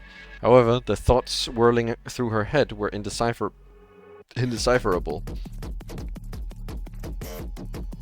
I waited, thinking she'd have something to say at any moment. Was anyone else killed? I saw Katai's body in the security room. No, I don't think so. So the rest were in the attic. I was utterly confused, but that seemed to be the conclusion. It's possible I was sleeping up there at that moment as well. I think it's sort of funny that Mia wasn't confused about the fact that Erina said that there were two Naomi.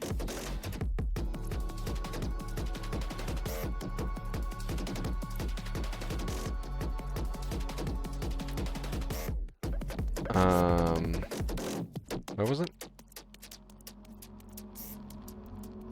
Didn't she say that? No, the first one's there. Yeah, Naomi, no, the first one's there. Why didn't she react to that? Why didn't she react to... No, the first one's there. What are you doing? I still feel like I've never seen you before. Did you lock the cabinet? The cabinet? No, I didn't. Welcome, Kara. Oh, you've missed a lot of things then, because we have now realized that after a long while we have now realized that chapter 2 was not about Shiroya but about Mia. She has snapped the keys from my purse and was staring at them in her hand. These keys, why do you have them? Is this one for the cabin? With a quick motion I took them back and she failed to react. I don't get it. What do you... What does that say? Hiroya, hey, where are you? Atsuki! Did you see her? I dashed out of the room, paying no mind to Erina's surprise. Mike, what happened? Why is your stream at 1014p? Because I do 1014p a day.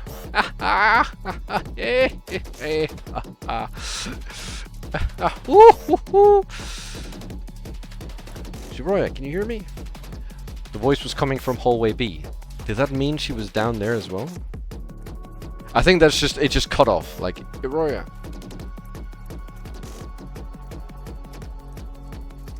I rapidly reached the staircase and went up half of the way.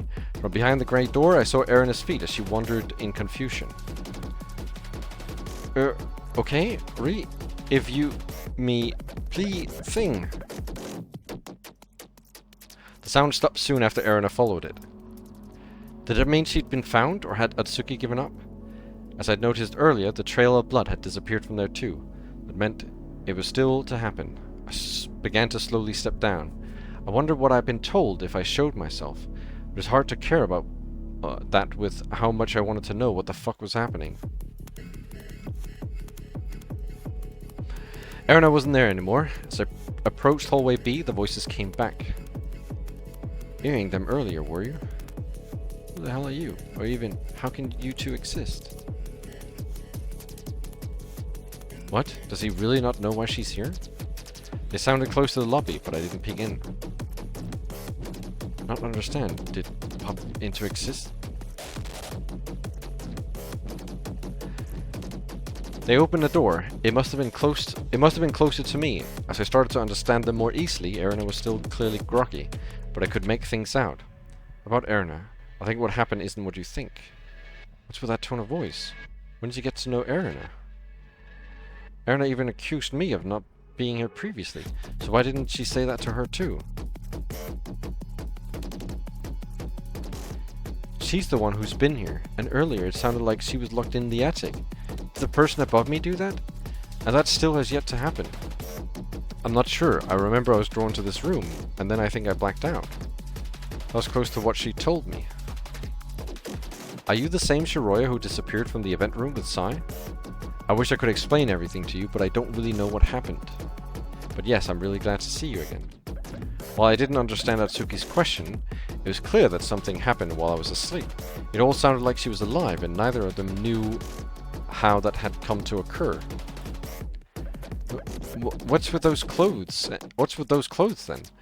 Why is the cross not on them? Why did you ignore me when we saw each other in the event room, and when I kept shouting your name?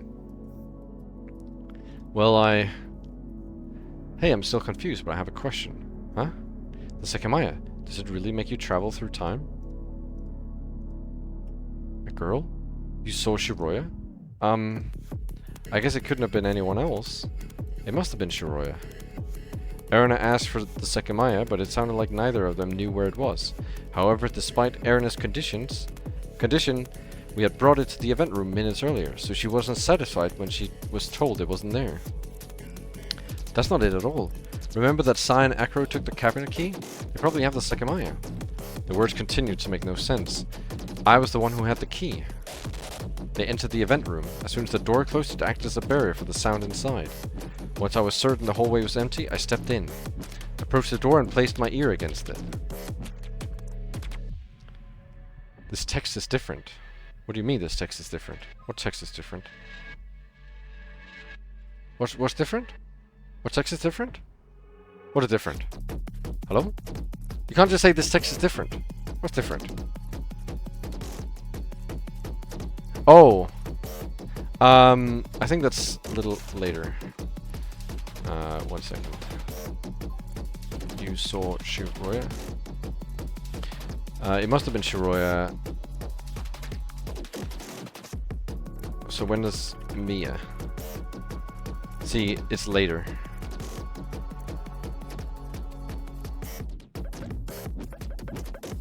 See, up here is when she asked about Shiroya. Yeah.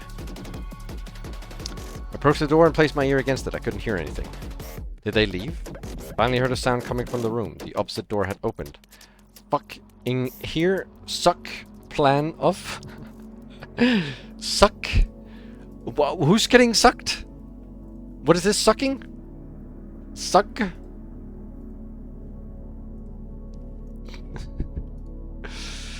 This door is too thick to make anything out. It sounds like he's close to the cabinet. I recognize Sai's voice, but not what he said. As long as I stayed here, I didn't comprehend anything. I knew I could be found out easily, but I was against it. In fact, I considered opening a door, but I would listen from a distance as long as I could.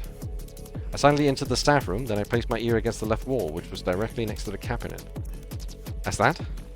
Don't mind me, like you said. It was still hard to hear Sai, but the thin wall made Atsuki's voice interpretable. This is personal paper, nothing to do with you or the Sekimeiya. They...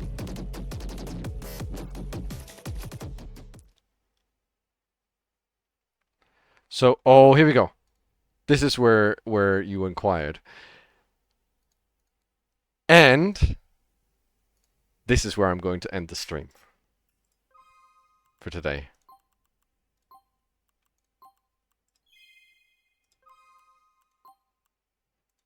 That is crazy. That is crazy, though. That when that we just like randomly stumbled upon the fact that that Shiroya wasn't the one that we followed in chapter 2. When you said I don't know exactly what I don't remember exactly what you said, but when you asked me to search for Shiroya, and it was only mentioned once in the entire thing, that's when I knew. That's when it hit me.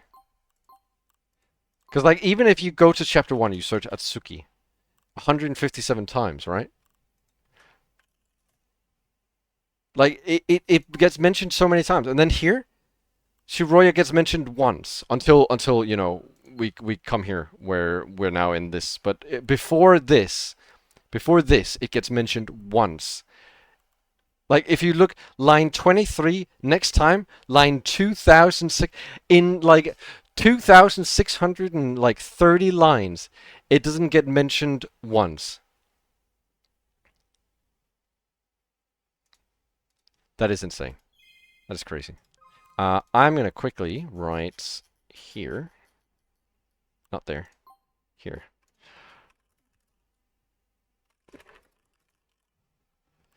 Let's save again, just to keep the notes, and then return to main menu. Oh, this is such a good picture. Alright. I do, actually, yes. I don't know... I don't know if it has... It probably doesn't have... Why is it not closing? It probably doesn't have all the Sekimeiya VODs yet, but I will upload them as time passes. But you can find everything here. 1 second. Need to find everything here. But I think the others should also be on Twitch. The ones you've missed, at least, for Sekimeiya. I can see there's currently 1, 2, 3, 4, 5 Sekimeiya VODs up on my YouTube. And I will continue to upload the rest. That should have rating loop as well. If you go into playlists, I have everything categorized by playlists. So you can find the rating loop playlist. Where is it? Rating loop. 14 videos. And then it should be ordered from start to end in there. I'm not adding images because I'm about to end.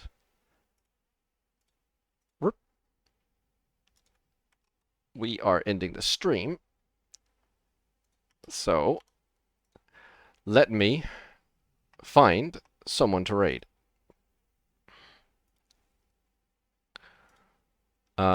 Let's see.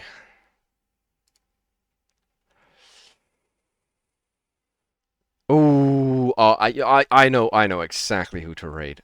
A fellow friend of mine I haven't been able to raid for a long time. My goodness. I am so excited to see this guy. We are raiding into Nanodan. My green friend, he is playing. What was he playing? I didn't even check. He's playing Disgaea. He's probably been live for a bit. Let's just double check that he's been live for a bit. Yeah, he's currently playing the game. He's been live for an hour. We're raiding into my green friend, the Nanodan. He's not ending stream in the next 2 minutes. No, he's most likely not ending the stream in the next many 5 hours, 6, 7 hours or something. Thank you all for joining me for Sekimeiya episode many, whatever we're at. I don't even know at this point. We are many hours in. I guess like 31, 32-ish hours in for Sekimeiya. In actual gameplay, not including the where we're not focused on the session. So we are. I think we're near the ending of chapter 2. So we've still got a little bit left, and then once that's over, we are ready to continue to whatever next. Chapter 3. Okay, the raid is getting ready to leave, guys. Thank you all for joining me, and bye-bye.